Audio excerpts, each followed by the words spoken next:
And I'm asking you to hold me just like the morning paper, pinch between your pointer, your index and your thumb. It's a semi-automatic, believers are ecstatic.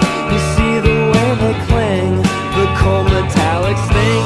And I'm living in a coma, Madonna del Verona, the harness made of hopes, the lovers on the ropes. None is to church as the parrot is to perch, and my heart wide open, true.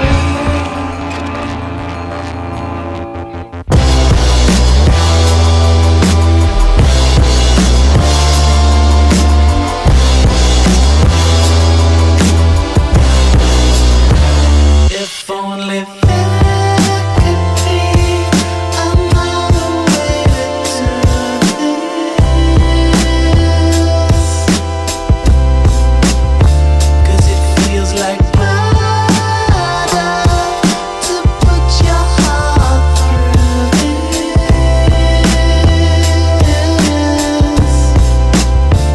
I know I always said that I could never hurt you.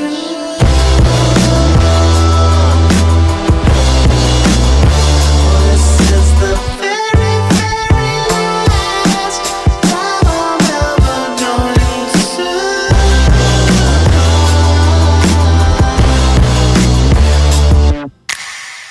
What remains of idealism? Education as the enemy of the mind. Stop studying, start grasping. Introduction. Everyone is calling for education. Not only since the student protests, the various press conferences and university meetings of the rectors in October 2010 has one been able to get the impression that education in Austria is about to become the highest national treasure and even to challenge alpine skiing for its place. As one rector stated, the educational policy picture is tragic and shocking, and another seconded that there should be a national strategy to remedy this plight, just as there is for skiers. After all, educational expenditure is an investment in the future that goes beyond the next World Championship. But students, too, mainly complain that current education policy fails to recognize the social value of education and call for education for all, even wanting to help education itself to its rights. This education policy rampage, in which teachers, researchers, and students largely agree on the matter, is a striking example of historical amnesia. In Germany, the concept of education, which was still understood in the sense of emphatic individuation in Goethe and Humboldt, has been associated with a series of disgraceful deeds since the late 19th century at the latest. In particular, it is directed against the spirit, whose rootlessness, volatility, insistence, and corrosive power are to be contrasted with education as a principle of intellectual and moral grounding. Student activists are united in their protest against modularized studies and in their fight for self-determined learning.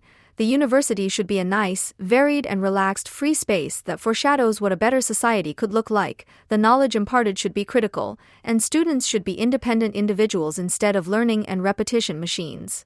In contrast to such idealistic notions of university and education, which are idealistic in the worst German sense, the lecture is intended to remind us of some basic banalities of materialist criticism.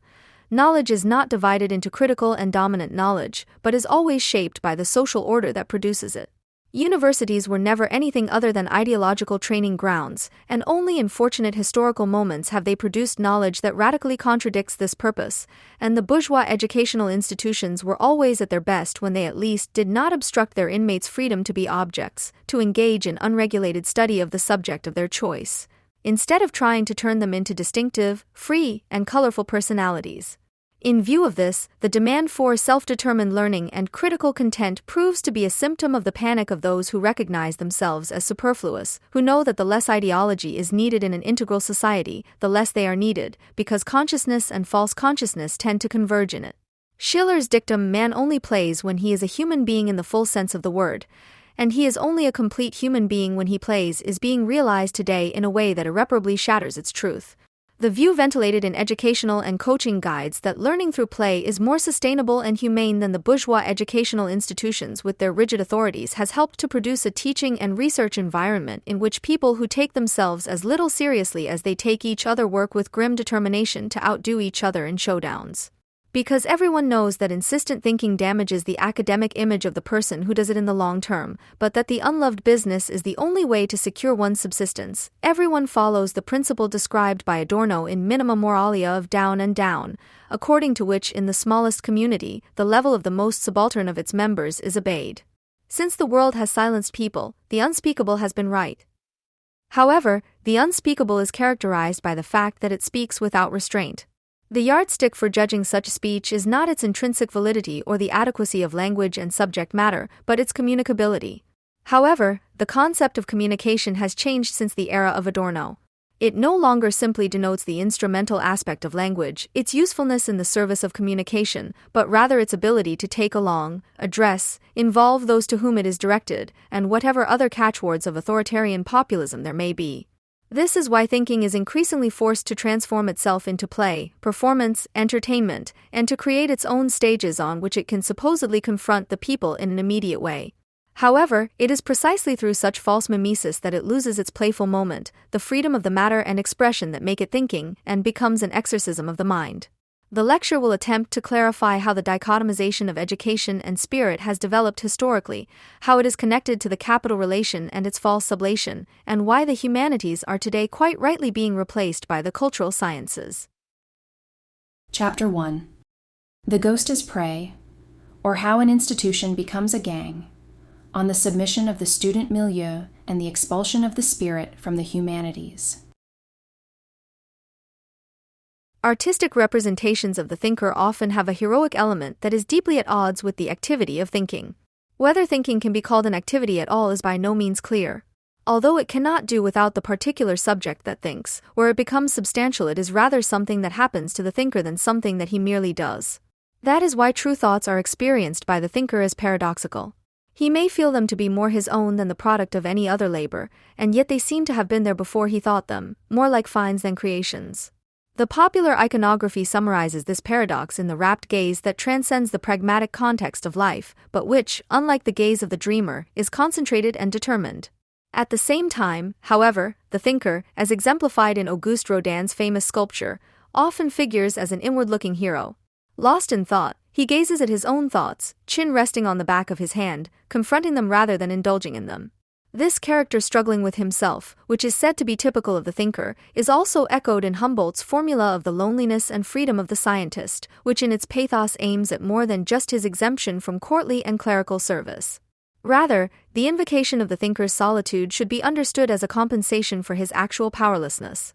Unlike loneliness, which denotes a state of privation and has little heroic about it, solitude has an idealistic surplus value. Those who are lonely are not really alone, because they wrest a higher meaning from their solitude. Just as the idealism that resonates in this pathos made it possible to recognize an autonomous sphere of the mind, so too does it already suggest in Humboldt an inkling of the incompatibility of such thinking with the concept of socially useful work. Since the thinker is not really needed, but also cannot be dispensed with, his outsider status is credited to him as a distinction. The humanities have long lived off the merits that accrue from this. But the more blatant the contradiction becomes between the claimed autonomy of the mind and the attempts to prove its usefulness under the pressure of evaluation and the acquisition of third-party funding, the more the formula of solitude and freedom becomes a threat. Anyone who wants to be free as a person working in the humanities must renounce the protection of the institution and is punished with a solitude that can no longer be converted into a distinction. This becomes evident in the forms of decay of a type in whose scurrility there was always a moment of autonomy, the private scholar. His academic heirs are the emeritus, the private lecturer and the lecturer. What they have in common is that, although they embody the institution in a certain sense, they are only guests within it. This exotic status is particularly flagrant in the case of the private scholar, who has always been tainted with the odor of dilettantism. Even today, we imagine him as he was portrayed in the Biedermeier era, as a private individual who either finances his activities through economic privation or from his own wealth and who does not have sufficient academic qualifications, although he is superior to those with academic qualifications. Although the universities may occasionally offer him a platform for his thinking, he is cut off from the regular teaching process. At the same time, he is incapable of turning his existence into a self-employed business. Since he is primarily concerned with the matter at hand, he has no talent for self-marketing. Because he is unable to maneuver and shares Wittgenstein's maxim that ambition is the death of thought, he has neither the ambition nor the opportunity to make a career in academia. Thus, he is not an anachronistic figure only in retrospect. Being overtaken by history is part of his intellectual physiognomy. His anachronism makes the private scholar both a martyr and a fool. Nietzsche, whose voluntary withdrawal from his academic posts can be understood as an emphatic commitment to the unity of freedom and privation, saw both in himself at the same time. Others who came close to the typology of the private scholar in reality have renounced the attempt to realize the unity of extremes and have practiced self-restraint. Wittgenstein, also an heir and private person, worked as a teacher and gardener before he withdrew into private life. The philosopher of language Fritz Mothner, one of the most unjustly forgotten figures of the late 19th century, was a novelist and journalist. The only path open to the remaining representatives of this type today is that of modesty. Either they live off what they have accumulated through their background, luck, or merit, in order to make the results of their work available to a market that does not honor anything that has not been blessed by academic or media consecration. Or they finance themselves through an activity that takes their strength and time to do what they feel is their destiny, but which allows them to realize fragments of it. In both cases, the most important thing shrinks to a leisure activity. The academic successors of the private scholar, the emeriti, private lecturers, and teaching assistants, know only too well that this syndrome no longer only affects those who are already left behind, but university life itself. The emeritus is the best off, as he has a career behind him that was never open to the original private scholar. His status as a private scholar is, so to speak, the reward for having renounced it for almost his entire life. Now he can realize what teaching routine and committee work have taken away his time for. But the institution that allowed him to do what it had prevented him from doing during his time of service does not thank him for his belated achievements. Just as the ceremonial of the commemorative publication has long since degenerated into a place where texts are dumped, the emeritus has hardly any place in everyday university life. The only legitimation of his presence is his function as a relief. If he continues to teach, he reduces personnel costs, and his name can lend a kind of posthumous aura to an organization that has become ossified in bureaucracy and routine. Otherwise, however, he has little to say. He has to share his office with fellow sufferers, the library staff don't know his face or his writings, and the modularized study system has no place for his obscure specialties. This makes him a relic, which can then be ridiculed as needed. Private lecturers and teaching assistants are basically nothing more than emeriti before they take up their posts.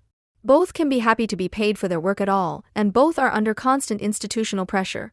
Just as the so-called title teaching forces habilitated academics without a full professorship in many federal states to teach without pay in order to retain their academic title, so too do postdoctoral academics who have been unable to secure a postdoctoral position have to accept unpaid teaching assignments if necessary, due to the proof of teaching experience required in many job advertisements. Even those who are paid do not earn more than 500 to 1,500 euros per semester in this country. Living expenses must therefore be covered by temporary positions, project work, non-university paid work, personal savings, or the income of a partner.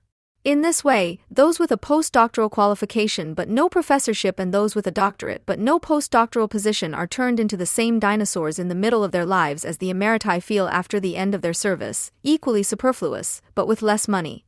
Without their basically honorary work, the whole system could no longer be financed. The emphasis on freedom of purpose, which the academic milieu has ridiculed in the type of the eccentric scholar, but also brought to its right, is only perceived as a disruptive factor. If you haven't got a foothold by the age of 40, something must be wrong with your life plan. Age is no longer seen as a possible index of experience, but as an index of loss of value, while the institution, which prides itself so much on its efficiency, is becoming increasingly useless in itself. What he may once have wanted is most likely embodied by those whom he turns away and who, in an age that Humboldt knows at best as a supplier of empty phrases, experience their solitude and freedom as a necessity of life. A kind of paralysis and apathetic waiting is the diagnosis of Axel Honneth, director of the Frankfurt Institute for Social Research, in view of the plight of German universities, as manifested in the modularization of degree programs, the introduction of tuition fees in many federal states, and the degradation of a generation of proven humanities scholars to teaching assistants or private lecturers. Honneth particularly laments the individualization, the pressure to distinguish oneself, and the introduction of the idea of competition into the university landscape, all of which, as he does not say, but insinuates, are imports from the USA, where, in contrast to the Federal Republic, wild capitalism has long been the order of the day. He points out with some pride the unique status of his institute, which has retained the old magister degree program in a modularized form, because the Bachelor of Arts, BA, leads to a drastic undermining of the study experience. However correct this statement may be, it is not clear what the loss of intellectual experience has to do with the supposed trend towards individualization. What qualified researcher or teacher would be seriously afraid of a university system in which professional profile development and competition became the determining principle? A university in which intellectual mediocrity would have no chance would be highly desirable. In truth, the resistance to university policy that Hanath conjures up cannot come about, if only because the university presidents, students, and education politicians agree with Hanath in warning against the introduction of the idea of competition. The university technologists fear nothing more than real competition, following the immanent logic of the respective subject, in which individuals with the most differentiated intellectual profile could prevail. At heart, even those who have been pushed aside by the reforms do not long for the free market of ideas, but for the university community, which gives everyone who shows gratitude their share of the cake. However, there is no resistance to this self-disenfranchisement, which should be fought against in the name of an emphatic concept of intellectual freedom. Neither from the teachers, who in their role as marketing experts threatened by precariousness do not feel uncomfortable in their own cause, because it enables them to rationalize their patchwork discourses as the result of economic constraints, nor from the students, who with a mixture of aggression and a need for protection are increasingly demanding unquestioned authority. The market as a forum for the exchange of free and equal citizens in the form of the polis was the birthplace of Western philosophical thought. Socrates, a freethinker and seducer of the young, took advantage of the market-like organization of public dialogue in free speech and counterspeech to make his interlocutors think about ideas that radically questioned the order to which they owed their existence. What in postmodern communication theory shrinks to a self-caricature was still present in the figure of Socrates in all its paradoxicality, a concept of intellectual freedom that transcends established social norms, but at the same time is marked to the core by the market form from which it has sprung and which it criticizes. In his critique of Socratic thought in The Birth of Tragedy, Nietzsche captured both aspects in spite of all the polemics, the persuasive tone, the rhetoric of persuasion, the cuddliness of Socratic speech that had become a gesture were a thorn in his side because they threatened to betray and distort the autonomy they testify to at the same time through adaptation. Anyone who wants to raise his fellow citizens to maturity with the power of language must, in a sense, speak the language of the immature themselves in order to drive them beyond themselves. This aporia has always characterized the work on the concept, which seeks to transcend its pure conceptuality, insofar as it has not completely renounced the tradition of the Enlightenment. Only when individuals declare themselves willing to take responsibility for being nothing but iron filings in the magnetic field of power will their words become the tokens that Nietzsche, with the pathos of speculation, thought he had already been able to detect in Socrates' rhetoric. The place of such thinking is no longer the market, but the back room, or podium. Its agent is not the public, but the clique. The university reforms, which are more often dismissed than described with the catchword Americanization, gain an astonishing coherence when one tries to interpret them as a symptom of racket formation, as Max Horkheimer analyzed over decades in ever new attempts, based on the medical profession, but also on universities, as a neutralization of social freedom. The word racket refers to gangs and cliques that form in the course of the disintegration of social order in order to protect socially, and usually also, dissociated individuals from the consequences of their negative autonomy by admitting them to a community that is as protective as it is repressive. In contrast to the anonymity of society, the racket takes on immediate welfare and family functions. The person accepted into the racket is secure, but he is absolutely obliged to it. On the other hand, he has no conscience or responsibility towards the outside world. The emancipatory forces released by the disintegration of the state are not promoted by the racket, but replaced by personal coercion. The individual is no longer primarily dependent on state institutions and other mediating authorities, but on the members of the gang, who demand blind group loyalty rather than insight into the necessity of respecting factual authority. While the power of seduction, through which Socrates was able to fascinate his students, reminds us that rhetoric and argumentation, rationality and mimesis, although they never coincide, are not to be separated from one another. Under the conditions of racketeering, the argument withers away to become an ornament, rhetoric to a command. It is not the interest in the common cause, in intellectual knowledge, that constitutes the working context, but the compulsion to assert oneself in the distribution of the spoils that obliges the group members to a cause that at best coincides with their interest in knowledge. The more the cliques evade institutional control, the more bureaucracy as the trustee of distributive justice is replaced by corporations that do not function according to the principle of free competition, but on the basis of friendship and protection. What may appear to be a mafia-like clan structure in a peaceful community becomes a democratically accepted norm once it has become established. Al Capone was both a gangster boss and a politician. The transformation of reasonably transparent social institutions into rackets does not take place, as Horkheimer has shown with the medical profession, through violent upheavals, but through reforms, through gradual restructuring that can be applied directly to the internal organization of the institution. For example, there have always been forms of clientelism and protection at universities, without which research and teaching could hardly have been maintained.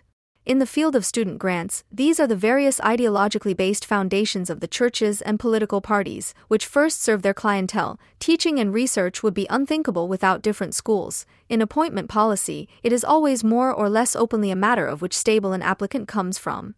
All of these seem to be irrelevant, arbitrary criteria that are rooted in the principle of racketeering, according to the free market.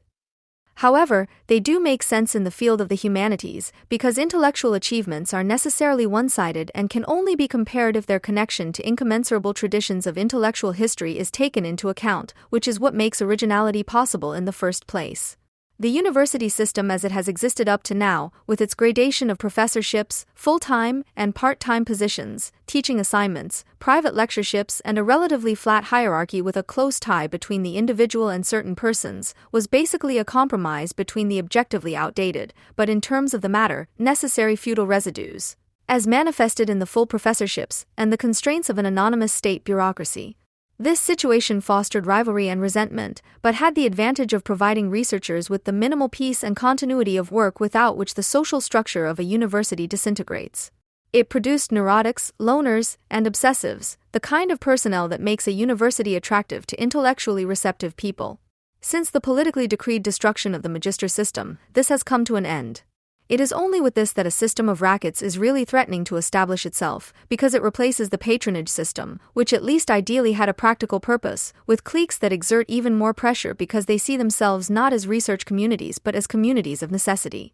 In the future, the main thing will be to get a foot in the university door while still studying and to secure your territory as soon as possible, which can then be hypostatized into a profile regardless of spontaneous intellectual interest.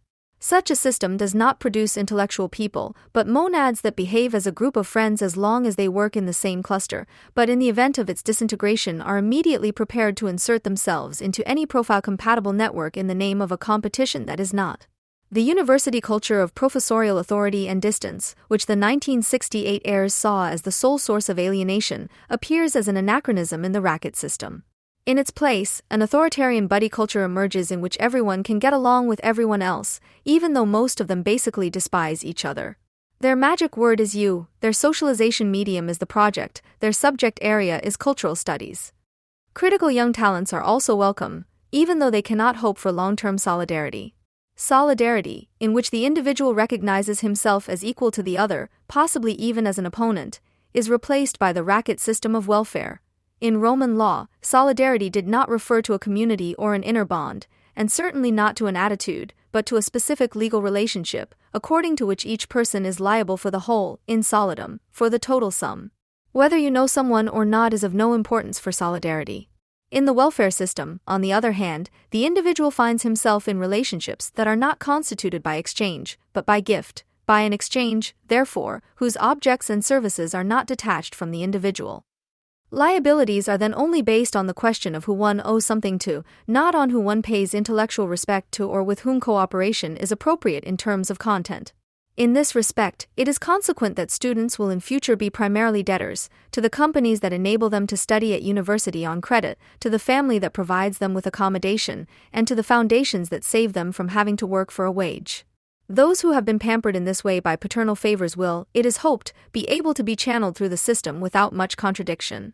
The traditional forms of disciplinary dogmatism, which since the 1960s have been subjected to an ideology critique that has itself soon become ossified, will have little chance in the system of clusters and educational districts. They are too rigid.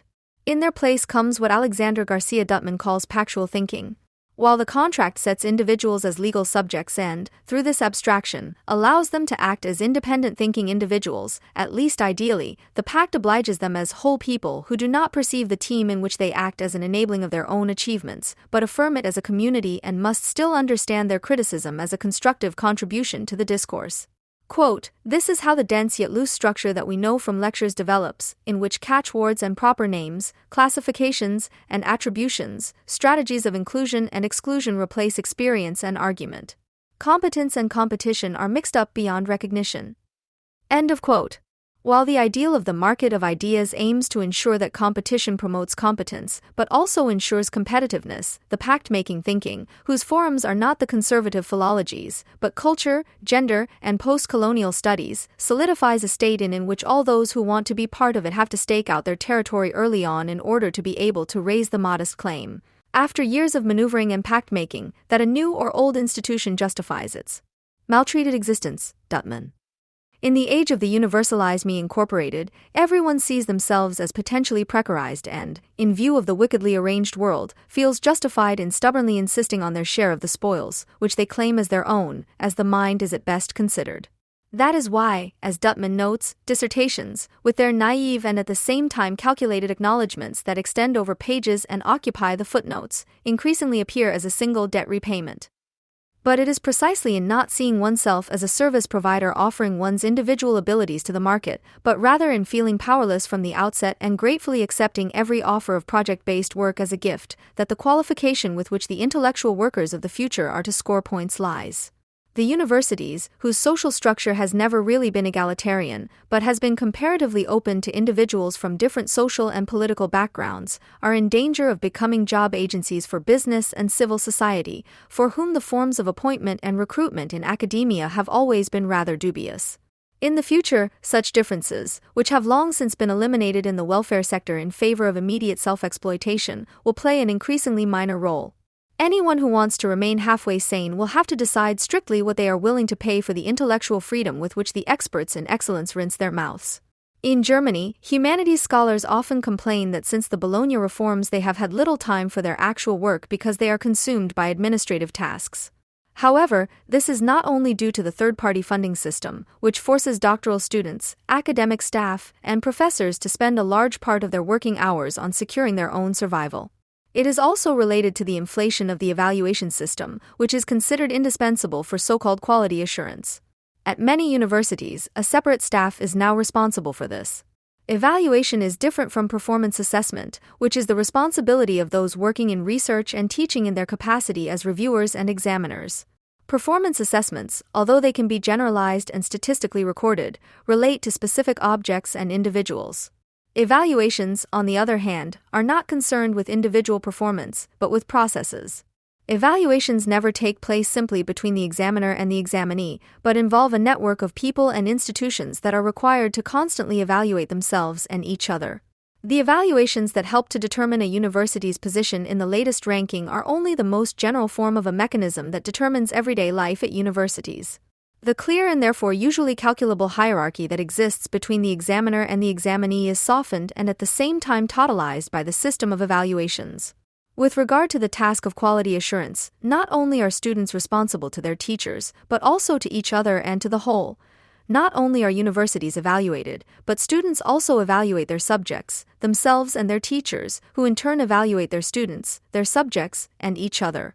Those who take part in a mentoring program as lecturers or representatives of another profession, in which they are available to an individual or a group of students as professional contacts, do not write a report at the end, but receive evaluation forms from the university administration on which they are to assess the development of the mentored students as well as their own learning process during the cooperation.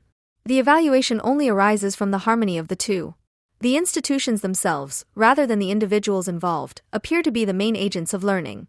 The feedback that everyone constantly desires from one another takes the place of the judgment that is the examination grade.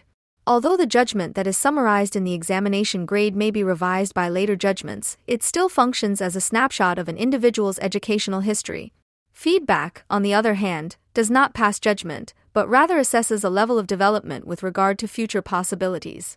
It is no coincidence that it is not summarized in a grade at the end, but in key figures that can change constantly. It is not binding, but provisional and part of the process, which it is intended to contribute to evaluating. Thus, the evaluation system proves to be a symptom of the pedagogization of the scientific community, which is less concerned with learning outcomes or individual intellectual experience than with the lifelong learning that is invoked at universities, schools, and in companies. Contrary to what is often suggested, lifelong learning is not aimed at countering narrow-mindedness with flexibility that is open to experience. Rather, it is a reaction to the dwindling importance of object-relatedness in the humanities, whose main purpose is no longer to teach students to independently explore an object, but to teach them competencies that can be detached from the object. Traditionally, pedagogy was both a specialized and an auxiliary science. An auxiliary science because it is supposed to serve the purpose of teaching skills that are acquired in other disciplines, a specialized science because the teaching of the right way to teach cannot be left to the individual disciplines, but requires its own theories and concepts. Today, pedagogy as an interdisciplinary guiding science permeates all the humanities, while teaching in the individual disciplines is neglected. This is not a contradiction, because the subject of learning has tended to become learning itself, which is no longer seen as the task of students alone, but also of teachers. This has consequences for the relationship between student and teacher. Although the hierarchy between them continues to exist, lecturers and students must now see themselves primarily as part of a team in which everyone works to make everyone better. The group work that has become almost obligatory in introductory seminars, the organization of research clusters on the basis of binding team meetings, the mentoring tandem that supplements or replaces the traditional tutorials, and the use of techniques such as PowerPoint presentations are symptoms of this development. However, such flat hierarchies do not realize the ideal of the unity of teaching and research, but rather eliminate the productive competition that arose from the contradictions of individual scientific interests before the modularization of the courses of study. The struggle between supporters of hermeneutics, discourse analysis, and critical theory that characterized research and teaching in philological faculties until the 1990s could lead to students attending 2 seminars on Hugo von Hofmannsthal in the same semester, which seemed to present different authors. This was not just a university political intrigue.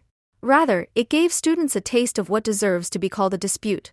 They were confronted with contradictory but in themselves legitimate interpretations of the same subject and thus left alone in the best sense. In an academic environment that is organized less in schools than in teams, the dispute is replaced by an empty pluralism in which arbitrary views of arbitrary objects coexist.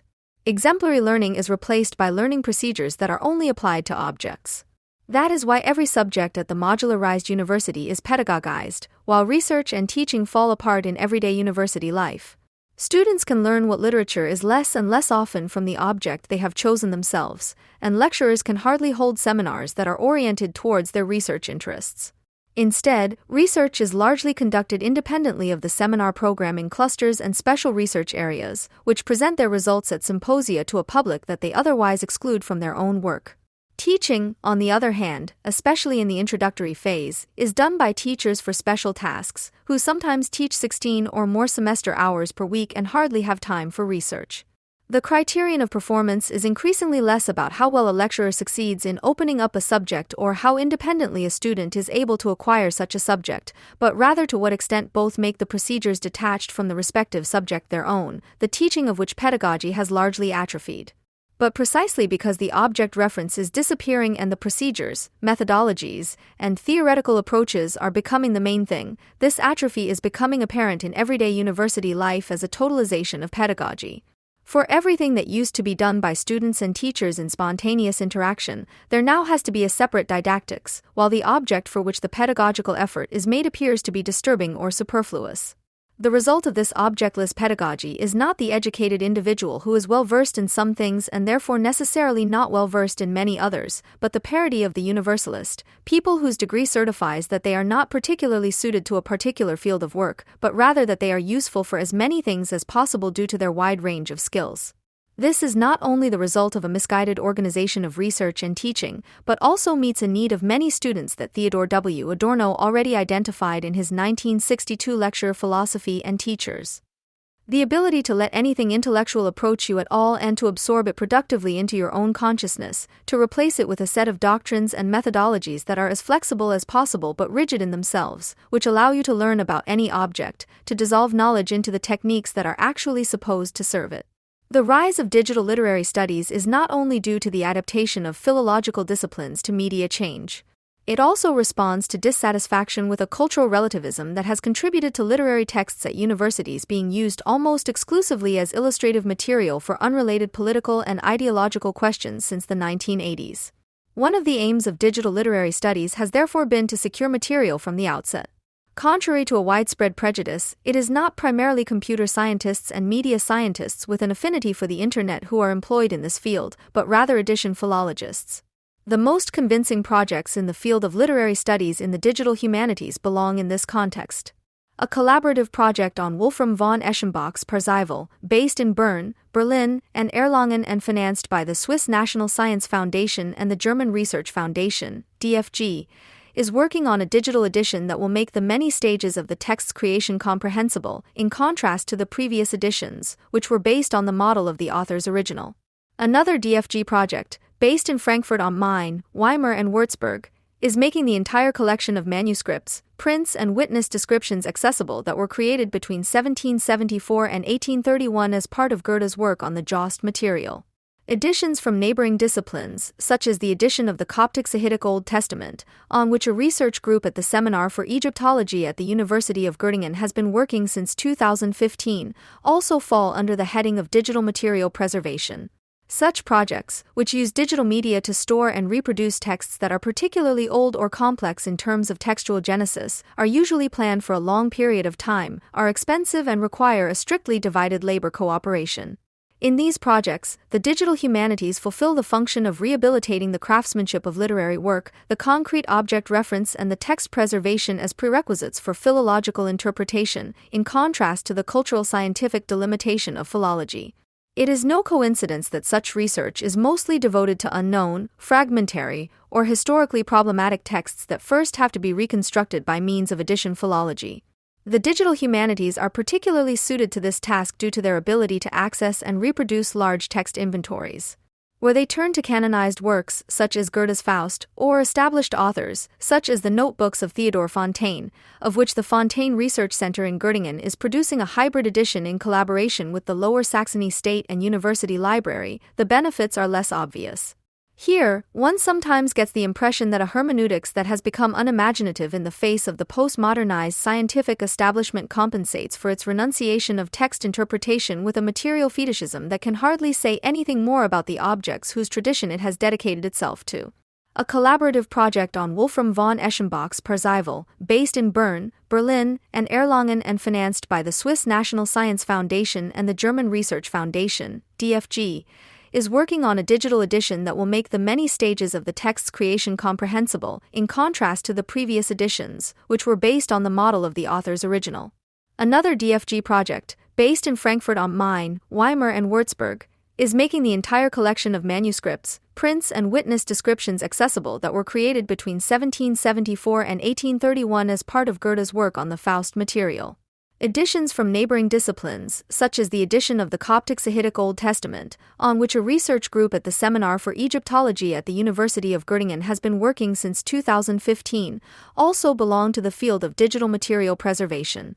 The less digital literary studies is limited to the science of editing, and the more it exposes itself as a competitor to hermeneutics, the more vulnerable its results become.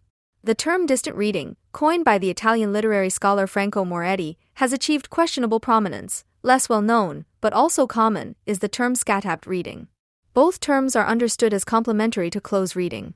They contrast the hermeneutic immersion in the immanent context of a work with a reading practice that views the work from a distance, as it were, in order to gain an insight into textual, historical, and cultural contexts that a close reading necessarily obscures. This includes the question of how the perception of stories published in magazines in the form of various installments is influenced by the segmentation of the narrative and the simultaneous appearance of other texts in the same medium. The significance of text collections for the constitution of genre concepts and the usefulness of digital humanities for reading research also come into focus. Nevertheless, distant reading is not a counter-project to philological hermeneutics, but rather aims to defend the materiality of texts against their postmodern deconstruction. Most representatives of digital literary studies have gone to the school of Weimar classicism rather than to the school of post-structuralism. The literary scholar Fotis Giannides, who established the digital humanities at the University of Würzburg, did his doctorate under Karl Abel on Goethe's concept of education, and in 1999, together with Gerhard Lauer, who today represents digital literary studies at the University of Basel, he edited the volume The Return of the Author, a much-acclaimed defense of the author category against its dismissal by postmodernism. Lauer studied under Wolfgang Fruold in Munich and wrote his habilitation thesis on Jewish literature of the early modern period. the majority of participants at a major conference on the journalistic poetry of Goethe's publisher Cotta, which took place in Marbach last February and provided an overview of the current state of research in digital literary studies, also focused on topics from the Weimar Classicism period. The new, supposedly heretical reading of the Goethe era by authors such as Friedrich Kittler and Johann Horisch was also what made post-structuralism so popular in the German-speaking world from the 1980s onwards. However, digital literary studies is in danger of overreaching itself, at the latest with its claim to embody a better hermeneutics than social-historical, ideology-critical, or post-structuralist interpretations. Despite new technology, its methods are those of old-fashioned positivism, empiricism, materialism, measurement, and quantification, without a genuine concept of aesthetic form giving such auxiliary techniques a place and direction. The charts and statistics that are often used in distant reading do not replace textual explication. The accumulation of positive knowledge remains tar without hermeneutic imagination. Thus, when digital literary studies overstretches its claim to interpretation, it proves that it itself suffers from the loss of the philological object that it accuses postmodernism of. If you ask ChatGPT to tell a joke about Moses and the Torah, the program will tell a joke about Moses and the Torah. However, if you ask for a joke about Muhammad and the Quran, you will receive the following response: I would like to point out that religious beliefs should be respected and that jokes about religious figures or texts could be offensive or inappropriate.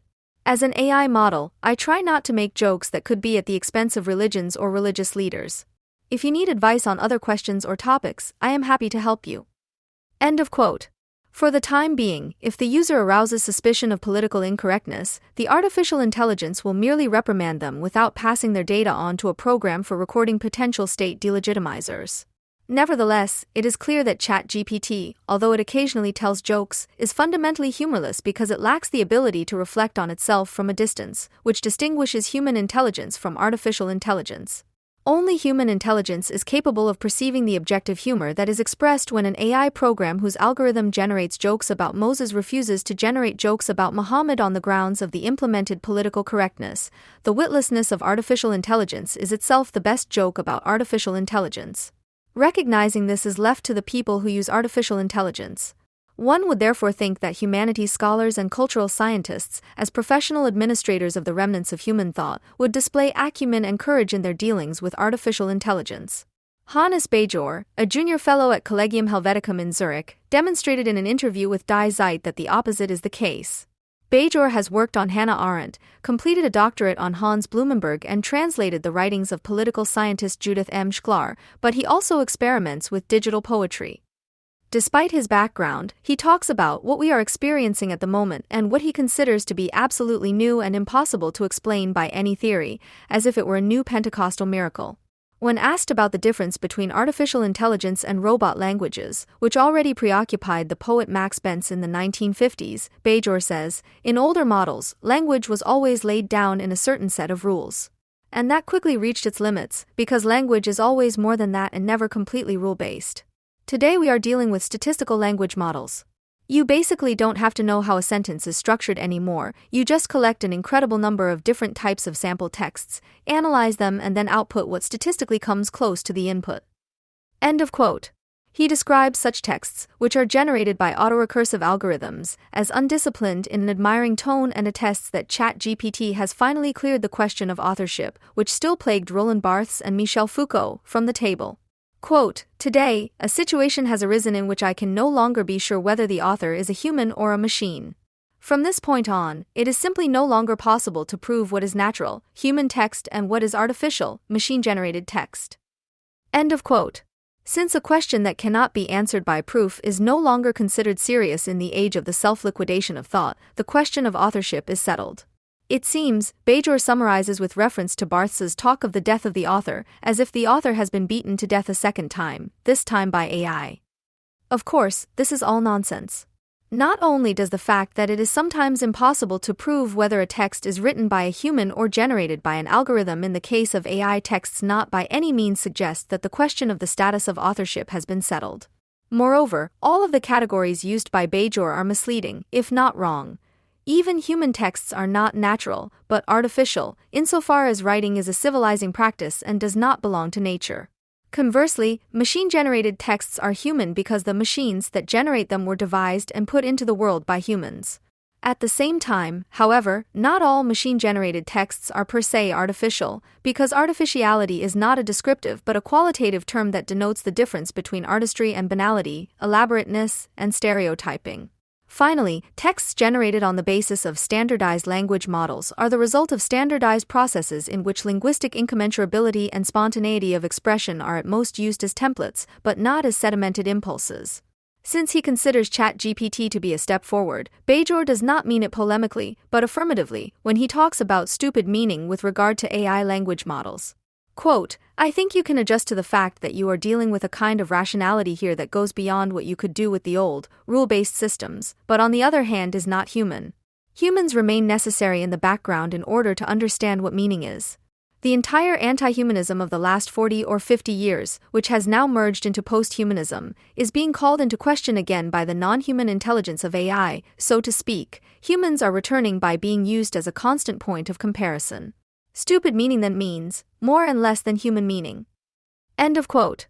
Apart from the question of what one should imagine an outdated anti-humanism to be, and apart from the fact that Michel Foucault's diagnosis of the disappearance of the human and Roland Barthes' death of the author are epistemological theorems and not descriptions of empirical reality, the fact that nothing man-made is absorbed into the purposes and contexts of action to which it owes its existence is a truism that requires neither artificial intelligence nor Karl Marx to be consulted. Conversely, however, every meaning is human meaning, because meaning is a form of thought and expression that is brought forth by people in order to recognize reality. Meaning can therefore not be more or less human, at most more or less valid, more or less imaginative, or just stupid. To judge and argue about these judgments is an activity in which people do not stand around as a comparative size in the background, but which would not exist without them. In reality, programs like ChatGPT create problems, especially of a copyright nature, by making plagiarism in schools and universities much easier. Meaning generators like Bajor would rather discuss humanism and anti-humanism, because even before ChatGPT was created, they wrote and spoke like artificial intelligence. The panic that reigns at universities because of ChatGPT is a reaction to the fact that artificial intelligence reveals how stereotypical and mediocre human beings have become by choice. The translator Felix Philipp Ingold summed up this disillusioning encounter between human and artificial intelligence in a contribution to Signature magazine. Quote, "Texts of the most diverse kinds, expert opinions, business reports, insurance policies, court documents, letters of condolence, minutes of meetings, but also columns, reports or reviews, even stories and poems, would no longer need to be written specifically. It would be enough to have them created by entering the appropriate keywords and keywords via chat and then editing them if necessary. The output obtained in this way is nevertheless claimed by an I, supposedly one's own I repeats what we have long since said." End of quote. Artificial intelligence has not brought evil into the world. It only demonstrates the extent to which people voluntarily fall short of the possibilities that they are increasingly taking away from each other, even in practice. Almost everyone who studied at the Free University of Berlin-Dahlem in the 1990s knows the Rosa Salon. Founded in the late 1980s by a group of gay students, the café became one of the most popular meeting places in the labyrinthine system of corridors in the two main buildings known as the Rostlaube and Silberlaube within a few years. Because it was not a minority shelter with a gender political security check, the FU's Rainbow Department, which represented the interests of gay students in the ASTA, divided with the salon's operators in the 90s. They are far too commercial.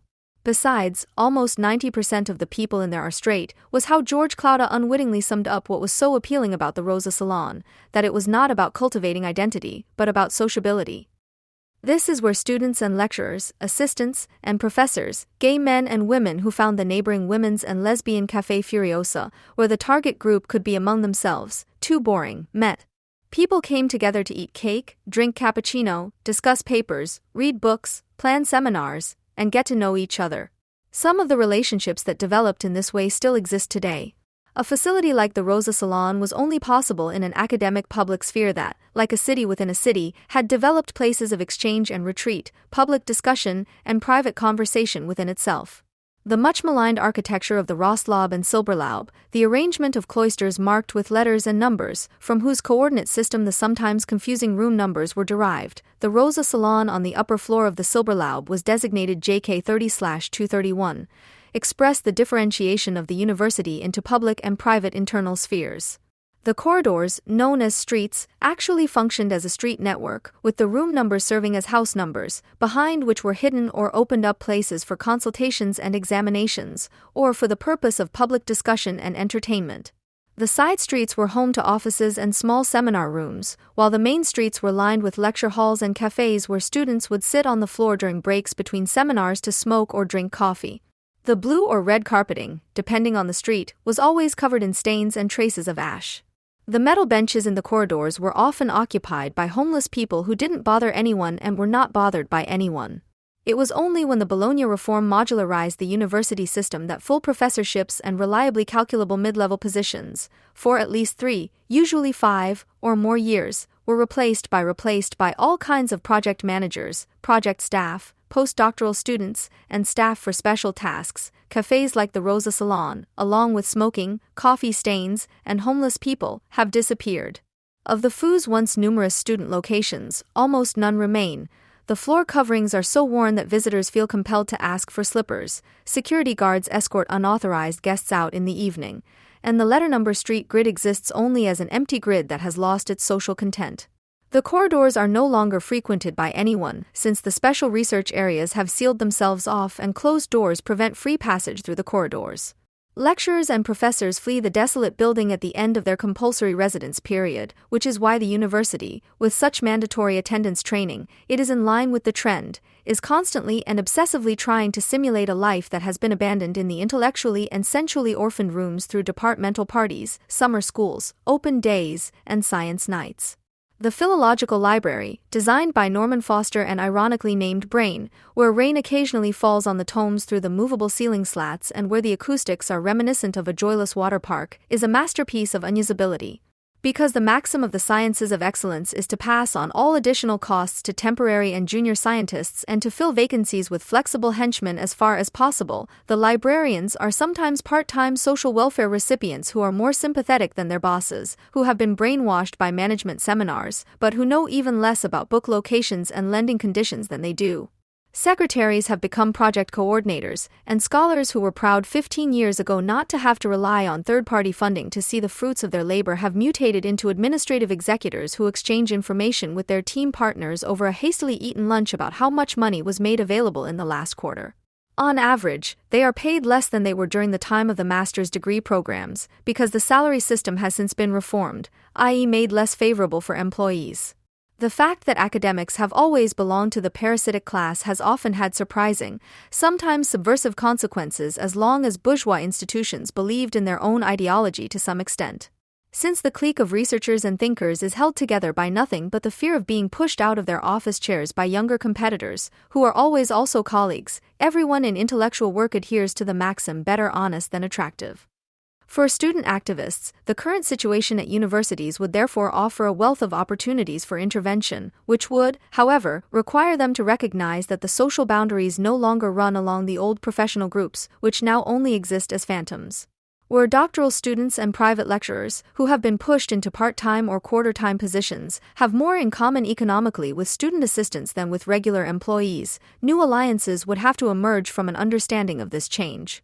The farce of the graduation ceremonies introduced with the bachelor's degree, at which successful graduates in festive attire, accompanied by parents and partners, listen to pompous speeches by their excellencies in a parroted Oxford-Cambridge reenactment, could be converted into a fun district festival, at which the homeless, who have not disappeared from Dilem after all, could treat themselves to salmon and caviar sandwiches.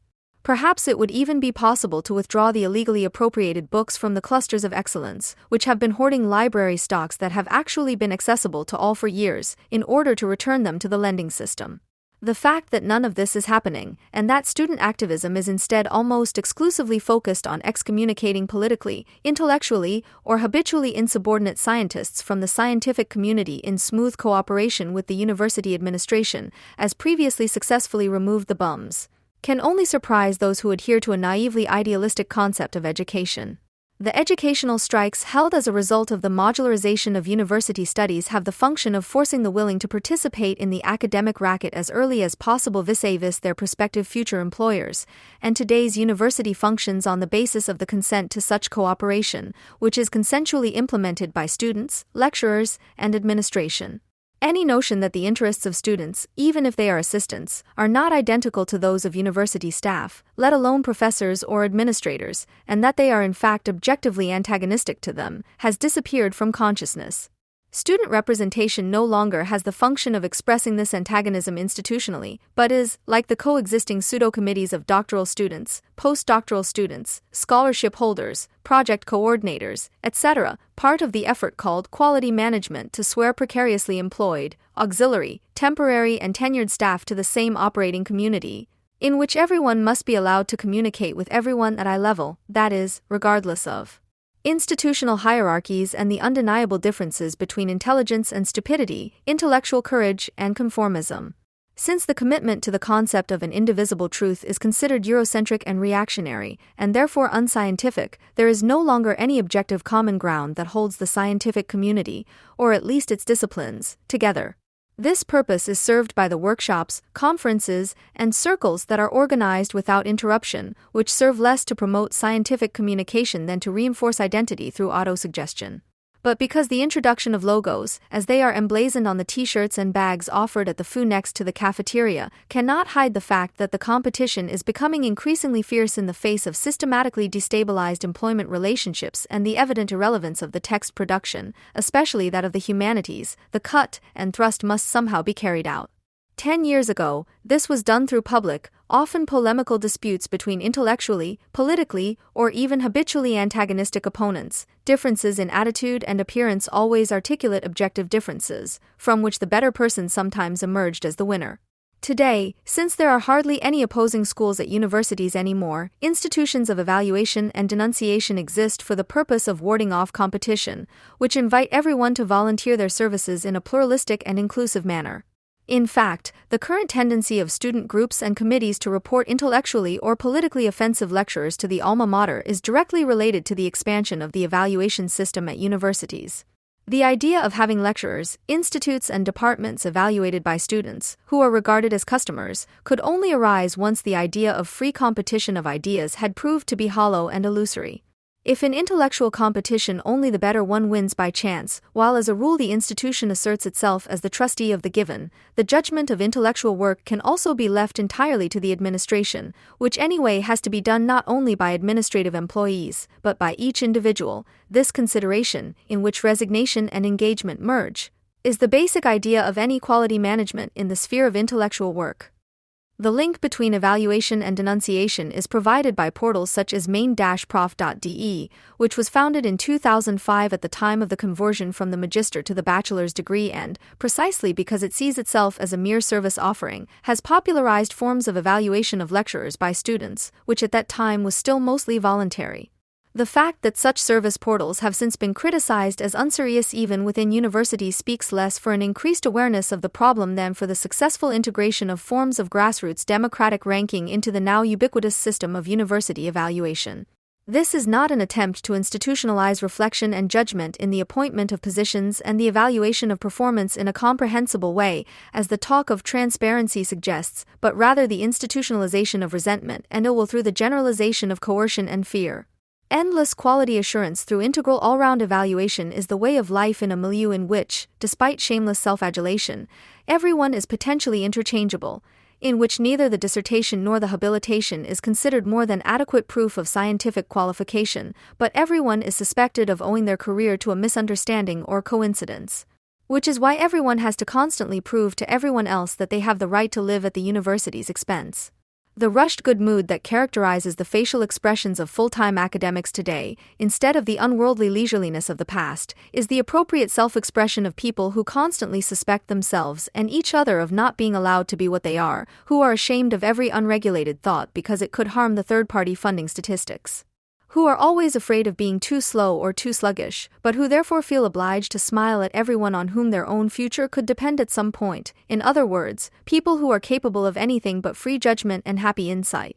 Because the process of evaluation and self-evaluation involves the generalization and internalization of coercion and fear, it inherently tends towards spying. The group of anonymous students, for example, who in 2015 at the Humboldt University in Berlin launched the blog Munkler Watch directed against the political scientist Herfried Munkler, never had the goal of subjecting Munkler's thinking, as it is reflected in his works and teaching, to a long overdue critique.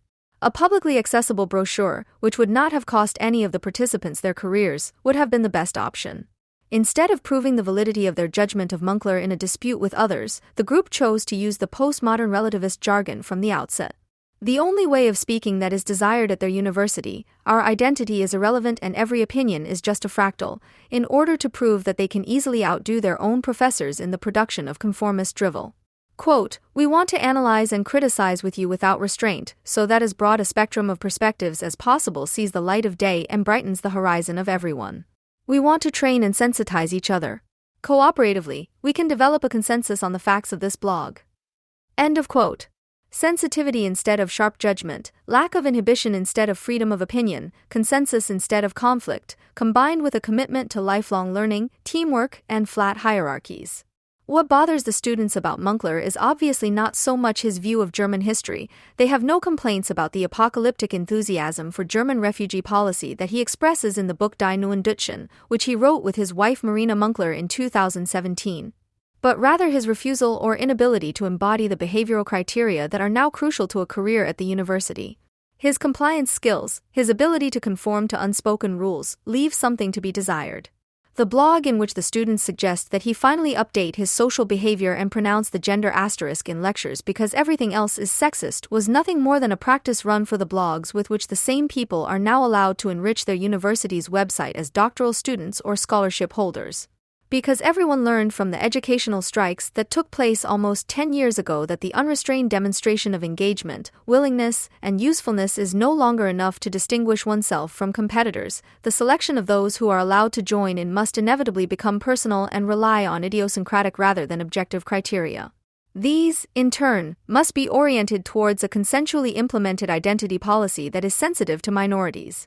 While it was still possible in the 90s for a professor of gender studies to hire a man as a teaching assistant despite protests from student committees because the applications of female competitors were not convincing, today the personal triumphs over the objective, and thus the individual, under the primacy of identity politics. On the one hand, as faculties are deprived of power through externally funded project funding, dissertations, which by definition are the result of self-determined work exposed to the possibility of failure, are downgraded to commissioned work that could also be done by someone else. On the other hand, more is being done than ever before to keep those who have proven themselves in the workplace on board, in accordance with the principles of inclusion and corporate identity, where it comes down to the person, the institution decides where the institution should assert itself. According to the person, the tracking down of insubordinate views, invasive actions, or symptoms of offensive social behavior, which is becoming more and more popular not only among student groups but also in the entire academic milieu and which also poisons private conversations from time to time, is not simply a testimony to aggressive Puritanism that has somehow smuggled itself into the universities from the outside, but rather a consequent result of the competition that is unleashed and suspended at the same time. The fact that the accusations made in this context have to be less and less legitimized is the necessary consequence of the anarchic authoritarian competition. The otherwise rather anecdotal fact that Concret, in its August issue, called on pupils and students to report racist, sexist, stupid German quotes from teachers of all kinds, despite the different legal status of school teachers and university lecturers, as part of a teacher and lecturer watch. The fact that prospective block wardens were asked to provide the approximate date of the statement as well as the name and or at least the exact function of the lecturer while being assured of their own anonymity underlines the delusional quality that the culture of gossiping, snitching, and informing has now assumed. When exactly something was said or done, whether there are any uninvolved witnesses to the reported incident, whether the person denounced is guilty of racism, sexism, or stupidity, or whether the denouncer, whose educational biography is carefully concealed, wants to take revenge for a bad grade. All of this is unimportant as long as the name and or exact function of the accused is published, thus ensuring that someone is denounced. The fact that the Concret editorial team, whose members have more experience in the production of stupid German than schoolgirls terrorized by AfD members, is not at all responsible for this under administrative law, is considered a triviality by people who hallucinate themselves as civil society counter-sovereigns.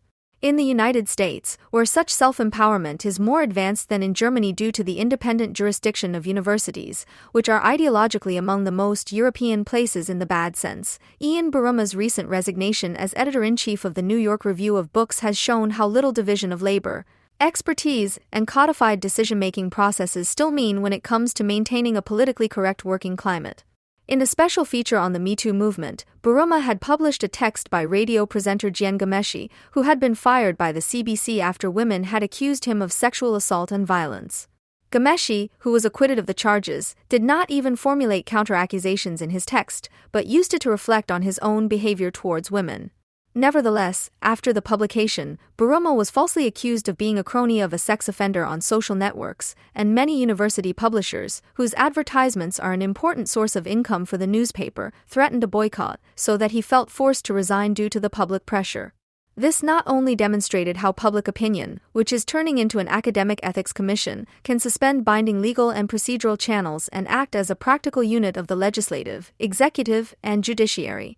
It also became clear that the campaigns against sexism, racism, chauvinism, or right-wing populism, for all their apparent arbitrariness, ultimately spring from one and the same effect: the hatred of unregulated sensuality, which is one with the hatred of the mind. All campaigns for ethical and cultural self-control at universities have in common that they claim to ward off insubordination, encroachments, and presumptuousness through a policy of attentiveness, consideration, moderation, and friendly mutual surveillance. When this claim is regularly justified by its defenders on the part of students and staff by saying that the university is a place where everyone should feel at home, this does not in any way express the desire to found pleasant institutions such as the Rosa Salon, where the simultaneity of public discussion and private interest, individuality, and communication would find a forum. On the contrary, those who want the university to be a home know much better than former operators of left-wing student cafes what they are talking about. A home is somewhere where no one can be happy because everyone is constantly watching each other. The betrayal of the promise of free intellectual exchange by those who are able to imagine something better than the present should not be countered with a more attractive offer. On the contrary, the free spaces that queer, anti-racist, and anti-sexist student politicians at universities are demanding and that are all hermetically sealed against any outside influence are designed as the ruthless realization of all those tendencies that are already making themselves felt at universities under the label of transparency and quality management, but are currently being contained by legal and institutional barriers. Just as the demand for transparency is not aimed at all those involved in academic life better understanding what is happening to them, but rather at permanent visibility, i.e. the compulsion to continuous self-justification, the open-door policy, contrary to its name, intends the complete self-locking of intellectual life. Even in its liberal variant, the open-door policy, which was common in office communities long before it was introduced into universities, aims at the institutionalization of secrecy, precisely as a rule that has never been properly enacted but is suggested to everyone. The maxim signals that no one can or wants to escape the company family during their own work, neither into the anonymity of the public nor into the intimacy of the private. What prevents any moment of self-forgetfulness in newspaper or advertising editorial offices is an attack on imagination, thought, and spirit in universities, which cannot develop without the awareness of being unobserved. The fact that someone who is lost in thought sometimes talks to him or herself, gets up and walks around, or otherwise behaves in a manner that is conspicuous in terms of transparent operations, is not an annoying eccentricity that people would get along with better without, but rather an index of the fact that knowledge, precisely because it aims at the general, presupposes the unchallenged isolation of the individual. For such a productive isolation, places of anonymous sociability such as cafes are just as necessary as one's own room as a sphere of voluntary retreat. By exorcising both possibilities and turning universities, which as bourgeois institutions reflect the contradiction between the public and the private sphere within themselves, into family therapy supervision zones, the open-door policy leaves only the repressive aspect of the possibilities of the public and private spheres, leaving only their repressive aspects, total availability, i.e. interchangeability, and the immediate crudeness that prevails wherever people huddle together as if they were at home, glued to one another in attentive proximity. The open-door policy at universities is given a particular emphasis by the fact that it is openly claimed as a way of preventing sexual harassment, but also other forms of coercion and intimidation, which allegedly result from the hierarchical relationship between lecturers and, in particular, female students. The possibility of a private conversation, to which students are actually legally entitled, for example when discussing homework and exams, is increasingly perceived as a threat, as an invitation to abusive behavior by lecturers or even female students. The insinuation that lecturers would use every minute of time away from institutional supervision to make sexual advances corresponds to the subliminal assumption that such advances could be provoked. Particularly since, in the case of confidential discussions at universities, a third person can already be called in at the request of one of the participants, the perherescence of such privacy proves to be a carefully camouflaged deprivation of rights, with which lecturers and students are deprived of the opportunity to talk to each other without supervision by the institution, as is a necessary prerequisite for any functioning research and teaching. While the real open places, cafes, tutorials, seminars, are increasingly withering away in an environment in which everyone behaves as if in an assessment center with no exit, the agencies of the new openness, open seas, flat hierarchies, free spaces, act as a means of preventing intellectual exchange. The university corridor protectors, with their obsession for approaches, touches, and encroachments, certainly have a keen sense of the fact that intellectual exchange and sensuality are connected. The fact that Universities Australia, the umbrella organization of Australian universities, published a decree last summer that forbids students and doctoral candidates from having sexual relationships with academic superiors is probably the most drastic manifestation of this so far.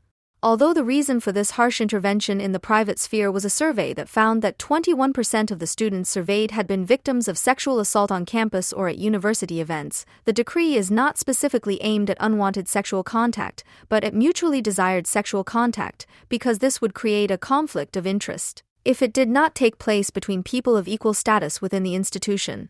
If the sexual relationship between a lecturer and a doctoral student or a student is reported and the hierarchical relationship is ended, for example, by the student studying with someone she finds banal and unattractive in the future, the relationship is also institutionally legitimized again.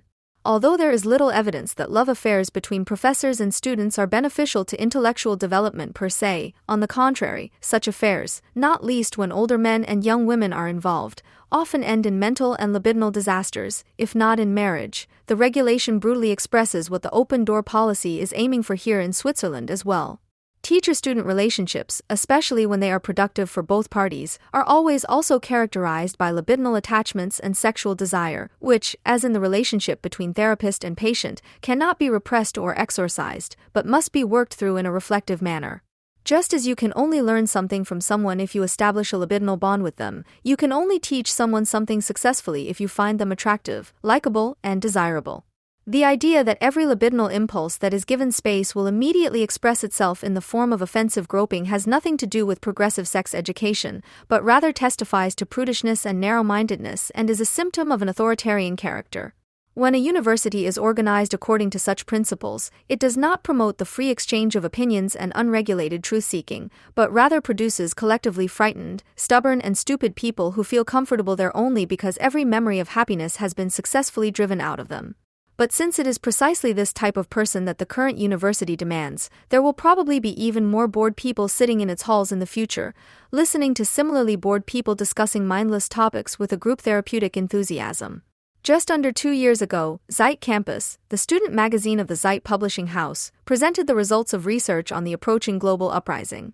The introduction to the article, written in a tone reminiscent of the barricades, reads, "The largest student movement since 1968 is forming worldwide.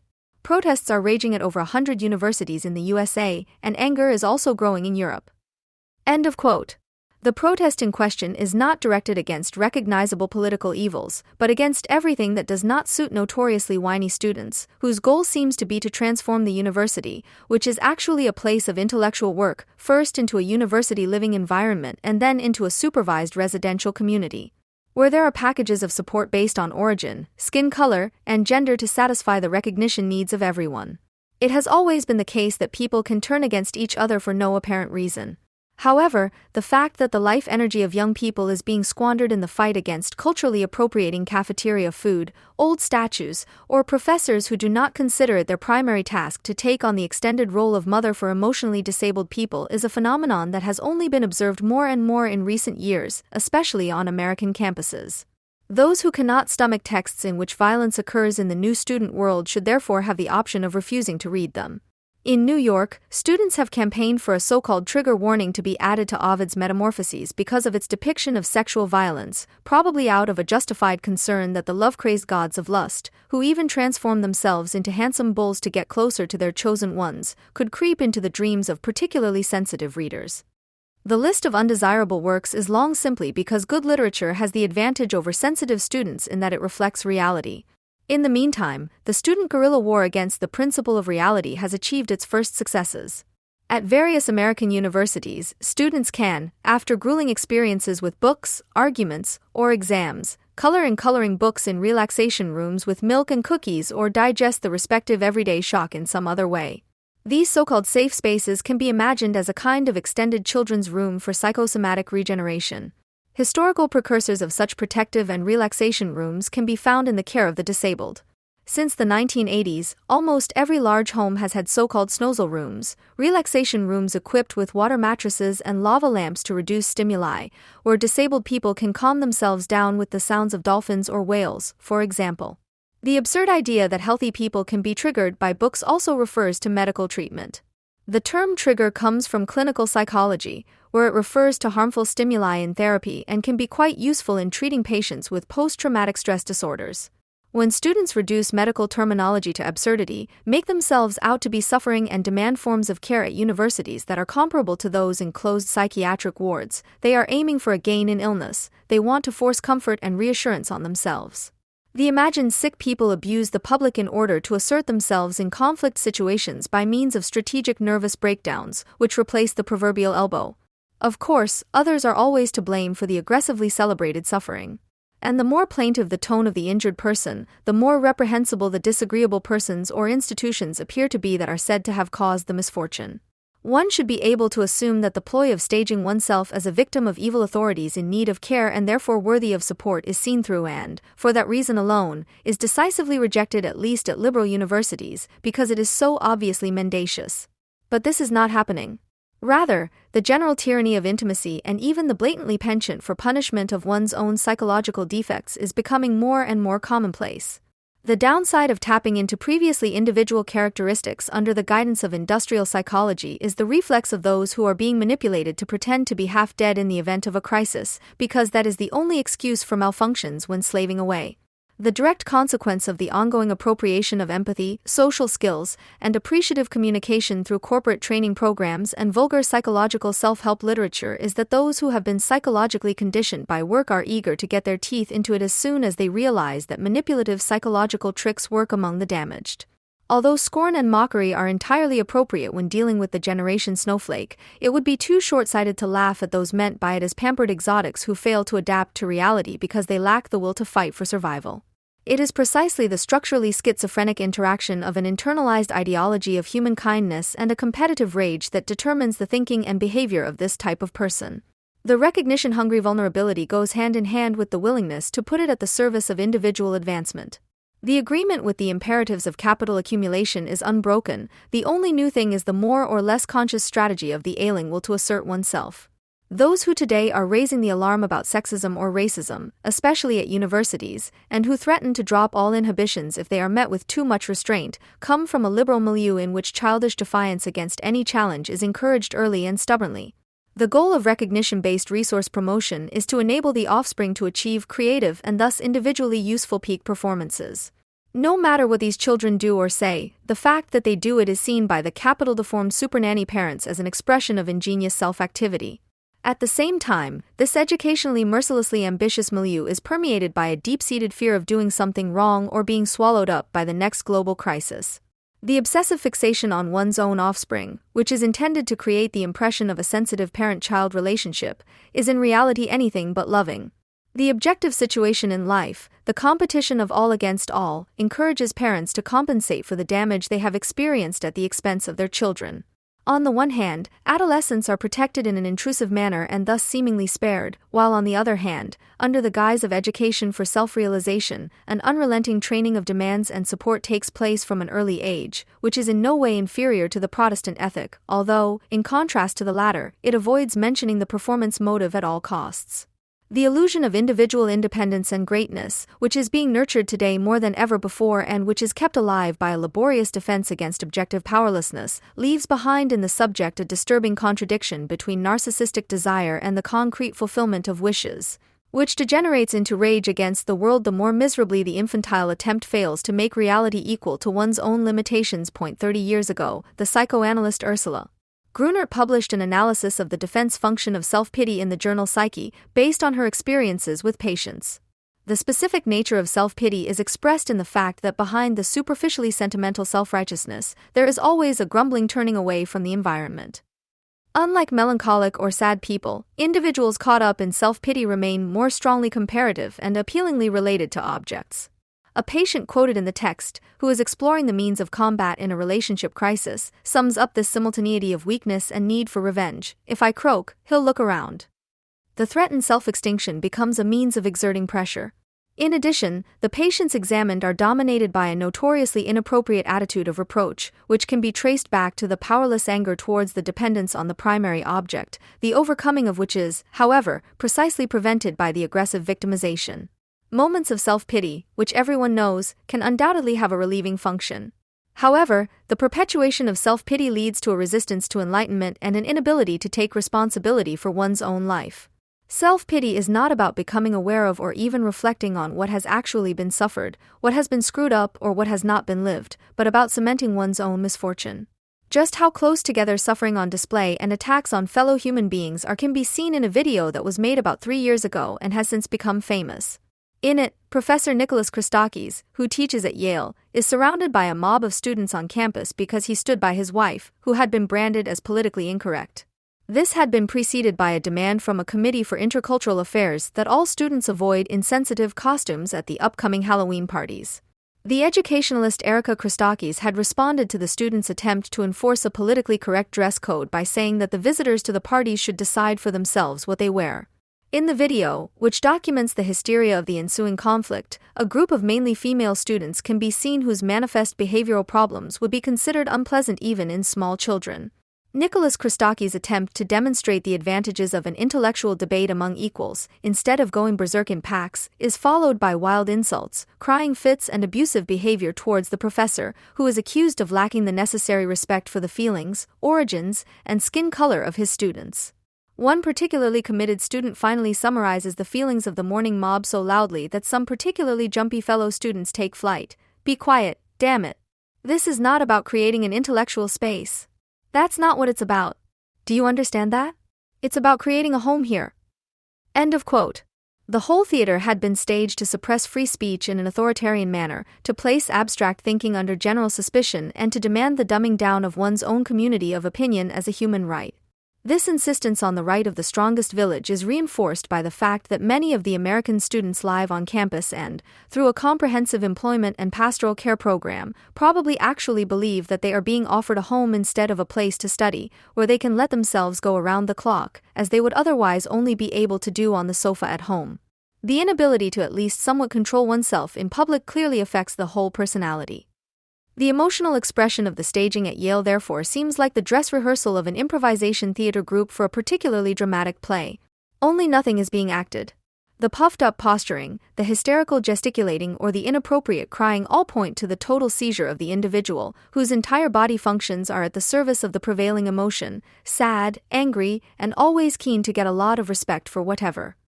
This is the ugly realization of what the management literature of post-bourgeois capitalism preaches, to be completely committed to every cause. However, the subjects, who have been trained to feel strongly and be genuine, don't give a damn about the exploitation that is being carried out on them.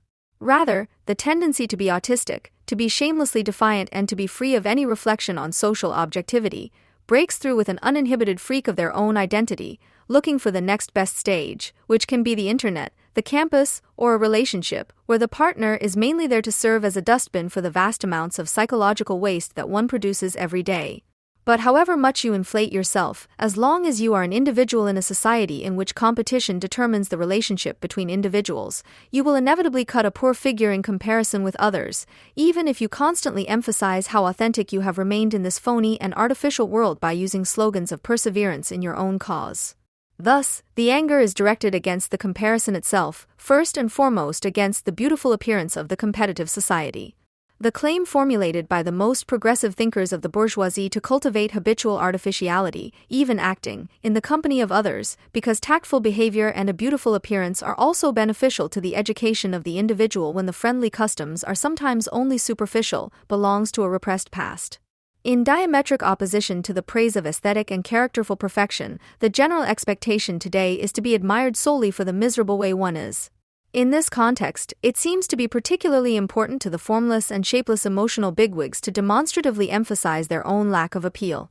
A recent article in the Frankfurter Allgemeine Zeitung on the generation born around the turn of the millennium concludes that the obtrusive pride in misery is no longer a unique selling point of autonomous squatters who unconcernedly flaunt their Pippi Longstocking look on the street. Quote, for most of them, it's simply about dressing appropriately and comfortably and showing individuality. End of quote. The casual look, which for whatever reason is considered to be an expression of individuality, is also supposed to pass as a practical critique of performance. Quote, as a reaction to the visually very present ideals of beauty and the pressure that they exert on young people in particular, a contentment with one's own body is being propagated. Quote, the fact that young people are increasingly prepared to leave behind every ideal of beauty and every demand on themselves cannot be dismissed. In most cases, the students, for example, who have already been mentioned and who have dedicated themselves to the fight against everything sexual, can be seen to have an immediate hobby.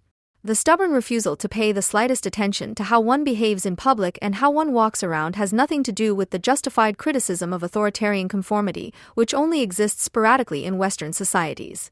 Rather, the narcissistic display of all-round contentment with one's own lack of pretensions conceals a resentment of spiritualization and civilization in general, which is shared with the Islamic friends of ugliness.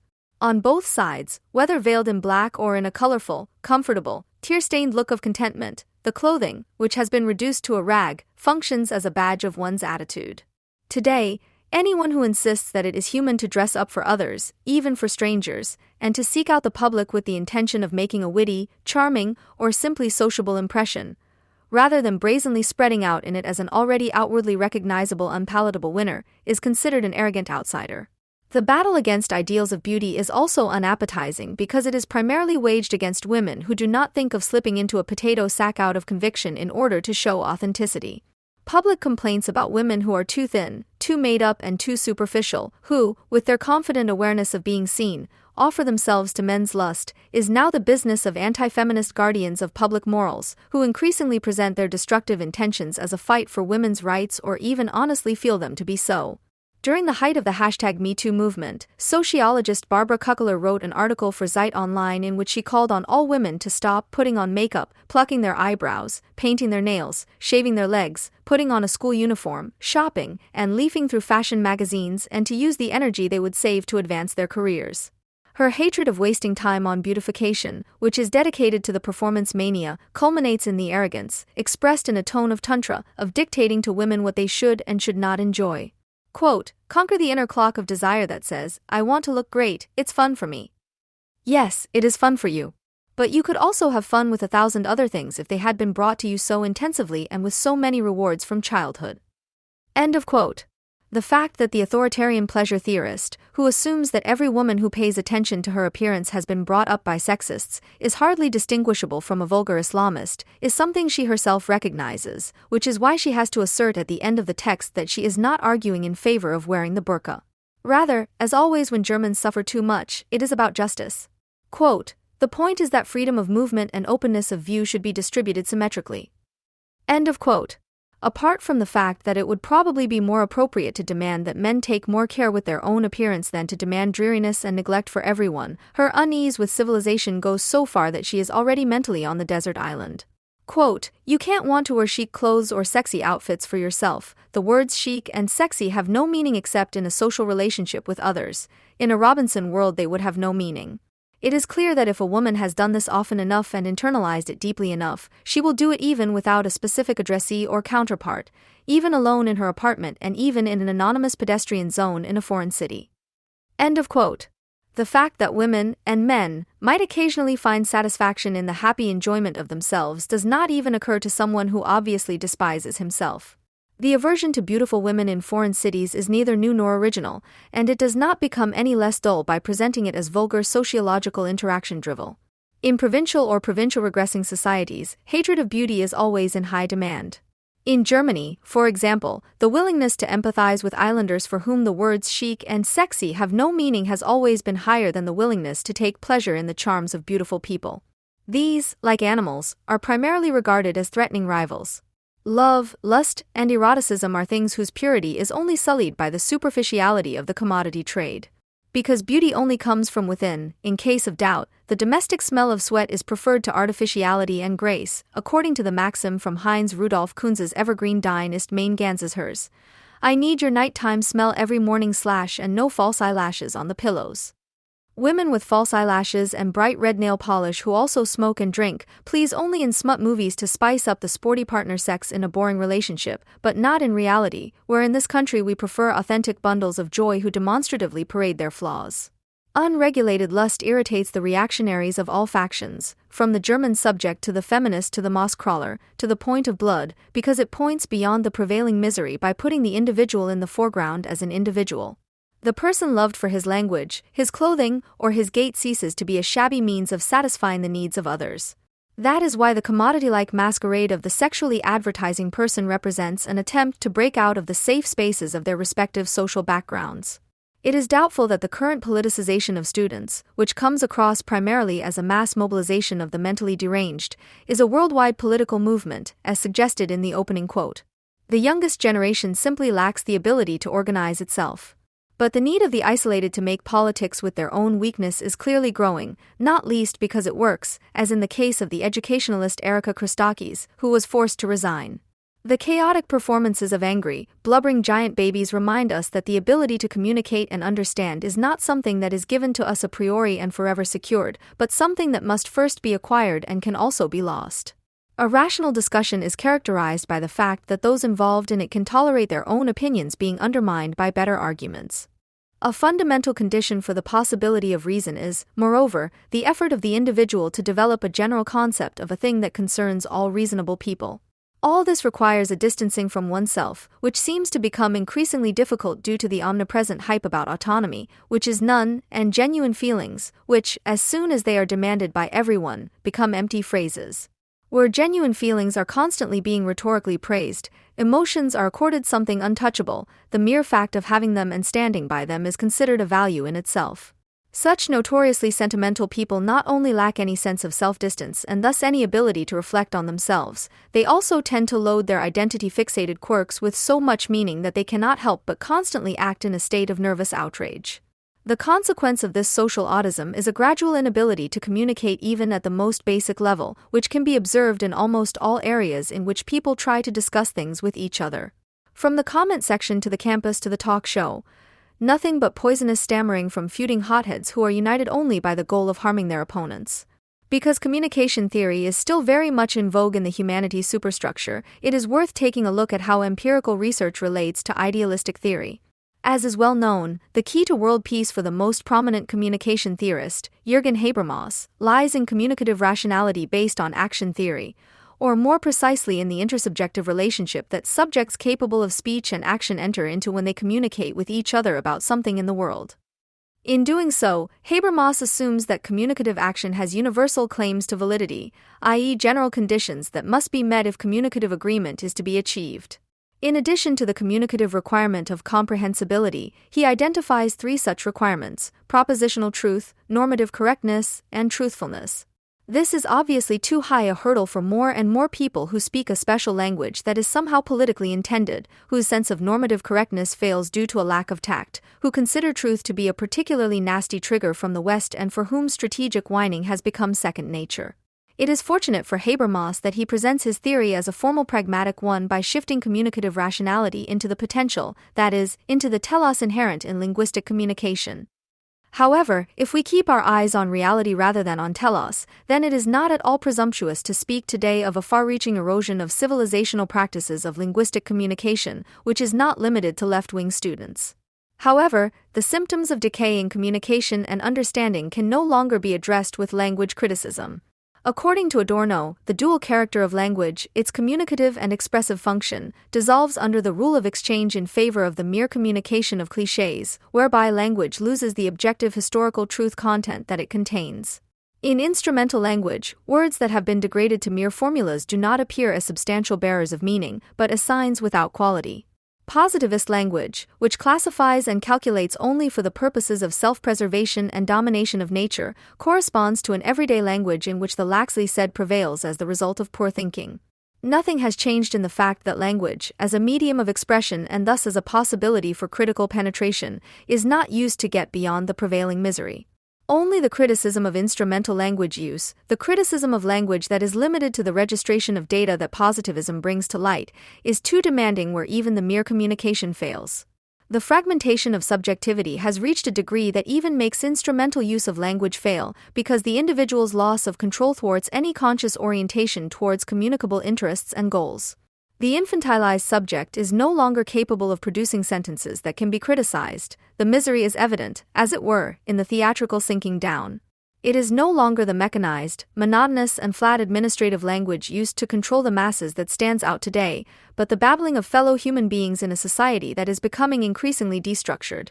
This can be illustrated by thinking back to the linguistic criticism of Karl Korn, who in the 1960s aptly analyzed the reified and objectifying buzzwords of the administered world. These have died out today, and his work reads like a compendium of extinct words.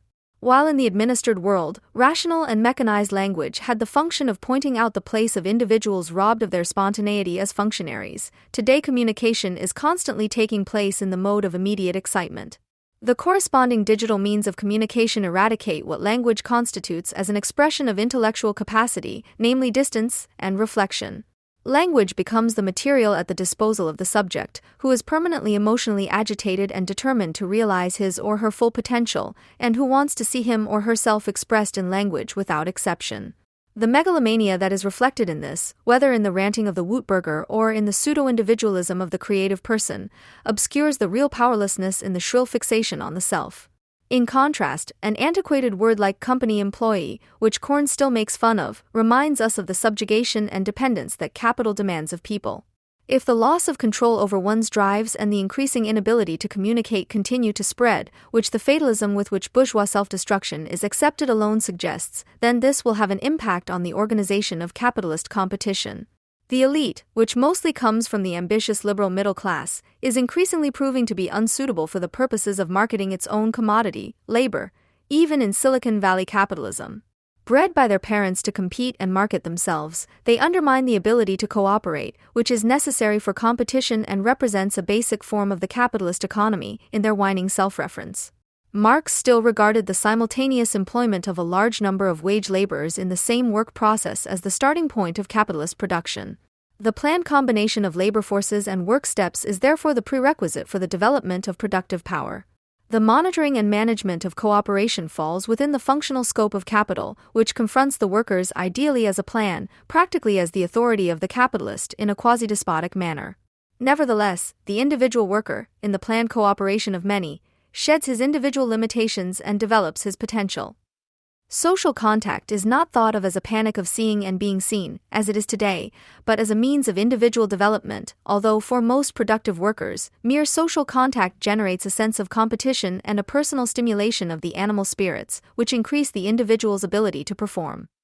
The idea of a practical critique of the apparent immediacy of the human metabolism with nature is thus preserved in the abstract social mediation of this metabolism, and with it the utopia of bringing capitalist chaos under the control of a rationally organized and rationally acting humanity.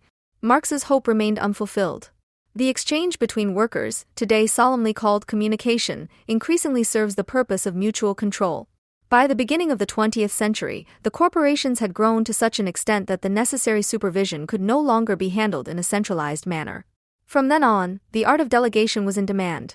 The aim was to anchor responsibility for the results of the work and the associated enthusiasm for the product at all levels of the company, in other words to create identification with the company and to raise the mood at work, because motivated workers are more productive. In the course of the expansion of competition in recent decades, corporate structures have been restructured according to the demands of the dynamicized market. Under the growing control of internal quality management, the ability to evaluate oneself in order to make introspection useful for one's own labor strategy has become a professional survival strategy in the midst of the now permanently stimulated competition with colleagues and external providers, even within the company. In the midst of the voluntary self-management of exploitation, the permanent production of manipulative philanthropy is both a compensation for the suffering experienced in the workplace and a success and career strategy for better interpreting and anticipating the behavior and emotions of others. The ego thus puts the whole person, including his or her emotions and spontaneous impulses, at the service of the organization, while the motivational stimulation of the subjectivized workforce, which is based on industrial and organizational psychology, represents the material basis of virulent pseudo-individualism. At the same time, however, the characteristics that are demanded in the world of work also testify to the compulsion to civilization. To get on with people outside the family and the natural circle of acquaintances under the conditions of wage labor also means not to let yourself go, but to hold yourself to friendliness, consideration, and responsibility among strangers, to compare yourself with others and in doing so to pursue the goal of doing something right or even better, which is conducive to the development of the individual.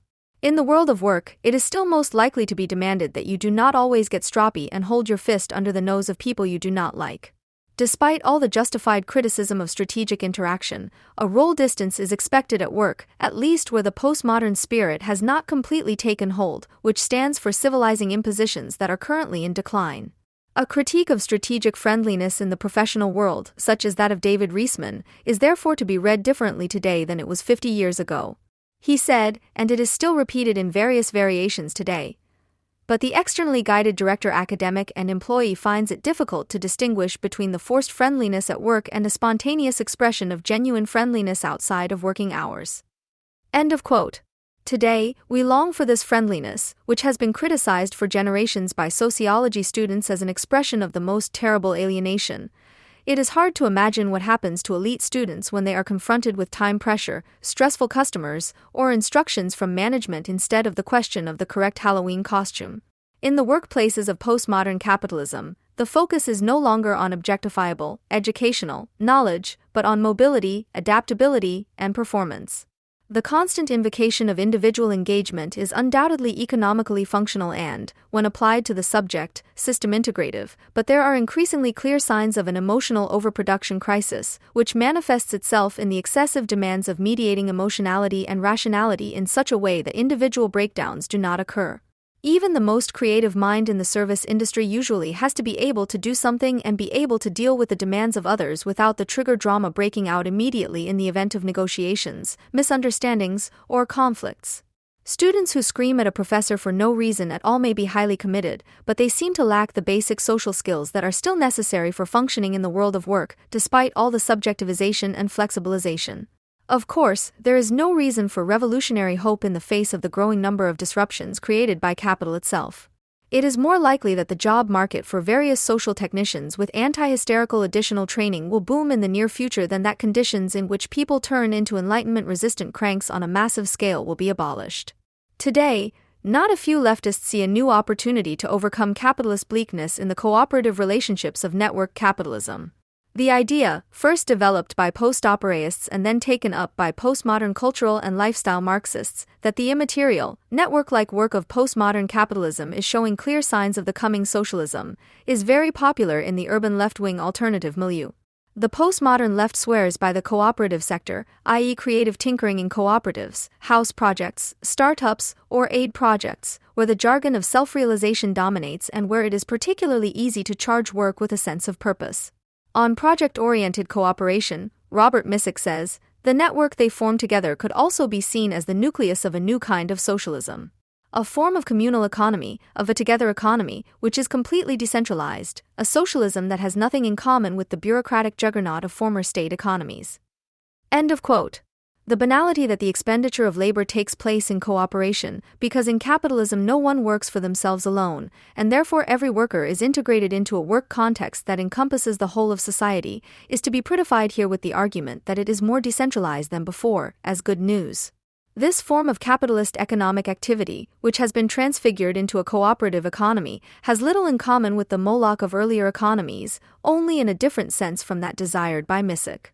The talk of growing into socialism is primarily motivational psychology for creative and cooperative people who, in their zeal for the mission, no longer notice that wage labor is also a social relationship when it is completely geared towards self-realization and the laptop covered with political stickers is the only means of production they come into contact with. The overemphasis on cooperation in the age of network capitalism reflects the fact that fewer and fewer people are needed in the productive sector of society, and instead more and more people are being bred who can only exist in a world of appearances, in which they are allowed to believe that it is not performance that counts, but only goodwill, dressed up as creativity. The creative and cooperative sector can be seen as a special zone for the potentially useless, who are less and less suited to working in impersonal bureaucratic companies and organizations, where once the objectification and rationalization of processes at least ensured peace from the overzealous. The latest craze for postmodern cooperation is, in short, nothing more than comforting community kitsch for people who refuse to realize that their dull desire for boring projects makes them easy prey for capital. The fight, first waged by the 1968 heirs, for some student committee to arbitrarily push through their wishes has established itself as a student human right 50 years later. If students complain loudly enough, they get a hearing, comfort, or a room for group therapy that is misunderstood as politics. What is happening today at the political level is the transition from the type of left-wing movement to the political psycho, who declares himself to be a screwed-up problem case in order to lend weight to his respective demand. Today there are plenty of people and political groups who are incapable of getting anything done, either practically or theoretically, and therefore have no political right to exist. Anyone who takes a critical or even polemical look at the pre-political misery of this perennial daftness of people who can only whine menacingly reaps anger. There is a lack of understanding, compassion, and warmth. The all-too pithy slogans against everything pampered and weak, behind which the demand for uncritical conformity is entrenched, should be mistrusted. Meanwhile, however, the suspicion of harshness, which under prevailing conditions also has the function of saving the ego from the overpowering outside world, is by far the more frightening phenomenon. The fact that even in the ideology-critical scene, understanding is demanded where ruthless criticism is called for, and that more and more people are emerging who would have been embarrassing to most people a few years ago, points to the totality of depoliticization. Against German community idiocy and hostility to pleasure, it may have been right to bring abstract formulas such as more individualism or for hedonism into play. Nevertheless, the unstoppable advance of pseudo-individualism makes it all the more necessary to examine one's own categories and to remind oneself of the obvious fact that one has to speak up. It has to be made clear to emotional people that no one outside their private sphere cares what they feel when they stammer out their own misfortune and for which identity characteristic they would like to be particularly appreciated at that moment. There is no point in discussing with such people. They have to be taught that textual criticism is not personal discrimination and that politics is not a substitute for therapy. In view of this, it is important for functioning institutions to take sides, where formalized and regulated processes enable expected behavior instead of the arbitrariness of the loudest. It is worth remembering that the education, formation, and disciplining of the mutilated and isolated individual are necessary to save the idea of individuality, to which the only trace of humanity adheres. This is not about taking sides with the principle of reality, but about examining the principle of reality and social reality itself for their reasonable establishment. It is all the more important, then, to distinguish between critical reflection on reality and the insane rejection of the reality principle. Because this distinction is essential for criticism, people who confuse the one with the other, or who pass off their denial and rejection of reality as a result of the hypostatization of the self as a critique committed to the primacy of the object, must be exposed with severity. Strengthening the ego, making it more independent of the superego, expanding its field of perception and developing its organization is the opposite of self-pitying self-aggrandizement and ugly self-sacrifice. Freud's call for enlightenment, where there is an it, there should be an I, is reasonable for everyone. I end the introduction to his essay The Future of an Illusion. Freud already addresses the question of whether the hostility of the masses to culture can be countered at all, and anticipates an objection to his argument. Quote, "It will be said that the character of the masses described here, which is intended to prove the indispensability of the compulsion to work for culture, is itself only the consequence of defective cultural institutions, through which people have become embittered, vengeful and unapproachable. New generations, brought up with love and appreciation of thought, who have experienced the benefits of culture at an early age, will also have a different relationship to it. They will feel it as their own possession, be willing to make the sacrifices in work and the satisfaction of their instincts that it requires for its preservation. They will be able to do without compulsion and will differ little from their leaders. If there have been no human masses of such quality in any culture to date, it is because no culture has yet had the institutions to influence people in such a way, and from childhood on. One may doubt whether it is possible at all, or at the present stage of our mastery of nature, to create such cultural institutions. One may raise the question of where the number of superior, unswerving, and unselfish leaders who must act as educators of future generations is to come from. One may be horrified at the monstrous expenditure of force that will be unavoidable until these intentions are carried out. End of quote. Freud writes earlier that he refuses to separate culture and civilization, but the reason for this will only become clear in the course of his argument. Freud's doubts as to whether a more culture-friendly state can be created are not anthropological, but political. Where are the leaders to come from? And economic. Does a different level of control over nature need to be achieved? A plan to improve humanity is nevertheless a great idea, says Freud, because the contradiction between the instinctive narcissistic individual, intent on his own advantage, and his desire for social participation and interpersonal, especially sexual, relationships is the engine of cultural development, which must constantly produce new compromises. In doing so, Freud contradicts the notion that the human soul cannot be changed by external influences, and sees the proof of this in the internalization of external rules and commandments, in the establishment of the superego, which he understands as a historical development. Due to the necessity of renouncing drives and the skepticism towards political programs that promise people immediate liberation from such renunciation, Freud's cultural theory has always been suspected of conservatism. A suspicion that was further fueled by Freud's political judgments. In 1927, when Freud published The Future of an Illusion, he explicitly drew historical conclusions from his considerations and referred to the Soviet Union.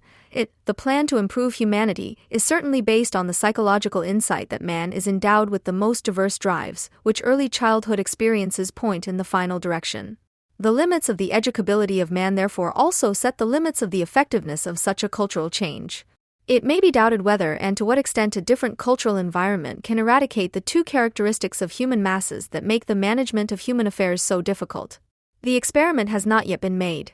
A certain percentage of humanity will probably always remain antisocial, due to pathological disposition or excessive drive strength, but if we can only manage to reduce the culturally hostile majority of today to a minority, we will have achieved a great deal, perhaps everything that can be achieved. I do not want to give the impression that I have strayed far from the path of my investigation. I therefore want to expressly assure you that it is far from my intention to judge the great cultural experiment that is currently being conducted in the vast country between Europe and Asia. I have neither the expertise nor the ability to decide on its feasibility, to examine the appropriateness of the methods used, or to measure the width of the inevitable gap between intention and execution. What is being prepared there, as an unfinished project, defies any consideration that our long-established culture could provide the material for. End of quote. Freud attributes to the Soviet experiment possibilities for development that he will subsequently deny in his historical review. Left-wing Freudians and revisionists have always had a divided relationship with Freud's writing, which he published a few years before the discontent in culture. They like to quote the following sentence, for example: "It goes without saying that a culture that leaves so many participants unsatisfied and drives them to rebellion has neither the prospect of lasting nor the right to exist." End of quote. However, the left did not appreciate that Freud ultimately could only imagine the fight against cultural hostility as a compulsion and also set narrow limits for it. They understood very well that Freud also opposed their illusion, which for him lay in the overestimation of culture and its potential. It was precisely for this reason that Erich Fromm rejected Freud's criticism of religion, not because it was not radical enough for him or because he did not understand it. On the contrary, Fromm accused Freud of having missed the essence of religion. For Freud, religion is an infantile desire, which has developed phylogenetically and ontogenetically from man's dependence on nature and the child's dependence on mother and father. It is therefore a neurotic fixation. Fromm distanced himself from Freud as early as 1930, writing in The Development of the Christ Dogma. Quote, "The original Christian belief in the suffering man who becomes God had its central meaning in the desires contained therein, namely to overthrow and kill the Father God or his earthly representatives. The figure of the suffering Jesus was primarily created out of the need for identification of the suffering masses and only secondarily determined by the need for atonement for the crime of aggression against the Father. The bearers of this belief were people who, due to their fate, were filled with hatred for those in power and hope for their own happiness." End of quote. Fromm believes that the overthrow of the abstract God the Father and his replacement by a figure with whom the suffering masses can identify creates worldly opportunities for overthrow and revolution. Where there is hatred, there should also be hope. One is automatically reminded of the Christ with a gun, as Che Guevara was sung about by Wolf Bierman in those unfortunate times. The revolution demands a willingness to make sacrifices and hate, and thus precisely no repression of drives. What was still laboriously couched in a roundabout way here found its conclusion in the following formulation by from have or be from 1976. The religious need is rooted in the conditions of existence of the human species. Lenin seems to have thought along similar lines, because the Bolsheviks' propaganda was directed against religion, but not against the base motives from which this salvation promises. People were now supposed to believe in the revolution, in communism. However, the motives of guilt and sacrifice, community and love, hatred and revenge not only remained the same, they were radicalized. Commandments that in religion are directed at the individual became collective prohibitions in Bolshevism. While in the Christian religion there were still contradictions between claim and reality on many levels, which ultimately led to the Enlightenment and the dethronement of God, whereby the subject was elevated to the provider of cultural achievements and the abstraction of the divine was transferred to profane positive law, communism aimed at the removal of external and internal barriers, precisely at a religious need that was attributed to the masses. As if Freud had anticipated this regression in thinking, he turned against any positive definition of religion. Addressing his fictional opponent, with whom he discusses the future of an illusion, he rejects humanism. I therefore disagree with you when you continue to conclude that man cannot do without the consolation of religious illusion, that without it he would not be able to bear the severity of life, the cruel reality. Yes, not the person to whom you have instilled the sweet, or bittersweet, poison from childhood. But the other person who was raised soberly? Perhaps the person who does not suffer from neurosis does not need intoxication to numb it. Of course, the person will then find himself in a difficult situation. He will have to admit his complete helplessness, his insignificance in the workings of the world, no longer the center of creation, no longer the object of tender care of a benevolent providence.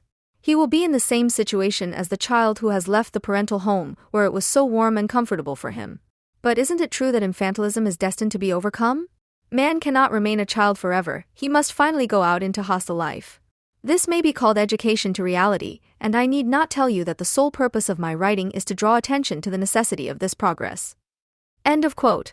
At this point, the productive coldness that has always characterized psychoanalytical enlightenment becomes palpable. Freud insists on the liberating aspect of the reality principle, on the necessity of the symbolic father murder in order to exist in the world, to honor the dead father and to inherit his legacy through one's own merit.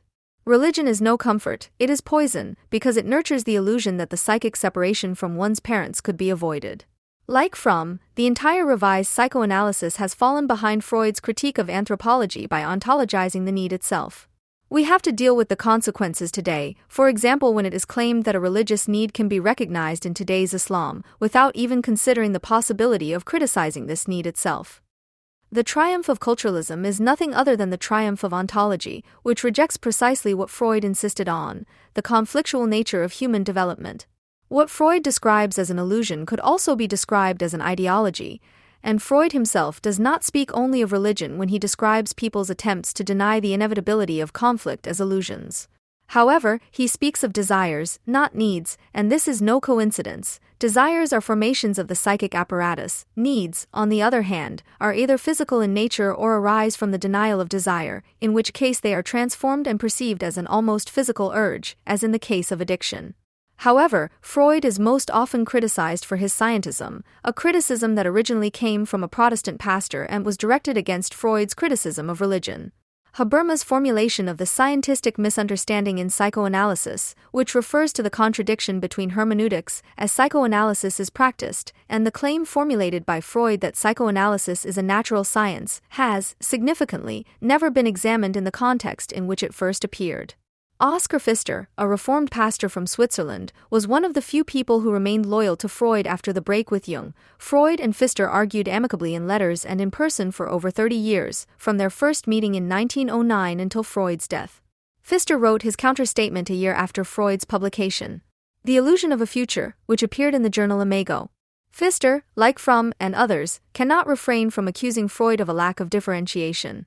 What is well known today by the defenders of cultures is that they use this statement to allude to their expertise and thus to the critic's lack of knowledge, while at the same time dismissing the criticism by focusing on secondary aspects and seemingly not even taking note of the essence of the criticism. However, both Pfister and Fromm had a certain level of sophistication at that time. Fromm, for example, introduced his 1930 essay with a fundamental consideration of the relationship between social and individual psychology, which was to become significant for the research program of the Frankfurt Institute for Social Research. Pfister, for his part, came very close to what Habermas was later to describe. However, Freud was not a vulgar atheist of the ilk of Richard Dawkins. Both Pfister and Fromm used the insinuation that Freud was passing himself off as a scientist, in the future of an illusion of all places, in order to devalue his central argument that religion is a state that is comparable only to the individual obsessive-compulsive disorder of childhood, the further development of a thought that had already been expressed by Theodor Reich, as well as Freud. Fromm's argument is that religious people have no need for the development of individual neuroses because the symptoms are collectivized, and conversely, the individual sick person can experience healing in religion if he or she succeeds in overriding his or her symptoms. Pfister writes under the heading Freud's Scientism, the criticism of which is devoted to the entire second section of his essay. Quote, Freud opposes religious faith with the belief in the blissful thought of science, under which Freud understands only the empirical science.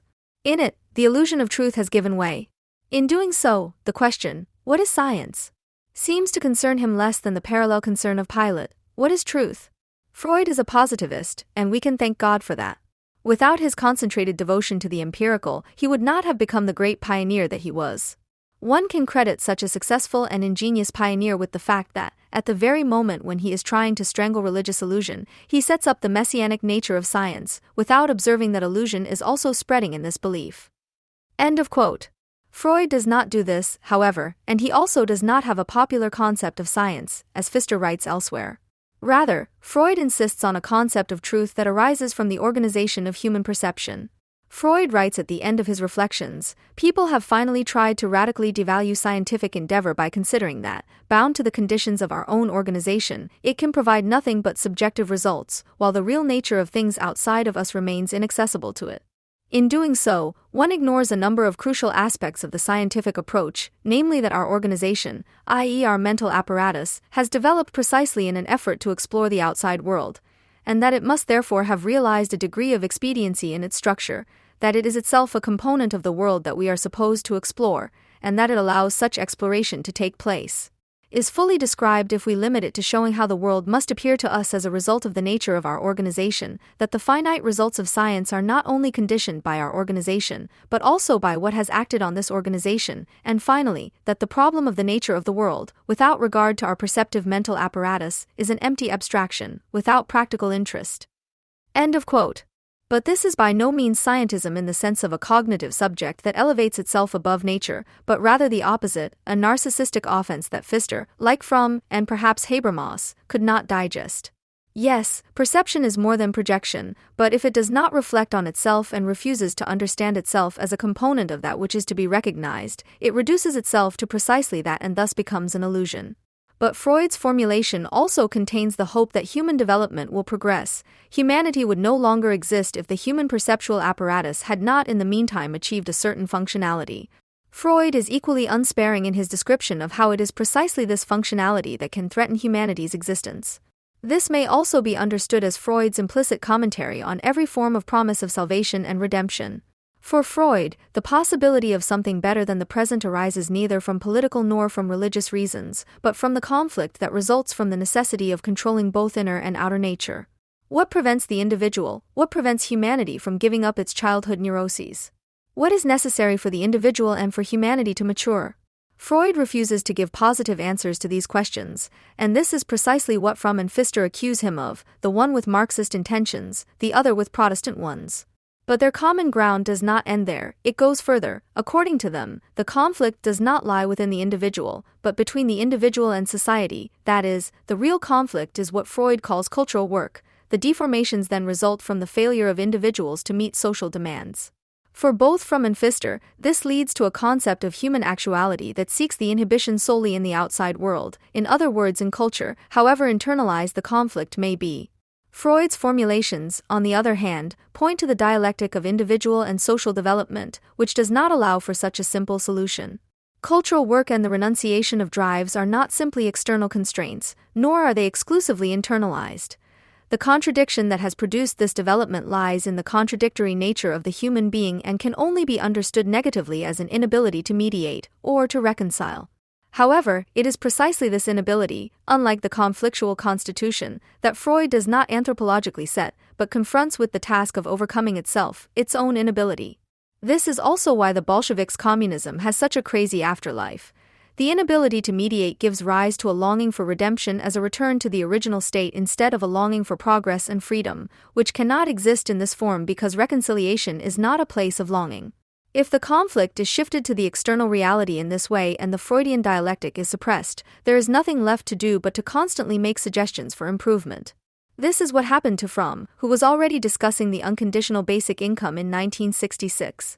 By now committed to a worldview that he called humanistic psychoanalysis, he found that an affluent society could eliminate the central deficiency, namely the threat of starvation, by means of a guaranteed income for all. As long as basic political rights were secured, this would mean a significant relief from existential need. Fromm, who in 1960 had projected a utopia of a healthy society, was not only opposing Freud's idea that the realm of freedom is conquered through separation and patricide, that is, through work. His response to the anticipated objection that a basic income would promote collective regression because it would serve the unconscious fantasy of a permanently available nurturing mother's breast was to counter it with the demand for the total socialization of the individual. Quote, "The principle of a guaranteed income for all can only be fully effective if it is simultaneously linked to 1. A change in our consumption habits, that is, the transformation of Homo consumens into a productive human being, in the sense of Spinoza. 2. The development of a new spiritual attitude of humanism, in theistic or non-theistic form. And 3. A renaissance of true democracy, for example in a new lower house in which decisions are made by integrating the decisions of hundreds of thousands of small groups, face-to-face groups, through the active participation of all employees in all companies and in every type of management, etc. The danger that a state that feeds everyone could become a mother goddess with dictatorial characteristics can only be countered by a simultaneous increase in democratic processes in all areas of society." End of quote. Fromm's argumentation manifests the neurotic equation of more of the same, which is the basis of the repetition compulsion of the symptom. It is not questioned that the existence of the subject is actually dependent on the question of the usability of labor, whether it is one's own or that of others. Instead, Fromm calls for an intensification of participation in one's own exploitation. His vision of a future of general participation seems to have become reality today, without anything having changed in the neurotic unhappiness of the individual. The productive worker that Fromm wanted to see is today the eternal trainee who can no longer distinguish between professional and private life because he is constantly available. He participates and yet is more exposed than any proletarian before him, and he does not even have an object to which protest could be directed, except himself. Freud rejected the separation of culture and civilization in the sense in which it was a popular topos of German cultural criticism at the time, but nonetheless he introduced a distinction between the two that has nothing in common with the cultural critical topos. Freud understands culture as early human development, which is not yet aware of itself, both collectively and individually. Civilization, on the other hand, is bound to epochs. Civilizations come and go, and human development is correspondingly discontinuous. This is why Freud also speaks of the decline of Oedipus. The allusion to the decline of a civilization is no coincidence. The fundamental contradiction between culture and civilization does not exist. The general hostility of the masses towards culture was Freud's major theme in the 1920s and was related, on the one hand, to the version of the topical model of the ego, ID, and superego, and on the other hand, to the postulation of the death drive. The compulsion to repeat and regression are the two symptoms of hostility to culture, which is associated individually with a desire for absorption in a maternal omnipotence that has become a need, and collectively with the projection of the damaged ego ideal into a father leader. In this respect, the underestimation of the regressive potential of every constructive demand gives rise to the compulsion to be positive, which seeks to spare the subjects the pain that accompanies development. All pain comes from life, as the British psychoanalyst Hannah Siegel put it. Where there is no pain, there is no development, the death instinct is silent. The regressive potential has no other goal than to return living matter to its inanimate state, no matter how human and tender and accepting and cute and needs-oriented it may come across, as with the guaranteed basic income or in the safe space. There is not much to distinguish the two from Islam, except that they present themselves as secular. The families of Palestinian Jews who murder receive a guaranteed basic income. There are reports of martyrs who seek their own death and that of the Jews for this very reason. And there is no safer safe space than the Gaza Strip. Freud was often criticized for not questioning power, but rather for defending coercion. However, he understood coercion not only as external, but also as the result of internal conflicts that push for a solution. The erosion of civil society allowed the illusion of an experiment that cost millions of people their lives in the Soviet Union and China. It allowed the Nazi campaign of extermination to be an illusion of shared destruction without pain. In view of today's promises of freedom from pain, ideology critique cannot do without this conservative Freud, without his realization that without authority there can be no liberation and without pain no life is conceivable. This is an arrogant standpoint under certain circumstances, because neither the critic nor his audience can exempt themselves from the regressive tendency. But this is precisely where Freud comes in again, with the self-reflective element of the Enlightenment, which refuses to fall back behind once-won knowledge by resisting the tendency within itself to succumb to a further illusion. Of course, man then finds himself in a difficult situation. He will have to admit his complete helplessness, his insignificance in the workings of the world, no longer the center of creation, no longer the object of tender care of a benevolent providence. Ideological criticism must never be allowed to console us about this, because it is the only place where the terrible beautiful promise of freedom is still preserved. Disappointment with reality, despair at the possibility of real satisfaction, leads to an escape from reality. When it comes to protecting health, at least in the West, there is still civil courage, even among students. "Sorry, but you can't smoke on campus," a fellow student politely rebuked a young man who was secretly filming himself smoking a cigarette on the campus of the University of California at Berkeley, waving the ISIS flag. Apart from this brief interlude, however, he was allowed to continue and was passed by without a word. This changed abruptly, however, when the young man exchanged the ISIS flag for that of the Jewish state. Now there was a hail of insults and threats, the usual arsenal of the Israel critics, kid killers, thieves, genocide, and the like. Anyone who thinks that this performance is not representative of reality will be disabused of this notion if they take a look across the channel to England. On October 16, 2014, Haaretz reported the following from the island. The National Union of Students in the United Kingdom has rejected a motion condemning the Islamic State, claiming that it is Islamophobic. A student of post-colonial theory and language, presumably English studies, in Birmingham, the black student representative Milieu had mobilized against this motion. The student union finally announced the following: "We recognize that the condemnation of ISIS seems to have come to a justification of war and open Islamophobia. This rhetoric exacerbates the issue at hand and essentially is another attack on those we intend to defend." The Black Students Campaign within the National Union of Students uncompromisingly supports black communities around the world against imperialism and Western interference, which, as history shows, has all too often led to the suffering of black people. End of quote. At the same meeting of the National Union of Students, the Eurosceptic UKIP party was condemned and a boycott of the Jewish state was called for. Almost simultaneously, resistance to the white impositions was also stirred up at the renowned left-wing Goldsmiths College in London.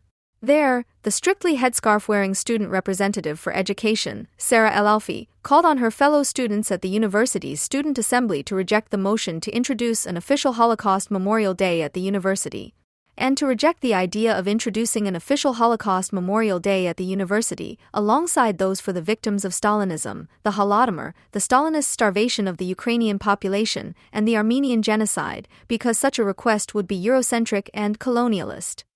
El-Alfi added, "Memorial Days should not be reduced to a list of European historical events. Given our long history of advocating diversity and recognizing numerous struggles, and given that it is currently Black History Month, I feel that the motion did not go far enough." End of quote. Her request was quickly met with a thoroughly totalitarian majority of 60-1 votes. One particularly sensitive student is quoted as saying, "The motion would force people to remember things they may not want to remember." Such statements and reactions can be countered with a discrete reference to historical facts, for example by pointing out that the assumption of homogeneous black communities around the world is a racial phantasm, and that Western intervention did not introduce slavery, but abolished it and put a stop to the much more extensive Arab-Muslim slave trade, albeit hesitantly, but at least. Or to make it clear that the victims of Stalinism were largely exterminated in the Gulag, which was located at the other end of the world, namely in Siberia, that a Muslim SS division led by a Palestinian Muslim also took over the murdering in Bosnia, and that Amin al-Husseini also personally took charge of the extermination of the Hungarian Jews. Or that the genocide of the Armenians took place east of the territorial border of Europe at the Bosporus, or to politely ask what these exterminations have to do with the recognition of numerous struggles would be completely pointless. The statements quoted here are phenomena of a psychological nature, As Freud says, what counts here is exclusively the neurotic currency, i.e., only what is intensely thought, imagined with effect, the correspondence of which with reality is incidental. In the second part of his, in the eyes of these postmodern students, certainly completely condemnable because Eurocentric, essay Totem and Taboo, which has the completely decentering, because universal subtitle Some Similarities in the Mental Life of Savages and Neurotics, Freud pursues the solution to the riddle of the taboo and in doing so expresses the following assumption, which would probably deeply offend any true Eurocentric. Quote, "It may suggest to us that the taboo of the savages of Polynesia is not as far removed from us as we initially wanted to believe, that the prohibitions of morals and ethics that we ourselves obey may have a relationship in their essence with this primitive taboo, and that the enlightenment of the taboo could shed light on the dark origin of our own categorical imperative." End of quote. I end the question of the psychological genesis of what can be considered one of the highest cultural ideals, not only in European philosophy of the Enlightenment, the categorical imperative of Kant's philosophy of reason and morality. Freud identifies a relationship with the primitive taboo. Quote, "Far from attesting to the central position of European culture among all other cultures, totem and taboo perpetuates that offense, meaning the third, strictly speaking the fourth, of humanity after Copernicus, Darwin, and Marx, by means of ethnopsychoanalysis. While individual psychoanalysis offends the subject by confronting it with its inner foreign country, i.e. the unconscious, the ethnopsychoanalytical approach of totem and taboo offends the civilized, or rather the Europeans, by showing them how much they have in common with the savages, those inhabitants of the outer foreign country." End of quote. Just as psychoanalysis does not categorically divide people into sick and healthy, it does not postulate a categorical, but merely a gradual difference between the wild, primitive, and the civilized peoples.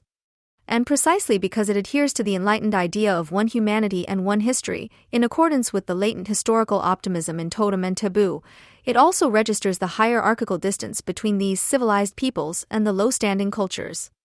But, and this is at the same time the self-reflective program of a dialectic of enlightenment against the decline of civilization, it is carried by a considerable skepticism regarding the resistance of precisely these civilized peoples against the increasing hostility to culture, i.e. the mass psychological regressions that manifested themselves shortly after the publication of the work in the First World War, in the German national delusion and the resulting destruction, and currently in Political Islam.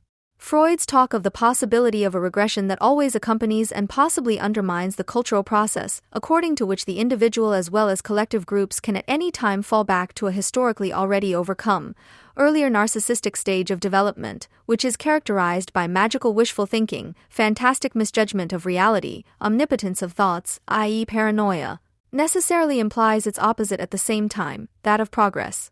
And with it, what should apply both individually as normal subject formation or, if this is massively disturbed, as the goal of successful psychoanalytic therapy, and collectively for successful cultural development. The ability to critically reflect on oneself, to realistically judge, love and work, in short, the re-establishment of maturity and autonomy. Psychoanalysis, like common sense or philosophy from Plato and Aristotle to Diderot, assumes that the adult human being has internalized a multitude of external constraints that form an integral part of his or her psyche. From a psychoanalytical perspective, the adult has given up his omnipotence fantasies, has accepted that words do not mean what he wants them to mean, has recognized that there are other people whose desires are usually contrary to his own, etc. What makes psychoanalysis an impossible profession alongside politics and pedagogy, as Cornelius Castoriadis further explains in this context, is the fact that those working in these fields always have to assume or make use of an autonomy that does not, yet, exist in reality.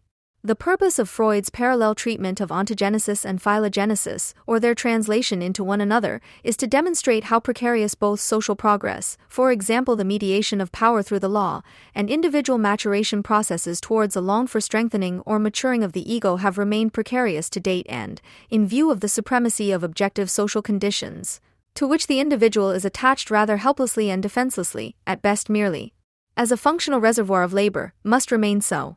Cf. Theodore W. Adorno's comments on this. For the concept of freedom, I mean, political freedom, not freedom of will, it is enough for me to state that a state of freedom is one in which, when the doorbell rings at 6:30 in the morning, I do not have to assume that either the Gestapo or the GPU or some other similar institution can take me away without my being able to assert the right of habeas corpus against it. End of quote. If one does not share Freud's ontology of the false state, his ahistorical, functional concept of bourgeois society, in which partial and general interests are already reconciled, which is why he also unreservedly assumes an acting collective subject of the species, it is nevertheless necessary to turn the critical insights of psychoanalysis and the potential that it also demonstrates in Freud against some of the limitations of its author. Which is what critical theory, especially in the work of Adorno and Marcuse, did. Freud summarizes the relationship between culture and social organization as follows: human culture rests on two pillars, one of which is the control of natural forces, the other the restriction of our drives. Chained slaves carry the throne of the ruler. Woe betide if they were freed, the throne would be overthrown, the ruler trampled underfoot. Society knows this and does not want it to be spoken of. But why not? What harm could be done by discussing it? Psychoanalysis has never advocated unleashing our socially harmful drives. On the contrary, it has warned against it and advised improvement. But society does not want to hear about the disclosure of these circumstances, because it has a guilty conscience in more than one direction. Firstly, it has set a high ideal of morality. Morality is the restriction of drives, and demands that all its members fulfill it, regardless of how difficult this obedience may be for the individual. But it is also not so rich or well organized that it can compensate the individual for the extent of his or her renunciation of drives. It is therefore left to the individual to decide how to obtain sufficient compensation for the sacrifice imposed on him or her in order to maintain his or her mental balance.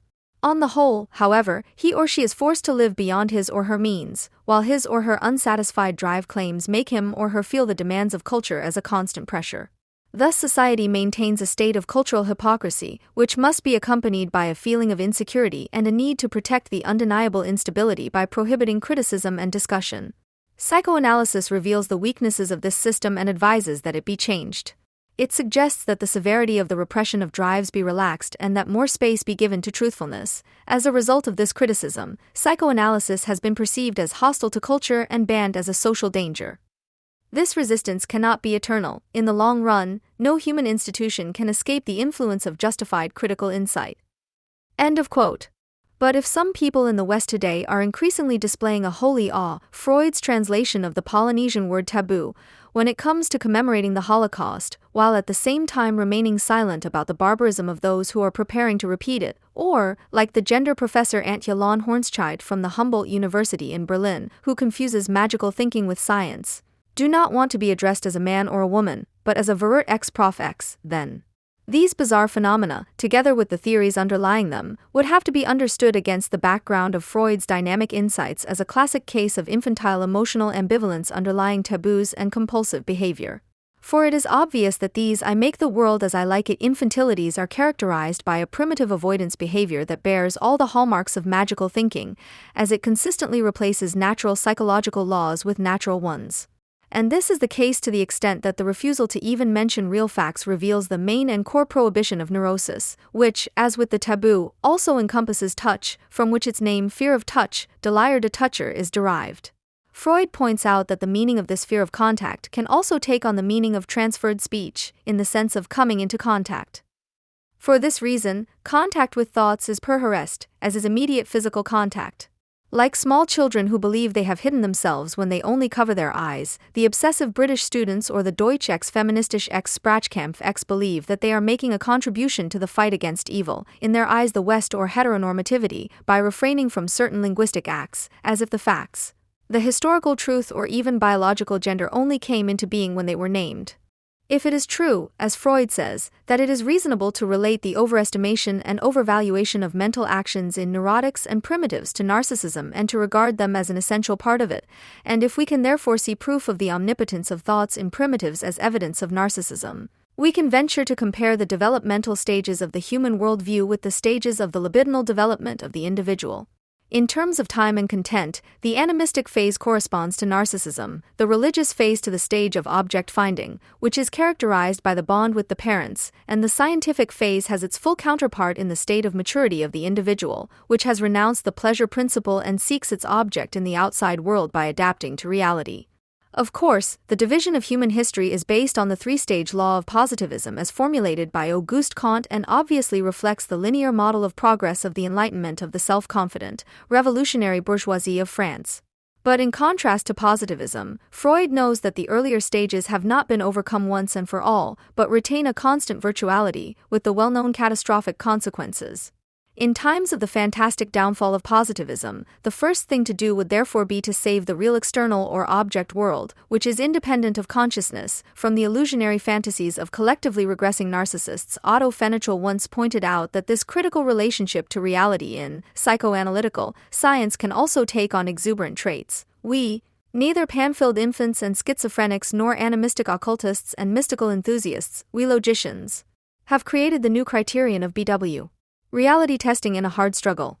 And so that suffering does not crush us in the renunciation of pleasure that this criterion requires, a high reward for this original renunciation of pleasure, a new ethic that sets no other task than this, to decide on reality or non-reality only on the basis of insight, and to remain with what has been recognized as long as the reasons that led to the realization continue to exist, but also to always be ready to critically re-examine all reasons.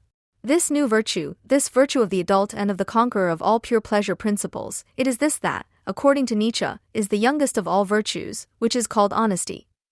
Perhaps, considering this, one will realize that the one who carries reason everywhere it will let itself be carried is not fleeing from the disparate nature of reason, but perhaps is struggling for it more fervently and more truthfully than the one who unquestioningly and carelessly believes in his intuition. That reflection is not always soberness, but sometimes a deeper intoxication than the all-too-cheap one experienced by the thoughtless at the summit of a mountain. That the experience of logical thought is no more unholy than that of a lyrical poem, so that I want to conclude, varying a word of Beer Hoffmann about the longing for God, and closer to his throne stands my hatred than all the love of his cherubim. Max Horkheimer is of a very similar opinion in this regard, when he writes in his essay on the problem of truth in the Journal for Social Research 4/1935, for example, quote, "The direction and outcome of historical struggles depend to a large extent on the decisiveness with which people draw conclusions from their insights, on the open-mindedness with which they adapt and refine their theories of reality, in short, on the uncompromising application of insights recognized as true. It is not history that corrects and further determines the truth, so that the cognizant subject, aware that his differentiated truth, which contains the others in a superseded form, is not the whole truth, need only watch, but the truth is driven forward by the people who have it, who stand by it unwaveringly, apply it and enforce it, act in accordance with it, and bring it to power against all resistance from backward, limited, one-sided points of view. The process of realization includes both real historical will and action and experience and understanding. The latter cannot progress without the former. Nietzsche said that a great truth wants to be criticized, not worshipped. This applies to truth in general. He could have added that criticism not only involves the negative, skeptical moment, but also the inner independence, i.e., the desired maturity or autonomy that Freud's psychoanalysis has in mind, not to drop the truth, but to remain firm in its application, even if it may pass away. The process of cognition in the individual involves not only intelligence, but also character, and in a group not only adaptation to changing reality, but also the strength to assert and implement their own views and ideas. End of quote. The mature, materialistic moment, according to which science only begins when one has realized that one does not know the world and must therefore search for ways to get to know it, that one must therefore search for real, not imagined causalities in the natural sciences, history, medicine, psychology, or sociology in order to be able to form a critical concept of the individual and society at best. In the search for ways to abolish or at least minimize the perennial suffering, it is increasingly coming under fire from a postmodern counter-enlightenment, a social deconstruction or, more precisely, destruction of science, with dire consequences.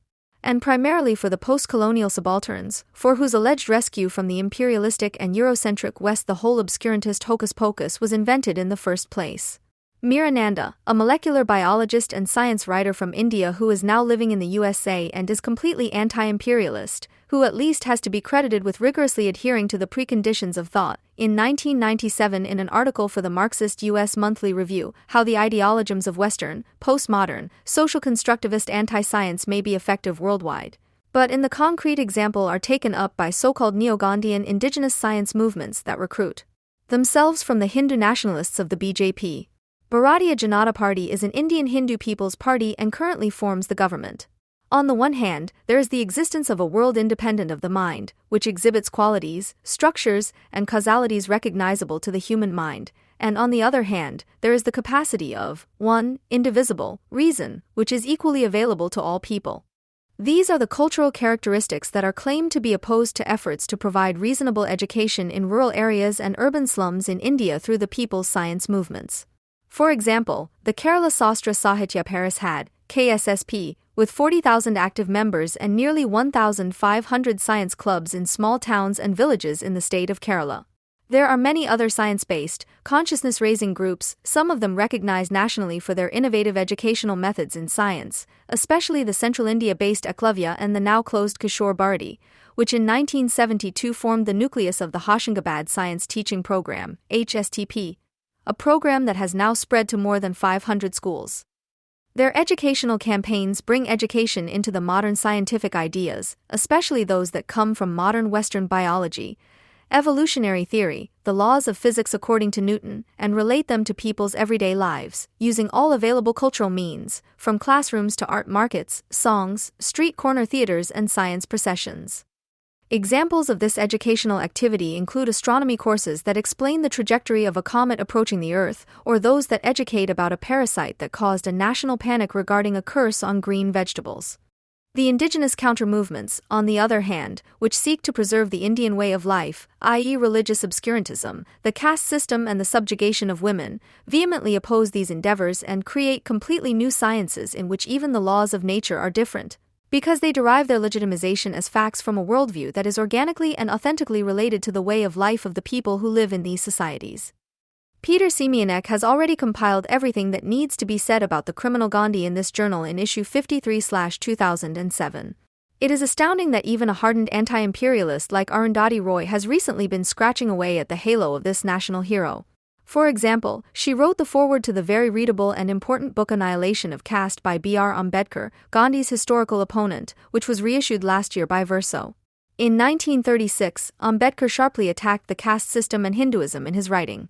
For example, Hindu revivalist parties in the states where they came to power have replaced modern mathematics with an obviously false version of Vedic mathematics. As is not difficult to see, being unable to do arithmetic or doing it incorrectly is certainly not the best way for impoverished Indian subalterns to be able to or have to face the brutal constraints of the world market. What the ideologues of both the Indian indigenous and the Western social constructivist schools of thought have in common is the fundamental assumption of the strong program of the sociology of science according to David Bloor and Barry Barnes, that physical reality is no less a social reality than it is a social and linguistic construct. That scientific knowledge, far from being objective, reflects and encodes the dominant ideologies and power relations of the culture that produced it. That the truth claims of science are inherently theory-laden and that the discourse of the scientific community, despite its undeniable value, cannot claim a privileged epistemological status with regard to the counter-hegemonic narratives emanating from dissident or marginalized communities. It may well be that different theories at a given time compete to describe and explain the same phenomenon, but in the long run the one that will prevail is the one that has a greater depth of explanation than the competing ones, that is, one that can explain why other theories make the wrong assumptions that they do, or why they also come to the wrong conclusions that they do. Marx's critique of the fetishism that underlies both bourgeois classical and neoclassical economic theory, as well as the everyday consciousness that guides people's actions, is a prime example of this. Albert Einstein's remark also points in the same direction. The development of physics has shown that at any given moment, out of all conceivable constructions, a single one has always proved itself decidedly superior to all the rest. Nobody who has really gone deeply into the matter will deny that in practice the world of phenomena uniquely determines the theoretical system, in spite of the fact that there is no logical bridge between phenomena and their theoretical principles. Can we ever hope to find the right way? Nay, more, has the right way any existence outside our illusions? I answer without hesitation that there is, in my opinion, a right way and that we are capable of finding it. End of quote. Or, to put it more pointedly in the words of cultural psychologists Kenneth and Mary Gergen, there is no particular configuration of words or sentences that is uniquely connected to what we call either the world out there or in here. We may wish to agree that something exists, but whatever exists makes no claims on the configuration of phonemes or sentences that people use to talk about it. For this reason, we deny any person or group the privilege of claiming superior knowledge regarding what exists. With regard to truth, a fit between word and world, or reason, the arrangement of words themselves, no science, religion, philosophy, political party or other group can claim ultimate superiority. To put it more positively, the world does not control what we make of it. The world does not control what we make of it, Pippi Longstocking would certainly not come to any other conclusions.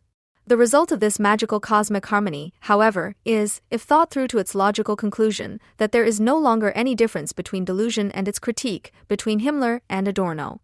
The assumption, for example, that the Jews rule the world, which is why all violence must be used to destroy this counter-race, while remaining decent oneself, is a view that is just as valid as its opposite. However, this also means that the concept of being valid, i.e. validity, and everything that depends on it, i.e. language, logic and truth, lose all meaning. Thought destroys itself with the means of thought itself. And that has a tradition. One need only look at the German ideology, Marx's confrontation with Max Stirner and the German socialists, or at the idealists of German political romanticism such as Herder and his ilk. As Alain Finkielkraut once pointed out, they had already accused the philosophy of the Enlightenment of arrogantly elevating itself in the mind above being, instead of humbly recognizing that it, that is, the spirit of the people, has always been in us or thinking us. This defeat of thought, as the title of his essay suggests, is now being prettified in a somewhat postmodern way, but the matter is now being continued globally. Against the universalistic spirit, reason, the postmodern-minded diehards are positioning the places of speech, i.e. the situatedness and positioning and thus the perspectives of the subjects who no longer judge but feel all the more. And in a casual and carefree manner, they contribute to the suppression of the cries of rebellion and suffering, as soon as the whip is only an aged, ancestral, historical whip. If we want to denounce this development for what it is, a delirium that endangers itself and others, we will not be able to avoid holding on to the project of enlightenment and repeatedly emphasizing that, as the Danish semiotician Stjernfeldt once succinctly stated, the celebration of human sacrifice, war, stoning and the cutting off of hands and heads is not a measure of value, and the pursuit of art, science, and democracy is another. It is impossible to claim that one is superior to the other. Freud's cautious hope for an education in reality expressed in the future of an illusion is thus limited by boundaries that are social, not individual. Even if he realistically defines the problem, the hostility to culture due to irrational drive sacrifices, he draws the wrong conclusions, because they are elitist. Quote, one has to reckon with the fact that destructive, i.e. antisocial, and anti-cultural tendencies are present in all people and that in a large number of people these tendencies are strong enough to determine their behavior in society. This psychological fact is of decisive importance for the assessment of human culture. If one could initially think that the essence of this was the control of nature to obtain the necessities of life and that the dangers threatening it could be averted by an appropriate distribution of these among people, the emphasis now seems to have shifted from the material to the spiritual. It will be decisive whether and to what extent we succeed in reducing the burden of the drive sacrifices imposed on people, reconciling them with the necessary ones that remain and compensating them for them. End of quote. In his work The Future of Psychoanalytic Therapy, published before the First World War, Freud already articulated what Johann August Schlein draws attention to in his study. Deeper insights into social reality than any formal democratic starting point from the so-called responsible citizen. Freud writes aptly, I don't need to tell you much about the importance of authority. Very few cultured people are capable of existing without the support of others, or even of making an independent judgment. You cannot imagine the craving for authority and inner instability of people to be too bad. Later, in The Future of an Illusion, he also comments on the fateful question of humanity, whether and to what extent it will be possible to reduce the burden of the drive sacrifices imposed on people, to reconcile them with the remaining ones and to compensate them for them, as follows. Only through the influence of exemplary individuals, whom they, the masses, recognize as their leaders, can they be persuaded to perform the work and make the sacrifices that are essential to the survival of civilization. Freud is thus caught in the vicious circle of a self-created antinomy. How can we succeed in reducing the culture-hostile majority of today to a minority if the remedy for this was, from the outset, the very cause of the hostility to culture, i.e. if we are trying to cast out the devil with Beelzebub? As rational as Adorno's insight may be, the existential necessity or ananke postulated by Freud, which today in its social form is becoming transparent as outdated, but which Freud did not think of in social terms and thus, quite the bourgeois, hypostatized as fate, should be met as follows. If, however, in a society in which hunger could be avoided here and now in view of the existing and obviously possible abundance of goods, people nevertheless go hungry, then the abolition of hunger requires intervention in the production relations. But Adorno also faces the same dilemma, the decisive question of the subject of this intervention, because while culture has failed, and failed through its own fault, which is avenged on it, the immediate barbarism that is brought about by its failure is then still the worse. The problem is not too much, but too little rationality, in the sense of the interest of all, which is why Horkheimer and Adorno also wanted to use all the arguments of the counter-Enlightenment to strengthen the Enlightenment. Quote, the dialectic of Enlightenment, which must indeed name the price of progress, all the ruin that rationality as progressive control of nature causes, is broken off somewhat too early, according to the model of a state whose blind closure seems to block the way out. It is being recognized, in a convulsive and willful manner, that the excess of rationality, which the educated classes in particular complain about and which they register in terms such as mechanization, atomization, and also massification, is a lack of rationality. End of quote. It is a metaphysical fallacy to assume that because culture has failed, because it has not kept its promises, because it has denied people freedom, individuality, and true universality, because it has not fulfilled its own concept, it should now be thrown on the scrap heap and replaced by the cynical creation of power relations. It is one of the most dangerous errors to assume that something is worse than the opposite of pure immediacy because it is not what it promises, because it is not yet its own concept, and because it destroys the latter. It is not only the eye of the Marxist imperative, which must first be strengthened historically in order to conceive the idea of what is more than being beyond the immediacy of the reality principle, that is in a bad way, but, as explained, also that what, in a state of unfreedom, would have to prevent a relapse into barbarism, the only progress he still envisaged, and which did not fail to materialize until the genocide in Rwanda, and has not yet materialized, was summarized in the lecture mentioned above as follows. I believe that if you think of progress as something that will get better, that there will be no more fear, then you certainly don't have a timeless and absolute definition of progress, but you do have the concrete form in which this concept can appear today. Because progress today really means nothing more than avoiding and preventing total catastrophe, and I would say that if it is only prevented and avoided, then that is actually already progress in its entirety. End of quote. A prerequisite for a critique of the state and capital that deserves its name is not to abstract from the psychological and ideological constitution of the state subjects, because the successful realization of a reconciled society depends on the ability of mature individuals to make judgments without pathologically projecting. This maturity includes, above all, an unillusioned assessment of the real circumstances, the rejection of hallucinatory wish fulfillment and notions of omnipotence. The fact that these sober, self-reflective qualities were historically acquired by the male bourgeois individual of the Enlightenment does not speak against these qualities, as a fantastic critique of privilege and enlightenment by degenerate discourse rags would have it, but only against their social particularization. This, then, is the core of the connection and contradiction between genesis and validity. In February 2024, the cover of the Zeit magazine showed a German Palestinian woman wearing a hijab and a Palestinian scarf, with the message, as a guiding quote, that rounds off her look, "I don't think it's right that people only focus on October 7th. The indifference towards the victims of October 7th, disguised as the ability to differentiate, serves the sole purpose of attacking Israel as much as possible. The mood has long since turned in the influential media, too. Even when 4 Israeli hostages were freed by the IDF on June 24, the focus was on the Palestinian victims, as in the Spiegel, where Muriel Kalish started with the following teaser under the headline Bloody Liberation. Quote, in a special operation, Israel rescued 4 hostages held by Hamas in the midst of civilians. In doing so, the military cut a swath of destruction through a refugee camp and killed hundreds of Palestinians. End of quote. Hamas's plan, which knew that the Israeli army could only respond to the incursion with war, has paid off. As long as Israel remains committed to its goal of defeating Hamas and freeing the hostages, the army has no choice but to attack the infrastructure in Gaza that is used by terrorists to hide, even if this means that civilian casualties are unavoidable. However, these can be presented to a notoriously Israel-critical world public as proof of genocidal intentions. The fact that it is going so well that the entire community of states is abandoning Israel and even countries such as Spain, Ireland, or Norway, where anti-Semitism is not yet an official state religion, are acting in foreign policy as if it were, may have surprised even the solidarity-spoiled leaders of October 7th.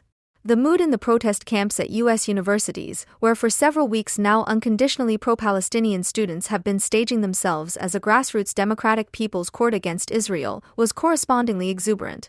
They are obviously delighted by their own propaganda, a bunch of good students, encouraged by the constant support of the progressive in-crowd, who form a rabble of tinkering, redundantly bawling and clapping agitators against Israel. Their events give the impression of sectarian incantation rituals in which the same idiotic slogans are repeated over and over again. Part of the spectacle were also Islamic mass prayers, which in form and content amount to a publicly celebrated affirmation of collective subjugation. No wonder, then, that the Iranian revolutionary leader Khamenei felt addressed as the patron of the student revival movement and assured the kneeling in a letter that they were on the right side of history. In these group excesses of redemptive anti-Semitism, Palestine embodies pure innocence. That the Israeli reaction to October 7th, which was also celebrated by ordinary Palestinians, is described as genocide is a grotesque inversion of the facts. The population of Gaza, the majority of whom desire the destruction of Israel, is indeed pursuing genocidal intentions. This is confirmed by surveys, but also by the fact that there is no revolt against Hamas, which has been forced onto the defensive by the IDF. The hostages are also being held in the middle of residential areas, and there is no sign of any solidarity with them on the part of Palestinian society. In this respect, too, it is the heir to National Socialism. Today, there is just as little talk of ordinary Palestinians as there was of ordinary Germans after 1945. It was not long before the first activists gathered in tent camps at German universities. The form of the setting also points to the occupiers' extortionate understanding of politics, to which there were hardly any limits. No one should be spared their harassment and threats. Hannah Wehler, president of the Jewish Students' Union of Germany, stated that in recent weeks Jewish students have often been unable to enter their universities without fear. The threatening scenarios and experiences of exclusion, according to Wehler, remind many of the reports of Nazi survivors. Her carefully worded reference to National Socialism is not an exaggeration. The conquest of public space, which is becoming a Jew-free zone, was an essential and openly declared goal of the Nazis in the early stages of their seizure of power. The red triangle with which Hamas marks its enemies and which now adorns the facades of buildings and the doors of professors' offices in Berlin is testimony to how serious the situation is. The protest campers leave no doubt that October 7th is not enough for them. The omnipresent accusations that innocent Palestinians are being persecuted by right-wing Israelis are pathetic projections of people who cannot leave Israel alone, who preach peace but fetishize violence. Nevertheless, none of the countless anti-Semitic actions of recent weeks has caused even a fraction of the outrage that would be comparable to the reactions to the xenophobic bleeding of the late-blooming SYLT Champagne faction. Meanwhile, German politicians are increasingly brazenly accusing Israel. The defense is going too far, they say. All this only confirms what was already clear before October 7th. The Sunday speeches are nothing but empty rhetoric, ritualized lip service. The fight against the right no longer merely serves the function of self-aggrandizement with the hope of collective catharsis, but that of distracting from anti-Semitism. German popular anti-fascism is a large-scale showmanship with the means of cultural industrial mass deception.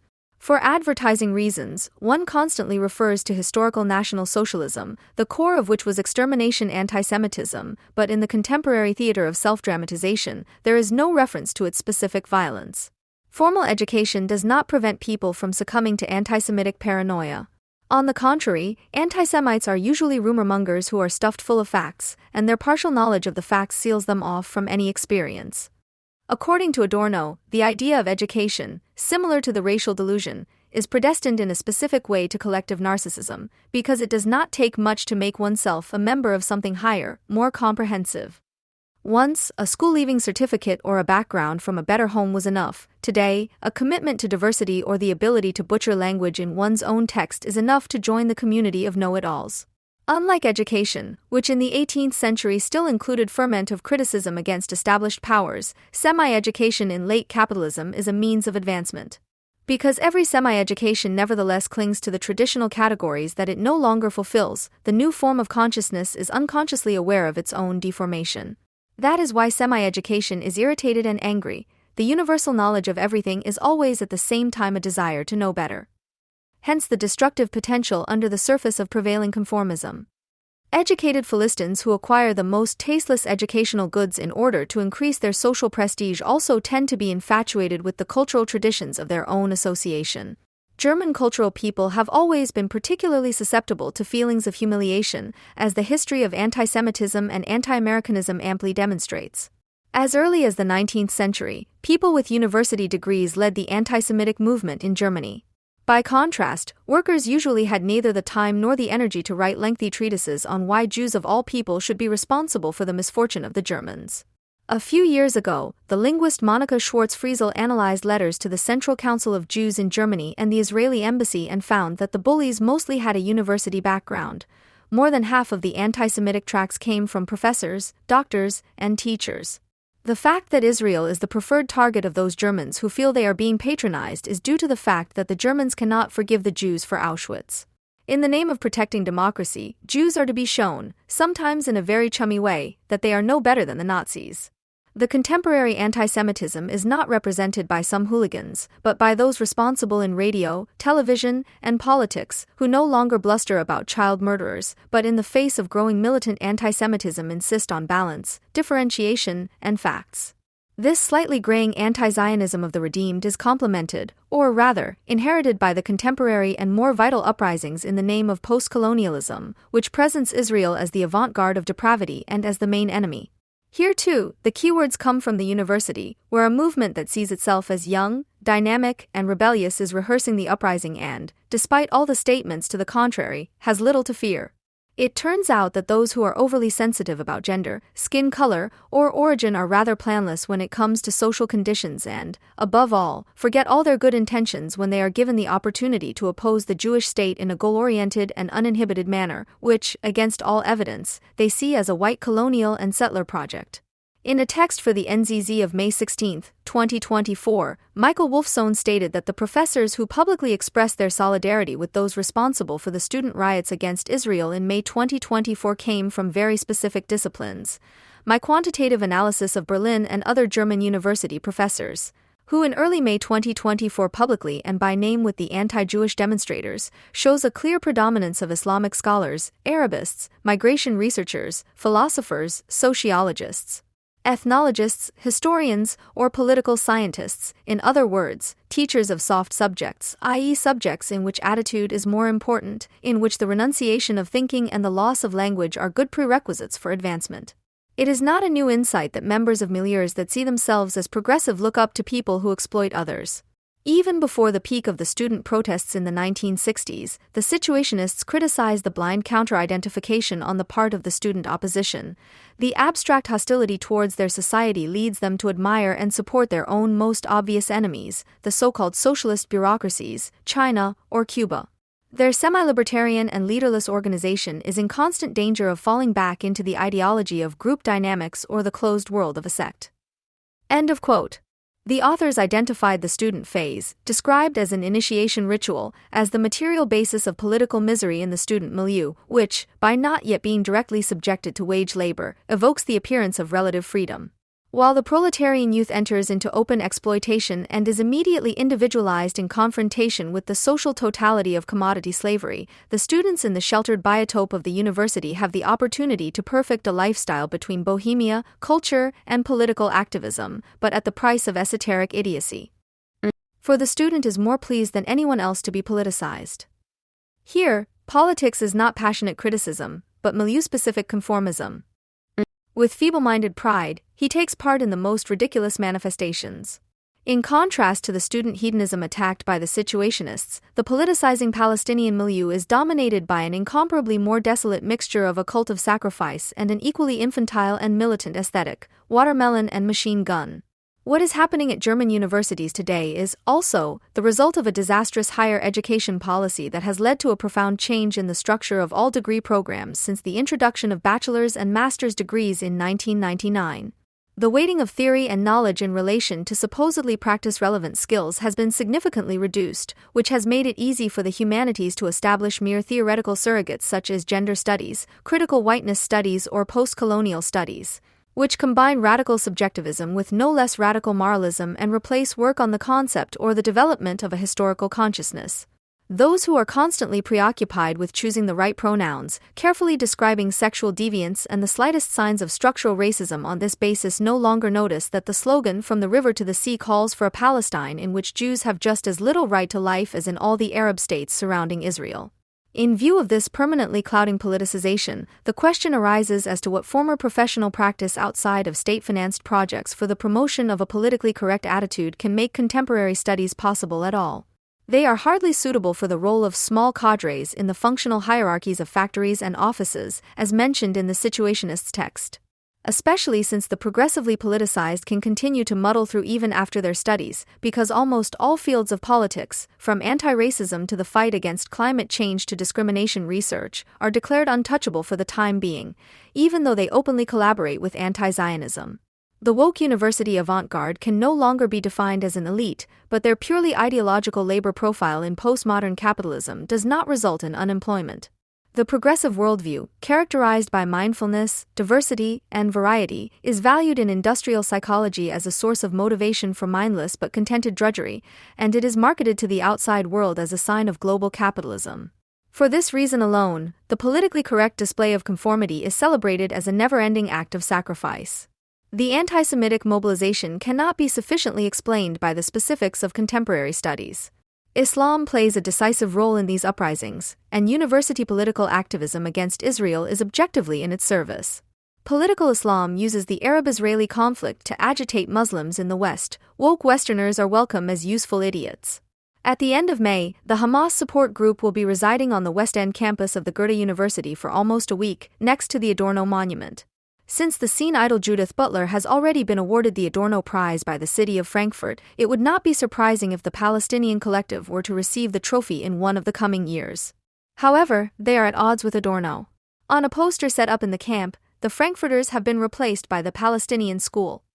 One should not be too attached to the term Frankfurt School, especially since today's representatives of critical theory, with their attempt to revive stale left-wing activism and to give it the traditional label of theory, have little to contribute to the demystification of contemporary regression. It should be known, however, that the last time the work of the Frankfurt School was thwarted and replaced, it was the Gestapo that closed the Institute for Social Research in July 1933 for subversive activities and drove the last of its, often Jewish, employees into exile. If there is such a thing as a Palestinian school today, it is the school of hatred for Jews. Its students regard critical theory as a provocation, if only because its founders placed the criticism of anti-Semitism at the center of their work. To exorcise the evil spirits, Oriental group dances were performed on the West End campus in Frankfurt, accompanied by the same stupid slogans as before in the USA: apartheid, genocide, from the river to the sea. The speaker Mohammad Naved Johari, for example, provided political education in the area of anti-Muslim racism, complaining after the attacks on Charlie Hebdo. Many of the cartoons that Charlie Hebdo drew are no different from what was drawn in National Socialism with regard to, or rather against, Jews. End of quote. In a recent survey of mostly female students of Islamic theology and Muslim religious education, i.e. future Islamic teachers, 47% of those surveyed stated that they reject Israel's right to exist. Almost 40% believe that Jews have too much power and influence in the world. They are encountering students who swear by the Quran. A non-representative study by the Criminological Research Institute of Lower Saxony, KFN, found that 45.8% of the Muslims surveyed agreed with the statement that an Islamic theocracy was the best form of government. A large number of tightly worn headscarves can also be seen at the Frankfurt protest camp. This is hardly surprising, as a massive increase in the number of headscarves in the cityscape has been observed in Frankfurt for years, especially among young women, including at the university. They represent the resurgence of orthodox everyday Islam in the younger generation of immigrants, who compensate for their unease with the West by demonstratively proud of their origins and traditions. At the same time, the headscarf elevates its chaste wearers, at least where there is no state-enforced veil, above those women who are addressed by the religious strength and power to choose veiling and the associated sacrifices. The protesters' provocations are also directed at those who are fighting against life-threatening Islamic rule all over the world. At a pro-Palestinian demonstration in Frankfurt, 3 women wearing veils proudly displayed a portrait of Ayatollah Khomeini, a mockery of all the women in Iran who are fighting against oppression. Because the rejection of a liberated humanity by the Palestine group does not come from the right, one cannot expect mass protests, media campaigns, or counter-strategy conferences from the Institute for Social Research. The lack of noticeable resistance to the Islamo-fascist land grab is not only due to the fact that ordinary students usually keep their distance from obviously fanatical troublemakers. However, it is not just the habitual indifference of students, whose socialized need for support weakens their willingness to contradict across all milieus. So-called learning from history may enable us to morally condemn Nazis or those who are thought to be Nazis, but it does not enable us to criticize anti-Semitism. The character of people who spit on the graves of those murdered on October 7 should be enough to identify them as enemies. In Frankfurt, it was left to pro-Israeli and Jewish initiatives to problematize the camp of the Hamas fan club. The behavior of the society in question also touches on the political sphere, where polemics and the settling of scores are supposed to contribute to the enlightenment about an enemy of humanity. All that is produced is a mere kitsch of understanding. Everywhere, the Jewish role as victims is emphasized and people are called upon to treat each other with respect, as if one believed in the postmodern theater of dialogue, which is supposed to conceal any social destructiveness. However, among those to whom one wants to teach the civilizational self-evident in this way, the gentle willingness to talk only generates more dominance. A need that is not even mitigated by references to the Jewish university history, which are also formulated in a style that would even bore museum visitors from outside. Quote, Frankfurt is a place where Jews, Muslims, and members of many other religious and non-religious identities live together. Our university owes its existence largely to the influence of Jewish personalities. Wilhelm Merton, who pushed for the founding of the Academy for Social and Commercial Sciences at the University of Frankfurt, was particularly influential. Through his engagement for modern social sciences, he created a climate in which Max Horkheimer and Theodore W. Adorno's Institute for Social Research was able to flourish into the world-famous Frankfurt School. End of quote. On closer inspection, however, the fact that it is written in this way is not a cause for ridicule. The tone of the advertisement reflects the balance of power between anti-Semites and their opponents, which makes it necessary for the efforts to de-escalate to sound almost desperate. However, the fact that the diversity behind which Islamic zealots hide today is invoked ultimately counteracts the well-intentioned concern. Quote, We are sure that this diversity is understood by the vast majority of our fellow students and university employees as an unalterable basis for our coexistence. End of quote. At the top of the list of signatories, Mayor Nargis Eskandari Grunberg, who is also the head of the Department of Diversity, Anti-Discrimination, and Social Cohesion. Just a few weeks ago, she was still promoting the Frankfurt Ramadan illumination and trivializing the viral anti-Semitism by putting it in the same category as the bogeyman of alleged Islamophobia. They are lights of togetherness, against prejudices, against discrimination, against anti-Muslim racism and also against anti-Semitism. End of quote. This contemplative prose, which above all testifies to the fact that it is already quite dark, is exemplary of the misjudgment of Islamic counter-enlightenment. The embrace of Islam goes hand in hand with the fact that the darkening and brutalization associated with its rise are concealed in a way that can only be explained in terms of mass psychology, with reference to forms of defense such as the identification with the aggressor described by Anna Freud. Another authentic spokesperson for diversity is Kola Maryam Hubush, the Islam promoter who is constantly present in talk shows and other mind-numbing formats, who was allowed to campaign for a global intifada against Israel in the Marcus Lands program on May 30, 2024. She used the moderator's invitation to make a closing statement to deliver a speech in a pure propaganda style that seemed as if she had practiced it in front of a mirror for a long time. Quote, Does it still matter, international law? International humanitarian law? Or is it okay if it burns? We talked about Zolingen at the beginning. Women, children, babies burn there. Right now, as we are discussing this here in Rafah, women, children, and babies are burning. International law is burning. Human rights are burning, morality is burning. Justice is burning and we are watching. We are participating and we are supporting this as the German government. And this is not the result of German history. It is not the right lesson of German history that we are supporting war crimes. This is the massive loss of trust that we are currently experiencing. End of quote.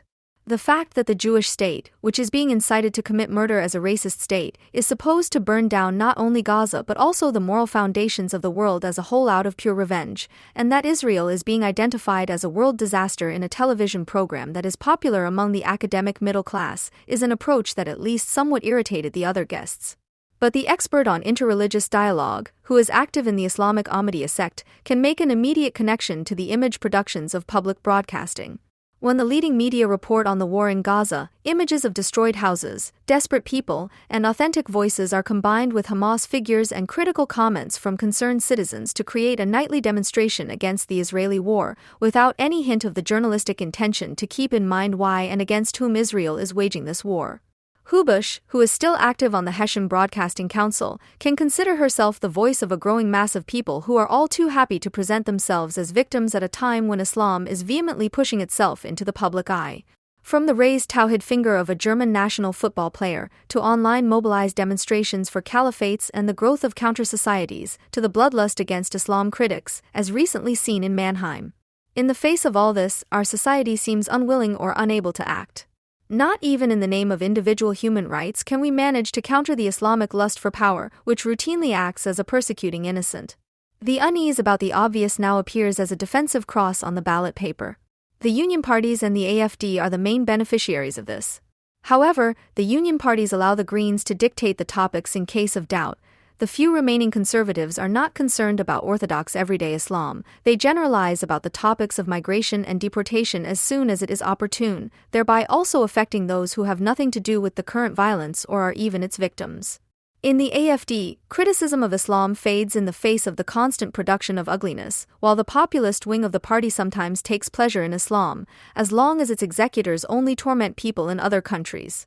However, defeatism should not surprise anyone, not in a party that is willing to collaborate with Russia, China, and Iran out of pure hatred for the West. The difference between this and the progressive Islam apologetic is that the countries mentioned are relatively far away, whereas Islam can only be suppressed here with a greater effort in terms of self-deception.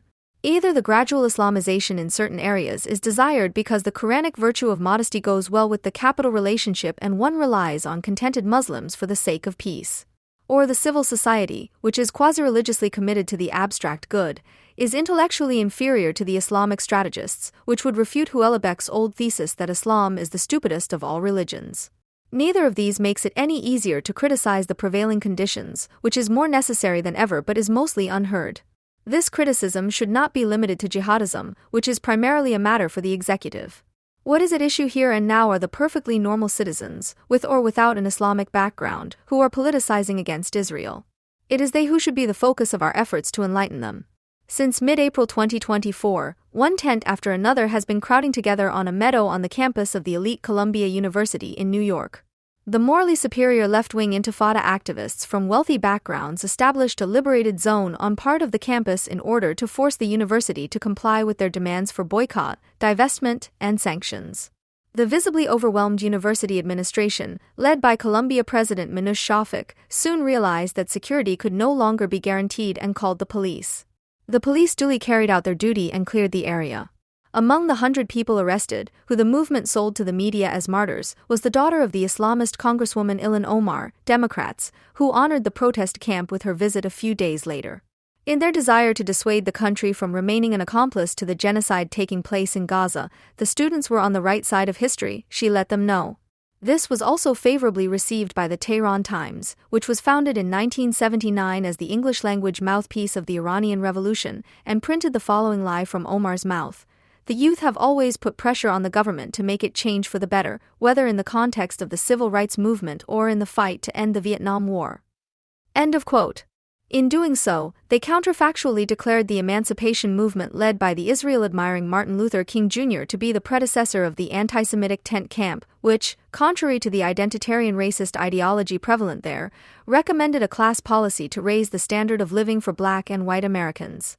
A comparison with another anti-war protest at American universities is much more appropriate, where students in Chicago, among other places, called for a strike and held up posters saying that they did not want to support a government that went to war and denounced economic sanctions against Nazi Germany as warmongering. As early as 1939, the partisanship for the aggressor was masked as a call for peace and dialogue, which recognized the surrender or destruction of the attacked as the solution to international conflicts. The protests at Columbia University soon spread to Yale, New York University, and other colleges. They not only enjoyed the sympathy of the Islamic Republic of Iran, but also that of almost the entire global left. The gatherings constituted enclaves of the axis of resistance, which openly expressed their agreement with those forces who felt they had been shortchanged in the imperialist competition and wanted to sit at the table themselves. Even during the Second World War, as Adorno wrote in his essay What Does It Mean to Come to Terms with the Past?, support for the anti-imperialist forces was expressed in the slogans of the Western plutocracies and the proletarian nations. The solidarity marches for the arrested were held in the middle of New York, turning into demonstrations for the destruction of the Jewish state under a slogan that demanded what the first direct Iranian attack on Israel failed to achieve thanks to massive missile and drone defense. We say justice, you say how? Burn Tel Aviv to the ground. The crowd recommended that Jewish students return to Poland, not coincidentally to the country where the Nazis operated their extermination camps. Then as now, the blindly murderous saw the victim as the persecutor, from whom he was driven to desperate self-defense. The videos of that night on April 20th, 2024, which immediately went viral on social media, forced a U.S. president to make a statement who, at the end of the year, was eyeing both Jewish core voters and pro-Palestinian young voters. In this situation, Joe Biden probably also reflected Donald Trump's reactions to the rally of the radical right in Charlottesville in 2017, when he criticized hate, bigotry, and violence on many sides and, after condemning white racists, often omitted by the media, spoke of very good people on both sides. In keeping with this equidistance, Biden condemned anti-Semitism on the one hand, as well as those who do not understand what is going on with the Palestinians on the other, thus following the language of his administration, which can no longer say a word against the exploding and increasingly threatening anti-Semitism without immediately warning against Islamophobia and racism. Donald Trump, who was ahead in the polls in almost all the important swing states, seized on this issue and, in his criticism of Biden, referred to the torchlight procession at which the crowd chanted "The Jews will not replace us." This was ridiculous compared to the riots and anti-Israeli protests that are taking place all over the country, Trump told his successor, who in 2020 repeatedly cited the prevention of a new anti-Semitic and racist march like the one in Charlottesville as a motivation for his candidacy. On April 19, 2024, the activists, who had been strengthened in their victim status by the police operation, once again occupied Columbia University, which had been declared the People's University of Palestine, in greater numbers. With the help of banners, some of the illegal settlers proclaimed their affiliation with illustrious and grotesque identity political groups such as Lesbians Against Genocide or Hindus for an Intifada. Masked with headscarves and FFP2 face masks, they listened eagerly to the lectures of some lecturers who had been dismissed from university service for anti-Semitism on the subjects of settler colonialism and genocide. To lighten the mood, movement dyslexics danced to folksy Arabic rhythms and untalented poets recited their politicized word garbage. In between, people were invited to join in a collective Islamic prayer, during which LGBTQ+ activists were called upon to submit to Allah, the one God. Michael Powell aptly described the peculiar scenario in the Atlantic as a mixture of Woodstock and Intifada. When Powell, who was on campus the next day for research purposes, asked what would happen to the Israelis if they lived under the rule of a theocratic fascist movement, an activist who was concerned about her anonymity replied that the Israelis should check their privileges. But on April 21st, there was suddenly a commotion at midnight. "Attention, everyone, we have Zionists at the entrance to our camp," warned an activist wearing the swastika of the Jewish murderer Arafat. 3 Jewish students, whom the Hamas sympathizers at the university recognized as a threat to their delusions, were standing at the edge of the camp filming the imitation of magical practices taking place before their eyes and smartphones. "Repeat what I say. We will form a human chain here, where I am standing, so that they cannot penetrate and violate our privacy," a voice now sounded with considerably more fervor. As if taken from an Arte documentary about Far Eastern hippie sects from the 1970s, a crowd of 100 repeated word for word as if in a trance, while interlocking their arms to ward off the hostile outside world. It is the publicly celebrated sealing off against shame and all contradiction that enables the individual activist to abandon himself completely to the anti-Semitic delusion, which converges with the postmodern academic attack on truth. For truth, which reminds us of the disciplining and mortification that society imposes on us in education, work, and private life, and which is also the precondition for the communist abolition of all this, is nothing more than lies and deception to the most active. The belief in every Hamas propaganda message, however obviously transparent, and the invention of a genocide of the Palestinians are accordingly an expression of the projective liberation in and from thinking. It is no coincidence that countless activists can be found at demonstrations and protest camps who are not only unfamiliar with the name of the river and the sea between which the free Palestine will lie in the future, but also consider them to be completely irrelevant. The only thing that matters is the hatred of the imagined evil in the world, which is perceived as liberating, and which is currently identified with Zionism. Even if they differ from their anti-Semitic predecessors in their terminology, they are also certain that the world's happiness depends on the extermination of the Jews. For the activist Kaimani James, who has now been suspended from Columbia but is by no means banned from the campus for life, Zionists do not deserve to live, and he feels comfortable, very comfortable, calling for the death of these people.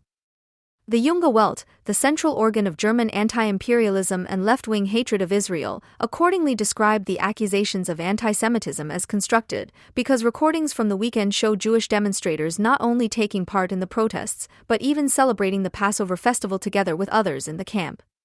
Quote end. On the other hand, it remains to be said that modern anti-Semitism has an anti-capitalist character, which the false social order produces out of itself and whose furious opposition to the system necessarily remains within the framework of the existing order, which is why its search for the evil is always radicalized, especially in times of crisis. In its updated Islamo-progressive version, it alternates between tolerating all those who, as Dimmis, submit to the anti-Zionist rage in a media-effective way and the absolute threat of annihilation against all Jews, as revealed in the Hamas Charter of 1988. Even Wilhelm Marr, the eponym of modern anti-Semitism, expressly stated that he would unconditionally protect the Jews against their religious persecution. The anti-Semite of the late 19th century saw himself, after the decline of the conservative Christian socialist variant around Adolf Sturcker, as an enlightened, progressive, even revolutionary man, and thus exhibited precisely the self-image that Ilhan Omar, Kaimani James, and other progressive activists also display. In his Prehistory of Political Antisemitism, translated by Felix Weil, the financier of the Institute for Social Research, Paul Massing therefore describes how, in the first decade of the 20th century, liberal historians and socialist authors were convinced that anti-Semitic agitation could do nothing other than awaken the political interests of dormant social groups, which, once awakened to political thought, would soon join the forces of progress. The effects of recent history should have dispelled the last remnants of such illusions. Quote end.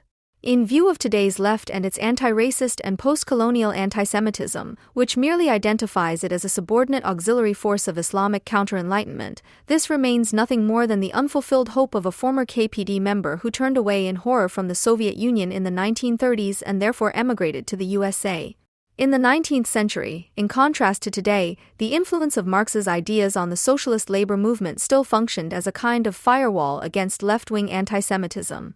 For Karl Marx formulated a communist critique of society as a critique of political economy, which identified capital as a non-personal form of domination and localized exploitation in the labor and production process, from which the inner contradiction of the capital relationship arose.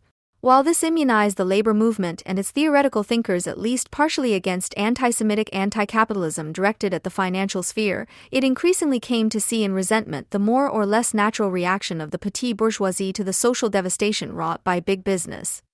However, they ultimately failed in the fight against the populist anti-Semitism that emerged from 1890 onwards, which was revolutionary and socially reformist in nature and which they saw as a passionate reaction against capitalism that was only mistakenly directed against a certain group of capitalists instead of against the entire capitalist system.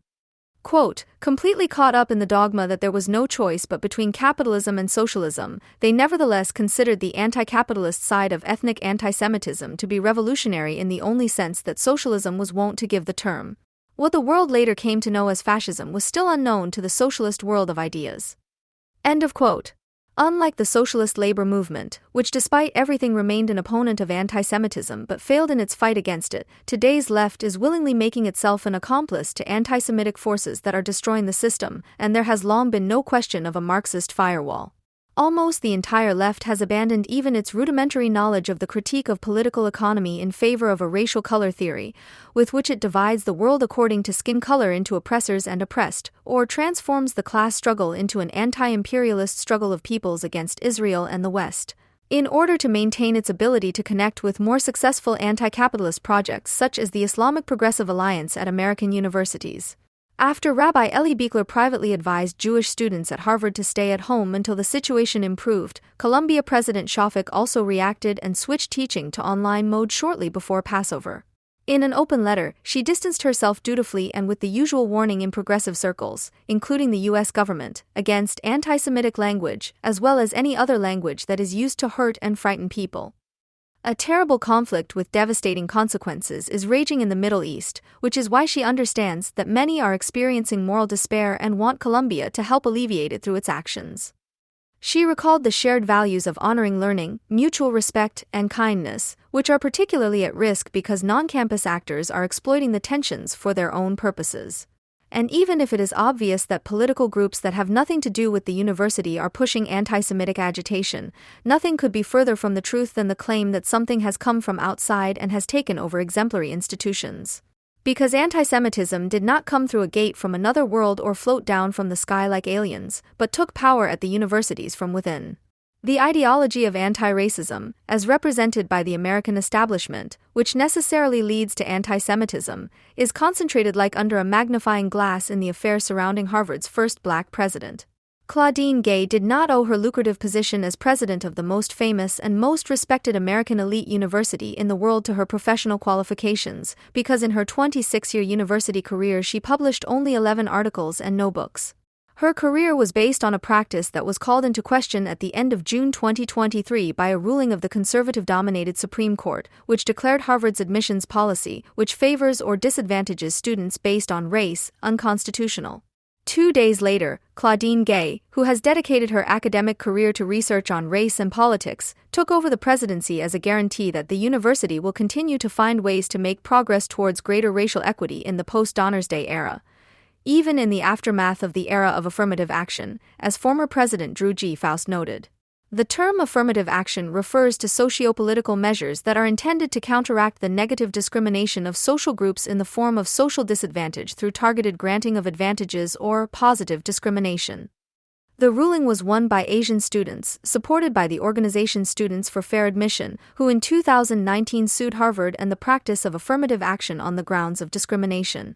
According to an internal Harvard University investigation, in 2013, their share of Asian American students of the student body would have been 43% if academic criteria alone had been decisive. In fact, the number was reduced to 19% using dubious criteria such as personality. The results of affirmative action, which 40% of American universities practice, are disastrous. 70% of all students at elite universities come from households that are among the 20% richest in the U.S., regardless of their origin and skin color. Originally pushed through by Richard Nixon to remove the question of race from the political discussion and banish it technocratically to back rooms and conference rooms, affirmative action favored already rich and well-educated black immigrants, who, if you include second-generation immigrants, make up 20% of the black population. Their children, combined with those of mixed-race couples, make up almost two-thirds of all black students enrolled at universities such as Harvard. All this reveals the madness of an anti-racism held by progressives that confuses skin color with economic status and, under the label of racial justice and critical whiteness, not only cements economic class differences but also seeks to immunize them against criticism. The American Civil Rights Movement, which initially focused on the abolition of segregation but ultimately joined forces with labor unions to push for economic improvement of the underclass, operated under conditions that, due to high profit rates, guaranteed an annual economic growth rate that would be unthinkable today. This gave rise to a progressive, if not socialist, vision of the future, which coincided with a real increase in the standard of living of black Americans between 1945 and 1975. Martin Luther King Jr., who recognized in the Populist Party a predecessor of his own efforts, because in it black and white workers and farmers fought for the improvement of their situation, saw, as Martin Haglund summarizes in this lift, every form of black nationalism or separatism as a dead end, as it ignored the issues of class and economic justice. Since most black Americans belonged to the lower class, it was precisely they who benefited most from the class politics that was not limited to them. To this end, King sought an alliance with the unions that, in a colorblind manner, did not emphasize race or identity, but rather the common interest in better jobs and higher wages, while at the same time opposing the racism that existed in the union at the time. In the crisis of the 1970s, triggered by the falling profit rate, it was not only the income level of black Americans that stagnated. In general, the hope for a better future gave way to the pessimistic struggle of all against all, which now arose from the circumstances and found its ideological expression, among other things, in critical race theory. One of its most prominent representatives, Derek Bell, denied any progress achieved by the civil rights movement. For him, equality before the law and the abolition of segregation could in no way overcome the legacy of slavery. Instead, he called for the historically marginalized to be favored by group rights enforced by the state. Unconsciously, this anti-racism executes the mechanisms of a capitalist society that has reached its own limits, producing fewer and fewer winners and more losers. Instead of raising the economic status of the individual, the aim is now to achieve a fair distribution of wealth between the races, which can also be achieved by a general reduction in the average standard of living of all, as long as whites lose more than blacks. This is also openly expressed by the anti-racist best-selling author Ibram X. Kendi. Racial inequality, or discrepancy, exists when two or more racial groups are not at approximately the same level. For him, Discrimination based on skin color is therefore not always racism.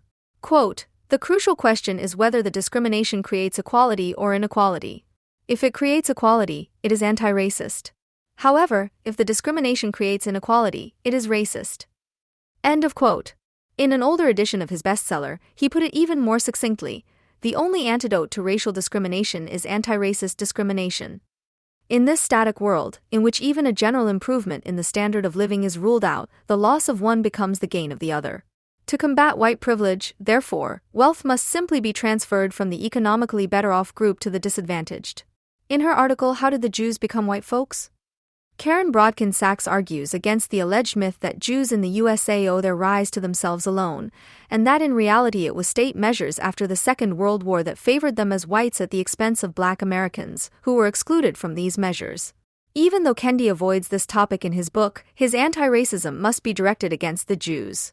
As soon as Kendi's argumentation is explained in more detail, it also becomes apparent in what an unpleasant way the Jews fit into it. If they are particularly rich, or if it is even assumed that they are, this can only be attributed to their unfair preferential treatment. This is the origin of the poisonous idea that Jews are beneficiaries of a hyper-white privilege.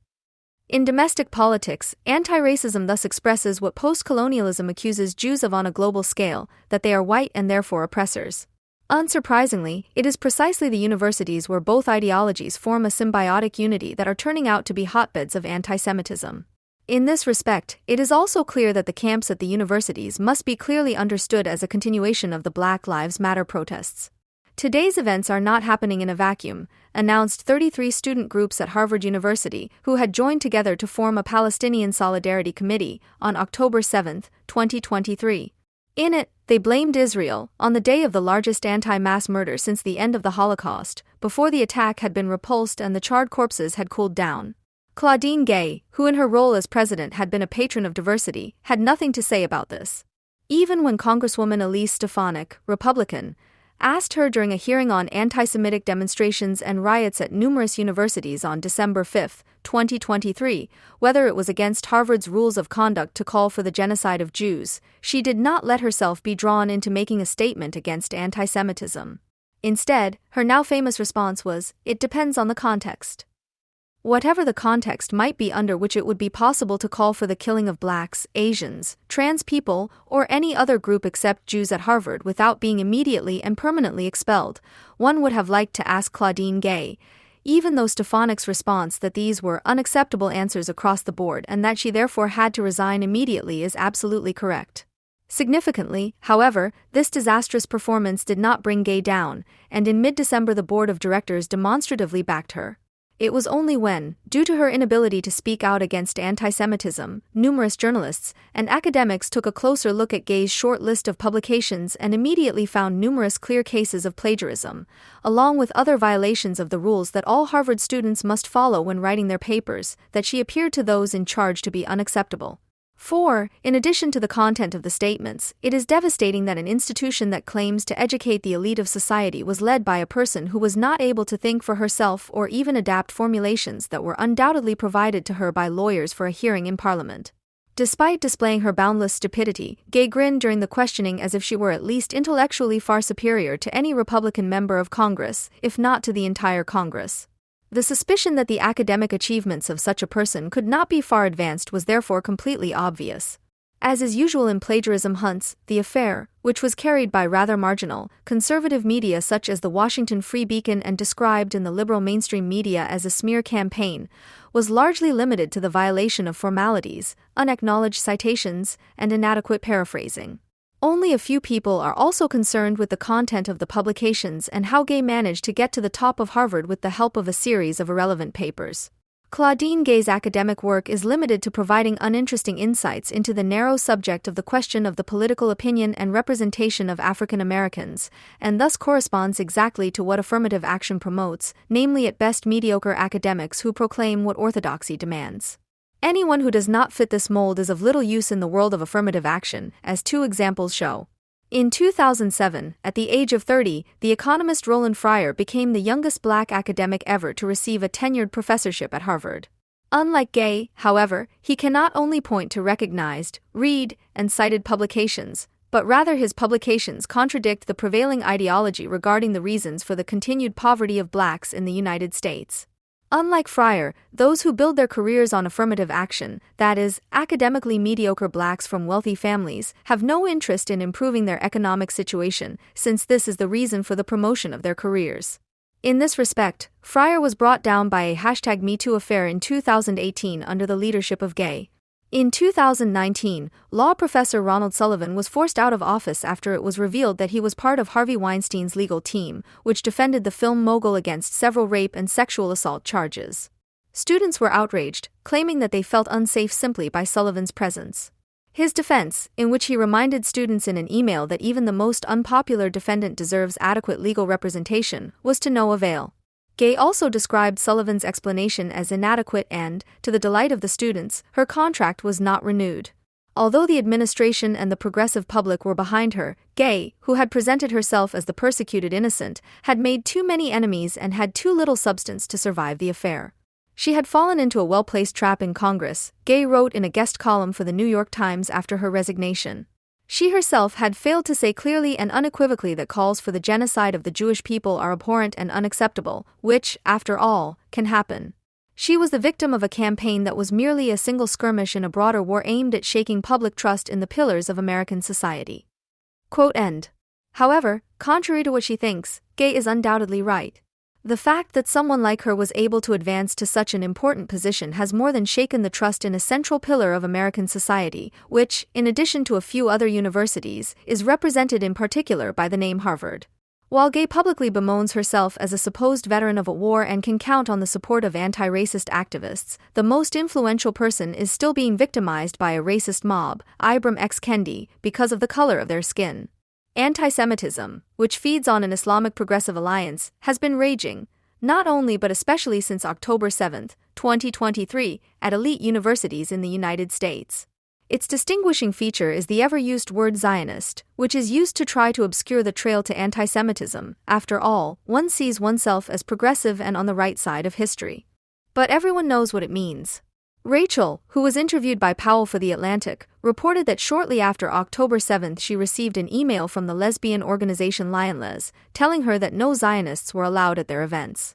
The reason given was, white Jewish people have always been and continue to be the oppressors of all brown people, and when I say that the Holocaust was nothing special, I mean it seriously. Sophie Arnstein, on the other hand, told him how she said in a seminar that Jewish life was important.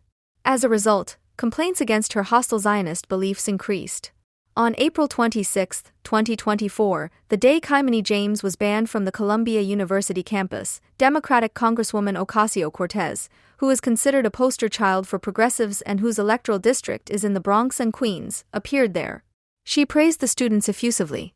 In their justification for why they are not anti-Semites, progressives refer to the group Jewish Voice for Peace, which Junga Welt also refers to when it comes to exonerating the protest camps from the accusation of anti-Semitism, because some members of this organization have nothing better to do than to celebrate the liberation of the Jews from bondage on the campus occupied by Hezbollah fans.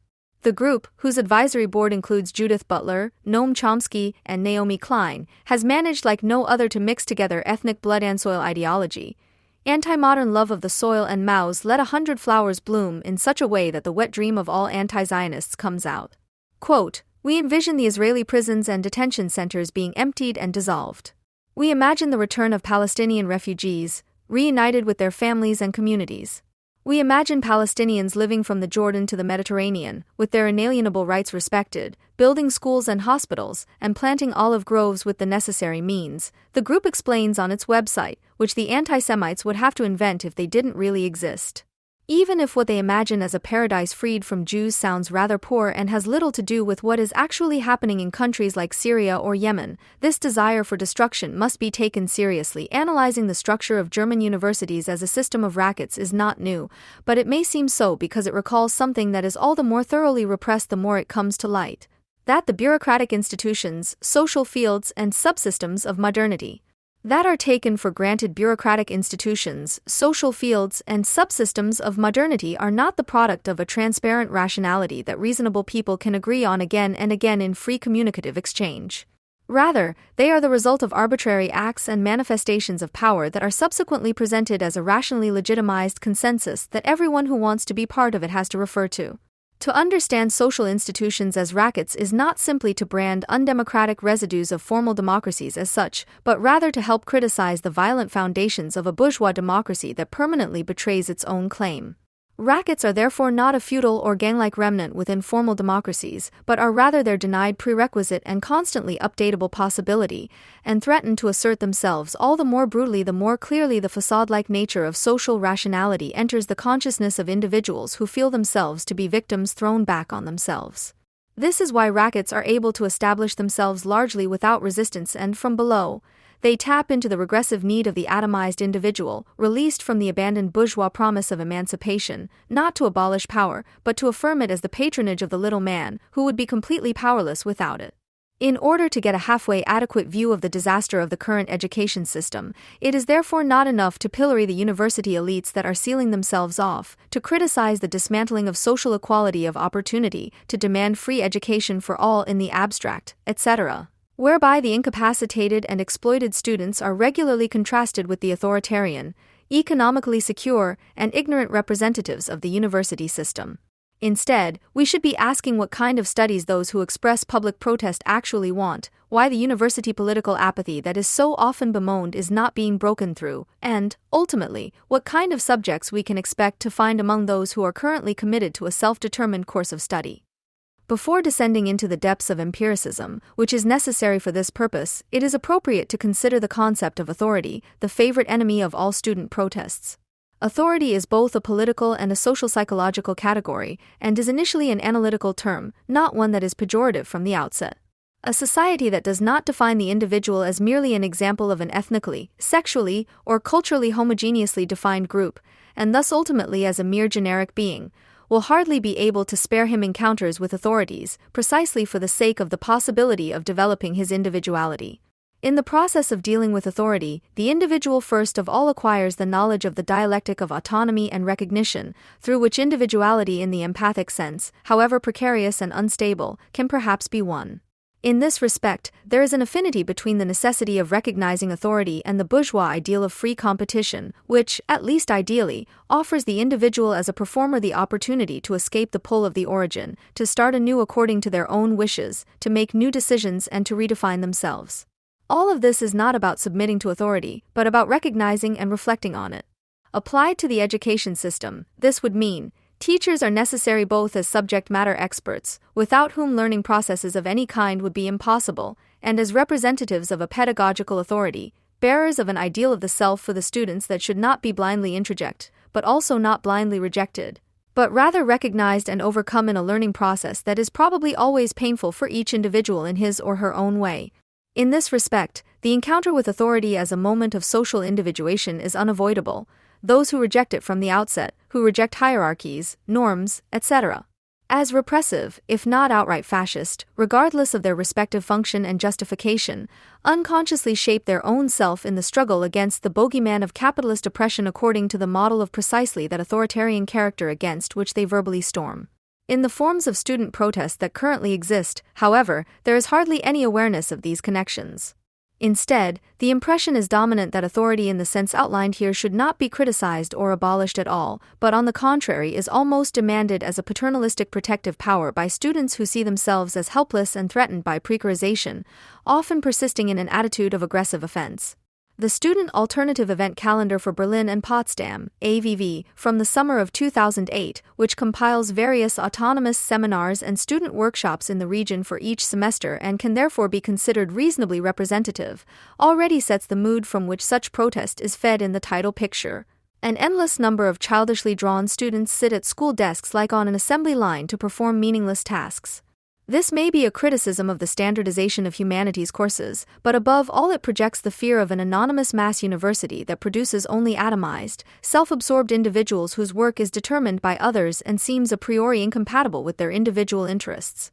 The denounced heteronomy, however, increasingly refers to a past era, because the associated model of the mass university no longer belongs to the desired university ideal in the age of flourishing private and technical colleges.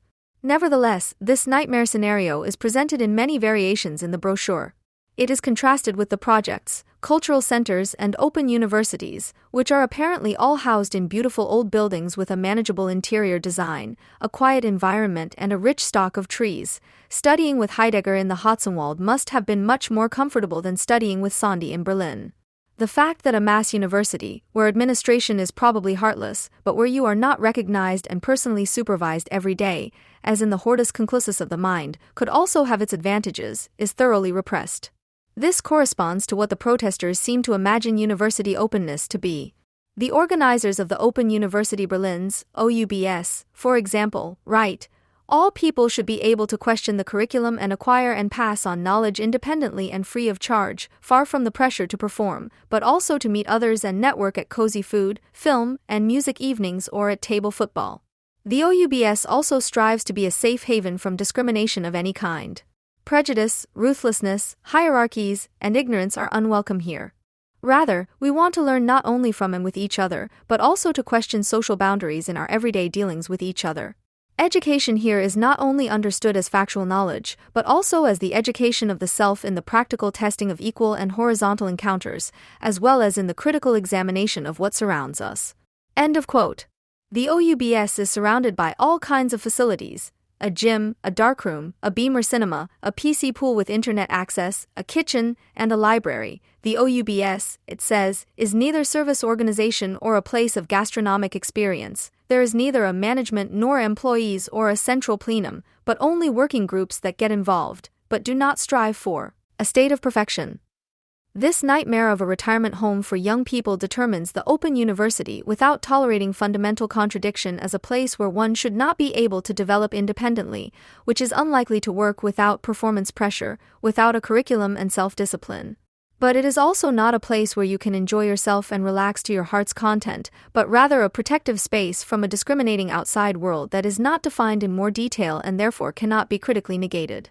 The language proves that even the idea of developing a coherent thought or formulating a grammatically correct sentence is basically rejected as an imposition, as a kind of hierarchical ruthlessness. The ideal of the free and self-determined acquisition and dissemination of knowledge itself follows the logic of the racket, according to which no one can legitimately claim intellectual superiority in certain areas of the mind on the basis of their achievements and individual abilities, but rather that everyone is entitled to a share of the university space by natural law, regardless of interest and competence, which they must occupy by force if necessary. Certificates of achievement, educational standards, and thematic definitions are perceived merely as restrictions on a freedom that remains completely empty in terms of content. The resentment against the demand that the individual must first objectively engage with the reality he wants to criticize and possibly acquire certain knowledge and experience before he can feel superior to it also determines the left-wing criticism of schools, which has now come back on the agenda. A seminar by the Berlin group, Paris, on the topic set 6. A critique of school is advertised with the following jingle: getting up early in the morning, being shouted at or put up with understanding teachers, exams and grades, learning by heart, doing sports on command, being called pubescent or committed, writing essays on stupid questions, ex-left-wing teachers, leaden boredom. And then there are the classmates who play out their creativity to give the whole horror of everyday school life a special touch. In the discussion and on the basis of texts and curricula, we want to clarify why the students do not accidentally drive their elbows out among themselves, do not let others copy their work, are wildly proud of their grades, and along these lines know exactly who the nerd and who the dumb of the class is. End of quote. What is presumably intended to sound funny actually defines criticism and protest against school authority as a simple refusal to learn and experience. Authoritarian teachers are just as bad as understanding ones. Questions are stupid from the outset, simply because the teacher asks them. Any assessment of school social behavior by the institution is unjust and restrictive. Pride in good grades is to be rejected just as fundamentally as getting up early. Teachers and fellow students alike appear as character masks of a pig system that is not at all defined in detail, but is therefore universally perharassed, in which everyone somehow participates, but at the same time everyone is somehow a victim. The real catastrophe in the current school system could have more to do with the fact that basic civilizational techniques such as reading and writing, the ability to articulate oneself appropriately, consideration, respect for competence and engagement, as well as the willingness to postpone the need to discharge one's adolescent urges in order to sharpen one's ability to reflect on given, but not necessarily, stupid subjects, has long since been eroded. That the greatest danger for students today does not come from teachers armed with canes who shout, "Sit down." 6. But from classmates armed with knives who chant Jew or faggot. That the real power on many school grounds is no longer exercised by the institution, but by adolescent gangs. None of this occurs to the leftists who have not seen the inside of a school for years, but who therefore recommend themselves as uninhibited social workers for young people. The ideal target of this anti-authoritarianism, which in the style of autonomous pamphlet prose pulls everything into the mud but nowhere exercises concrete criticism, in order to get as many victims as possible on board in the imaginary fight against a reality that is perceived as an affront, is not the individual who fears for his autonomy, but the authoritarian character who fears for his security as a member of the Volksgemeinschaft. The type of aggressively good person who sees himself as in need of protection even before he comes of age and who neither really wants to break out of his circumstances nor wants to distinguish himself through intelligence or achievement, but wants to be rewarded with a piece of the authorities' pie for his service according to the rules, which he sees as a necessary constraint. He does not want to abolish authority, but rather to make it invisible where it could possibly turn against him as a disciplinary or judging force. It is to be cemented as protection, as a protective power that guarantees the right to life to all those who blindly affirm it, which, as everyone secretly knows, is not a human right but must be earned. This need to maintain power in its paternalistic form at all costs, while at the same time wanting to ignore the necessarily violent aspects of it, is itself constitutive for the establishment of rackets. To demand loudly that the right to life should be tied neither to performance nor to submission becomes objectively impossible where the abolition of all competition, and thus also of all comparison with one another, is postulated as the supposed royal road to freedom. For nothing would be gained thereby except the ruthless, but ideologically strictly denied, struggle of all against all, which helps the most adaptable to victory. The concrete form of the system of repression and discrimination from which the Open University is supposed to protect students as a safe haven can at best be inferred indirectly from the alternative events. At any rate, there are no seminars that attempt to address the history of the concept of education, the forms of democratization of university policy since the 1960s, the relationship between physical and mental labor, the reconciliation of studies and gainful employment, the concept of the elite, or other questions that are directly related to the ideal of academic freedom that one is fighting for. Instead, the bad reality appears in the following forms: as heteronormativity, seminar queer incursions into political science, which is answered with the racket-friendly slogan, "We are here, we are queer, get fucking used to it," as post-colonial positioning, which is to be dealt with in cooperation between Black German, migrant and white German positions. As a holistic paradigm that should be avoided by making rhizomes in order to adopt clearly definable departmental boundaries in favor of comprehensive, productively mediating thinking, but above all as a globalized camp to which each individual is threatened with deportation at the latest after moving out of their parents' house, Mensch und Lager. Quote, "The 20th century is considered the century of camps, as it is defined by the various camp systems, from the internment camps of the colonial powers to deportation camps and extraordinary prison camps.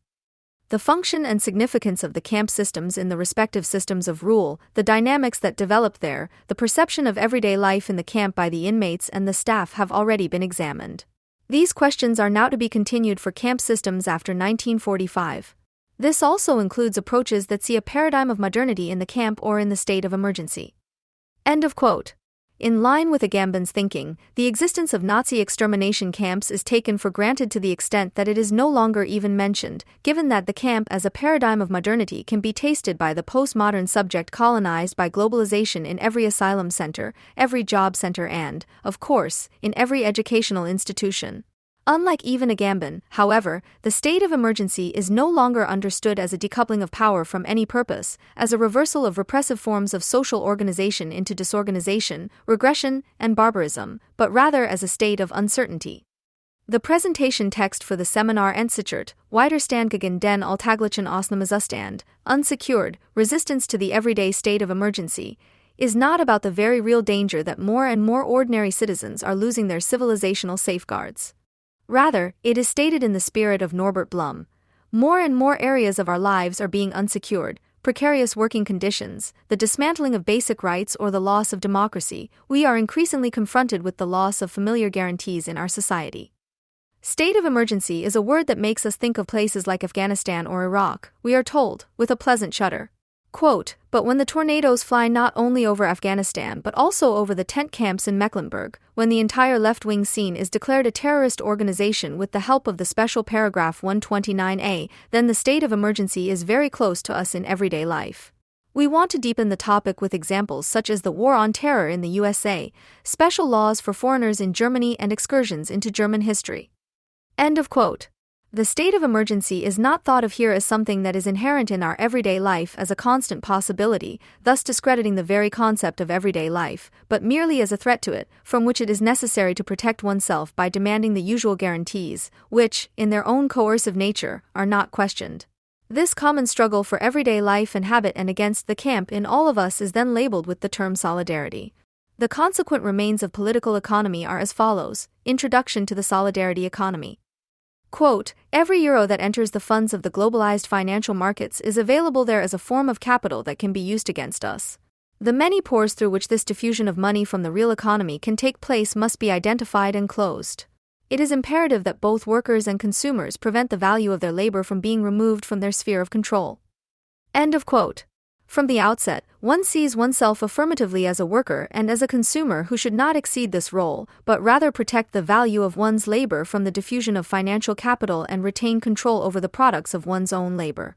The fact that such solidarity is justified by reference to Marx casts serious doubt on whether there is a qualitative difference between the politically desirable reformed university of the future and the student-desired open university. The central phantasm of regressive university political criticism is precisely summarized in the quoted locust metaphor. The point is to ward off an external world that is qualified as diffuse by determining and closing all the pores through which it could find its way into reflective consciousness, in other words, to pursue one's own supposedly autonomous cause in the same breath as one would accuse either Wolfgang Schäuble or the CIA of doing. On the one hand, people are on the lookout everywhere, and not without good reason, for the surveillance state, while on the other hand they themselves are doing their best to protect the university space, which is in itself heteronymous and can only be made a free space through self-empowerment, from undesirable encroachments of all kinds.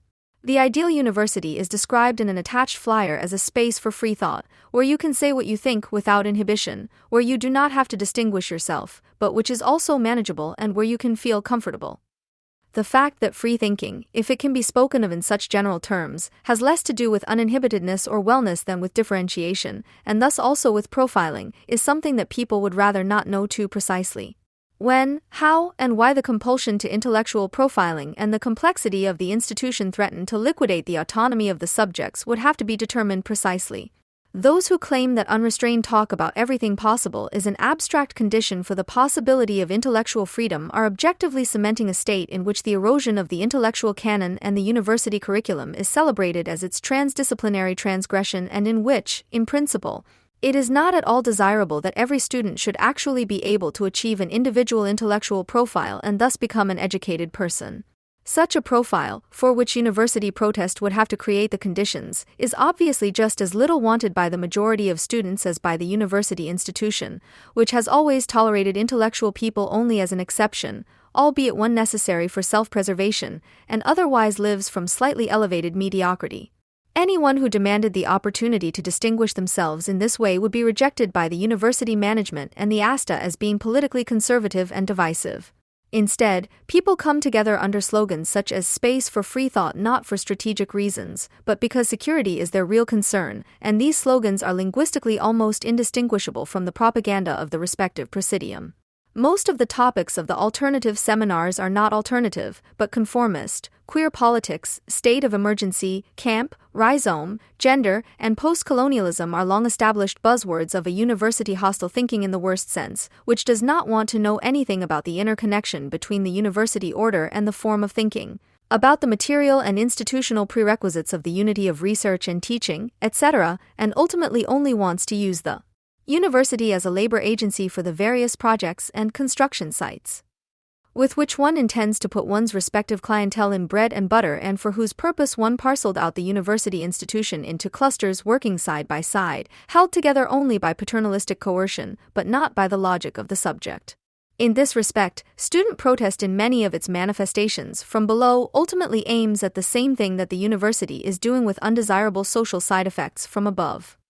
The dismantling of the university into a bunch of chaotic cliques welded together by friendship and team spirit, which are not concerned with knowledge but with survival and which, out of this vital necessity, are to develop a form of grassroots democracy that also allows students, for example through evaluation, to identify and knock down potential dissidents at an early stage. The evaluation of teaching, as an element of increased performance control, will become increasingly important and should be for the student what the referendum is for the petit bourgeois.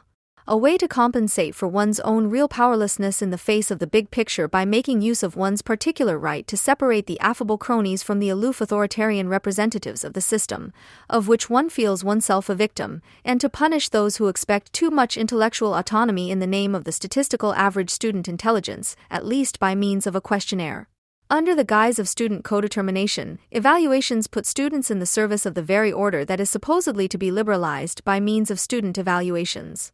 In fact, the majority of those who come out best in such teaching evaluations are those who also best correspond to the university politically and medially preformed image of the eloquent and entertainment-conscious elite junior, while academic outsiders and oldies, such as traditionally conservative philologists, are statistically marginalized once again. In individual cases, the results may be more optimistic, but the tendency is for the student evaluation not to correct the institutional academic profile, but to confirm it and provide it with grassroots democratic legitimation. The fact that students sanction in this way, unconsciously and against their declared educational interests, what should be abolished, has to do not least with the distorted image of authority outlined above. The university authority, against which one believes one must defend oneself in the name of intellectual freedom, is thought of according to a model of feudal or clerical rule, which is to be rejected as archaic. The aforementioned brochure consequently caricatures the presidents of the FU and HU Berlin as Dieter V. Lenzen, autocrat of the Free University, and Abbot Christoph Marxius, who are attributed with the end of democracy, arbitrary rule and the dismantling of critical subjects as their declared intentions. To the extent that certain feudal elements of social order, such as personal coercion not mediated by institutions or the importance of friendship and clientelism, are updated in a different way in the racket, this mockery is somewhat correct. It is wrong because it does not criticize the refeudalization of the university, but rather serves the resentment against privileges, which are rejected as anachronistic frippery in the figure of the nobleman and the abbot, and thus misses a state that, as Adorno put it, no longer tolerates privilege and yet is completely under its spell. Instead of protesting against the liquidation of the few remaining advantages that have been granted to useless subjects such as traditional philology in order to guarantee their continued existence, the agents of the cluster system are imagined as privileged. As embodiments of that feudal arrogance, the concrete articulation of which is tolerated all the less the more it comes into its own in the mode of the racket as a universal principle of domination. It is therefore not surprising that the proposal submitted by the AVV under the motto Education does not harm, which says a lot about the psychological disposition of the addressees, ultimately read like the simpler version of what bachelor students have long had to endure in rhetoric training. Quote, "Be aware of the different levels of knowledge in your group. This will make those with more knowledge aware that they have to be considerate of others' language and will give everyone the feeling that asking questions is allowed. It is important that you discuss your goals and your working methods more often, especially if individuals feel uncomfortable. No matter whether someone feels discriminated against, over, or under-challenged, if all of this can be discussed openly, then please write to us and tell us how you did it, so that we can pass on your knowledge." End of quote. In the same vein, it explains what creative and productive discussions in working groups might look like, how to avoid situations in which talking lists are necessary, hierarchy, how to secure results and make them accessible to others in a wiki, etc. Always plan enough breaks, regularly reflect on your goals and your satisfaction, always welcome new people first, pay attention to quiet people and try to include them.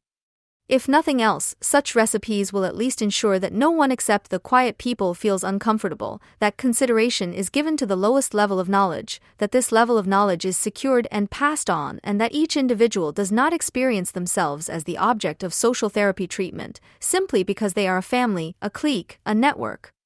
Anything but a gathering of thinking individuals. The main thing is that no one speaks over the heads of others for even a moment or attaches a title of nobility to their intellectual physiognomy. The main thing is that everyone comes along, then it is easy to overcome the disappointment that it is basically about nothing. The longed-for community of teachers and students is not depicted in a cartoon as a gathering of individualized philosopher kings that would make Gemensch feel discriminated against, but as a gang that dethrones the fat boss in order to make itself at home on the floor, with each individual being his own ringleader. The faceless mass, as the student rackets are presented here, differs from the previously drawn nightmare of the anonymous mass, whose members are whipped by the institution, only in that it resembles an amorphous crowd rather than a militarily organized complex, the same as before, only without order. It is to be hoped that the student vision of a different university is not exhausted in this nightmare. Student activists are united in their protest against modularized studies and in their fight for self-determined learning. The university should be a nice, varied and relaxed free space that foreshadows what a better society could look like. The knowledge imparted should be critical, and students should be independent individuals instead of learning and repetition machines. In the face of such idealistic notions of university and education, in the worst German sense, it is worth recalling some basic banalities of materialist criticism. Knowledge is not divided into critical and ruling knowledge, but is always shaped by the social order that produces it. Universities were never anything other than ideological training grounds and have only ever produced knowledge that radically contradicts this purpose in happy historical moments. And the best bourgeois educational institutions were always those that at least did not obstruct their students' freedom to choose their own subjects and to pursue them without any restrictions, instead of trying to turn them into distinctive, free, and colorful personalities. In view of this, the demand for self-determined learning and critical content proves to be a symptom of the panic of those who recognize themselves as superfluous, who know that the less ideology is needed in an integral society, the less they are needed, because consciousness and false consciousness tend to converge in it. In the spring of 2002, an initiative to end the student era had already said everything there was to say about the nationwide education strike in the fall of 2009. Apparently overtaken by social developments, forms of protest are staged again and again as rituals. There are no addressees who would attach any weight to such protest or who would allow their actions to be influenced by it, even to a minor extent. The protesters are allowed to do as they please, and only occasionally asked to refrain from daubing the walls of university buildings with paint. After all, they are otherwise very nice people. Anyone who observed last year's student protests in Frankfurt am Main, which were characterized by a comparatively radical gesture, must admit that nothing has changed here. The same forms of action and protest, the same boring plenary sessions and critical seminars, the same oscillation between tolerance and explicit affection on the part of the university and politics, the same student folklore groups. For the aforementioned initiative, the metaphor of historical events that happen as tragedies and then return as farces was suggested. In this context, to speak of a historical event would be euphemistic. It is in fact the eternal return of the same. But the student does not rub his eyes, the obvious feeling of déjà vu does not occur to him. It seems as if he were sealed off from any experience, as if he were incapable of learning, as if he could only absorb and retain what was credited to him in the form of credit points, and thus only think in terms of credit, not of criticism. The radical left-wing students who once again swarmed in the masses and played the avant-garde, which they have long since ceased to be, at last fall's protests should be blushing with shame at the fact that a radical left-wing anti-student group had already seen through their game 7 years ago and criticized it to the ground. It is all the more embarrassing that it is precisely groups and individuals who call themselves anti-German who are now once again eagerly joining in and either simply ignoring or acknowledging but not taking seriously any criticism of their pro-student activism. The student era continues. The spectacle that is periodically reenacted, most recently in the so-called hot autumn of 2009, can certainly be described as a farce. The student is director, actor, usher, and claqueur in one person, all unpaid, of course. In 1915, Walter Benjamin described student life as a quite irrational waiting period for office and marriage. The students clung obsessively to their youth, which was already on the wane, partly out of fear of those coming up behind them, in order to save the appearance of their youth and to enjoy those few years of civil liberties before the seriousness of the dreary existence of the Philistines began. It is not much different today. Today, too, students' lives must give birth to some kind of content from within themselves, and today, too, it must be a playful, pseudo-romantic, time-killing one. The only difference is that today's students do not park between youth and marriage, school and work, on the way from a sheltered childhood to a secure bourgeois existence, but are pushed forward from kindergarten to the free labor market, where no one needs them. Even in the idealistic conceptions of the humanistic educational ideal in the late 18th and early 19th centuries, students were accorded a strange special status after completing their education at home and at school and before entering a bourgeois professional life. The university was to be a place untouched by the constraints of bourgeois society and the state, where only the freedom of the mind prevailed. For the short period of their studies, students were to consciously distance themselves from society, even rejecting conventions and norms in customs, language, and dress. Regardless of all authority, they were to devote themselves selflessly to science. The university became a refuge of freedom in the midst of an unfree world. Although this concept certainly served to educate the autonomous individual, it remained as limited to his inwardness as it was to the interior of the university. The freedom of philosophy was bought at the cost of the unfreedom of society. The bourgeois idea of education has been paradoxical from the outset. The Enlightenment concept of education claimed to recognize reason as the only lawmaker. This allowed a relative autonomy of universities and the sciences to develop in the face of state claims to power and economic imperatives. Paradigmatic for this was the special position of philosophy in contrast to the other sciences. It was to create the unity of knowledge through self-reflection. It was not subject to any external purpose, not even the learning of a profession, and thus education rather than training. However, the humanistic concept of education, which only became possible on the basis of the establishment of the capitalist economy, was incompatible with the instrumentalization of knowledge by the market. It was left with no option but to retreat. A tension between reflective inwardness and instrumentally controlled outwardness arose. Thus the materialism of the bourgeois world coincides with the idealism of philosophical education. While in the humanism of the educated bourgeoisie both were still in a state of tension, philosophical education gradually became a purely private matter or a cultural asset. It was stripped of its claim to rationally organize the world. Even today, universities still maintain philosophical institutes that are only supported for reasons of prestige, but which are actually completely superfluous. Apart from perhaps the growing number of professional fields such as corporate philosophy or philosophical practice, in which people with everyday stress or identity crises are confronted with philosophical theories as an alternative to coaching, psychotherapy, or pastoral care in order to find their own personal wisdom. While the philosophy of the Enlightenment still conceived of society as a totality that needed to be understood as a whole, this possibility was finally buried with the emergence of positivist science. Positivism had abandoned any thought of a social totality that was created by humans and could therefore be changed. Everything became first nature to it, a world of facts and figures that needed to be observed, classified, and ultimately utilized. The historical and social constitution of the scientific enterprise is not reflected upon, but rather taken for granted as a natural fact. No thought of the possibility of a better life has any place in the pure immanence of the world of facts. Every use of reason that goes beyond the provisional, technical summary of factual data has been eradicated as a last trace of superstition. Concepts have become unresisting, rationalized, labor-saving means. It is as if thinking itself has been reduced to the level of industrial processes, subjected to a precise plan, in short, a fixed component of production. At the very latest since the end of older critical theory as the last attempt to reflect and criticize the objective social conditions of science, the last vestiges of freedom have been extinguished. The university is becoming a capitalist enterprise, education is being reduced to training. The reforms currently being implemented as part of the Bologna process are only consequent. The effective reproduction of knowledge is capital. When this state of affairs is criticized in the context of the education protests, one thing becomes all too clear.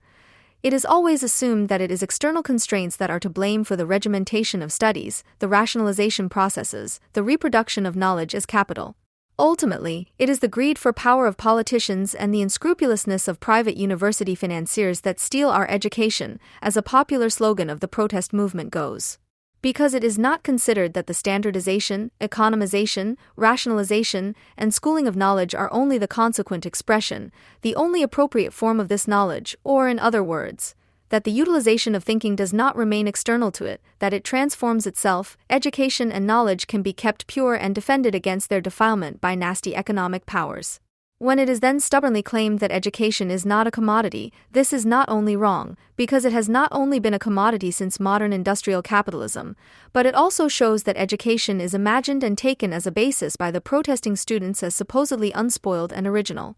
Gerhard Stapelfeld has traced the intimate connection between money and the mind back to the sophists of ancient Greece. His explanations show that education has always been linked to economics, but has never been completely absorbed by it. It was only in positivism that money and the mind achieved a tension-free identity. The positivist transformation of education into training is not just the liquidation but also the realization of education. If everything is a commodity, then at least education, because it has something to do with the mind and greatness, should not be. This ignores the fact that the prerequisite of the humanistic concept of education, and thus the idea of a general education that transcends class boundaries and aims at the autonomy of the individual, is the realization of the capital relationship. Critics and criticized are not at all different in the slogan "Education is not a commodity." They themselves shared the instrumental concept of education, for example, when they assumed that education was something that could be stolen or distributed fairly. They cannot admit that their own way of thinking is already so completely adapted to the commodity form. That is why they perform the schizophrenic feat of following the logic of exploitation on the one hand, and on the other hand, of spouting idealistic phrases about how they are the victims of an external economization. The fact that terms such as education and knowledge remain completely abstract and empty in the protesters' use is already evident from the consequent silence about the content of what is taught at the university. The object of criticism is always the political and economic framework conditions, which undoubtedly deserve criticism, but never the ideological twists and turns of humanities teachers and other teachers or students. And that's not allowed, because they are part of the team, and because the subject matter of education is good in itself and only its adaptation for capital is reprehensible. It follows that the same postmodern nonsense is offered in various alternative lecture programs, autonomous workshops, and critical seminars as in official university events, only far below their level. But certainly self-determined and not capitalist. In his matriculation speeches, Max Horkheimer demands that students imbibe and understand the content of their studies with their own interests. Critical work on the concept is not just selfless immersion in the matter, it is characterized by an extremely selfish interest, the unconditional will for individual happiness. But the narrow-mindedness that passes off the naked particular interest, which is nothing other than the subjectively turned imperative of capital utilization as the common good, is widespread, especially among critical students. One does not have to present an interest, but a concern. The word concern is in the dictionary of the inhuman, for it is precisely these organizations, their functionaries, and propagandists who have welcomed the word concern like a word of salvation. Why? Because they had obviously always felt it to be a blemish before, that they were appointed to look after interests. The word interest smacked of self-interest, corruption, and cooking up a deal. The person with an interest is not an inhuman being just because he has an interest and is aware of it. He only becomes one through the false transfiguration that he allows his interest to be given. Sternberger. It is this transfiguration that characterizes the concern. And to whom, if not God, do you present your concerns? To the state, of course, because ultimately it is the state that is being deprived of responsibility through the economization of universities and with whom one would like to work together to find solutions to the education crisis. The further economization of education, the influence of corporations and business representatives on social institutions and their sellout and organization according to private sector mechanisms, goes hand in hand with the withdrawal of state funding and responsibility, says a current flyer entitled "Free Education for a Free Life." Because interest-based politics is frowned upon, people protest in the name of something higher, in the name of abstractions such as education or in the name of the student collective, concepts behind which atomized individual interests hide. Students identify much more strongly with their social function than most workers or employees. It is not enough to study, among other things, you have to be a student, to the very last fiber, with the idea of permeating yourself. But the idea is not that of an individual interest, a curiosity about the world, but rather that of a community that has been cheated out of its elite function, but still maintains its elitist arrogance. Since he still gets a few crumbs of prestige from the university, the student is still happy to be a student. Situationist International. The entirely irrational waiting period, Benjamin, for unemployment creates an environment at universities that is characterized by relentless competition and cliquishness.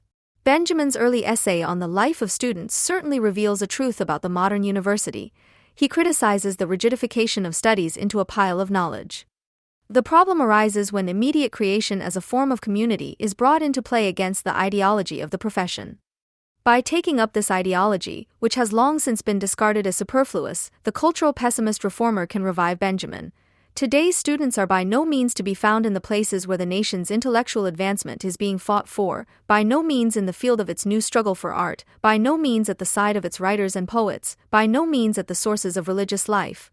He is quoted as saying, not without pointing out, however, that categories such as nation and religion are outdated, but that people cling to them all the more firmly precisely because they are outdated. Benjamin himself would probably have had something to say about the misuse of his criticism by a journalist who drifted along in the wake of public opinion in its broadest currents and showed solidarity with students as a spoiled child, cosset by all parties and associations. There have been reports of cases in which students of business administration have gained an advantage by tearing out pages from publicly accessible books and destroying them. The panic creates a permanent state of activity. Every free hour is spent on this project or that internship, always with a smile on the lips, convincing oneself that one is fulfilling one's individual desires and that it is all great fun. The little free time that students have, if it is not already spent on poorly paid part-time jobs to finance their studies, is also invested in preparing for their future careers. Because they, rightly, mistrust the academic education in terms of providing them with a job, they are required to take the initiative themselves. This results in a perversion of the link between free time and working time.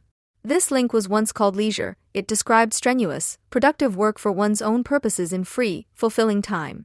Instead, leisure time, which in capitalism should be the complement to the working day, is no longer used indirectly for this, as the reproduction of the commodity labor power through recreation, but immediately, as restless working through.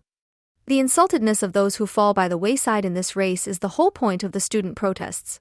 They want to make themselves heard. The desperate cry of the stupid must find an echo in this stupid society. Bright yellow is the latest fashion among protesting students. Apart from the fact that anyone wearing a t-shirt in the official design of the nationwide education strike has crossed themselves out as an individual, even if there were no message on it, the immediate evident intention of the color scheme is to achieve a pure effect, a signal effect. We are still here and we are ugly. The atomized masses scream in yellow at the dusty gray administrative apparatus.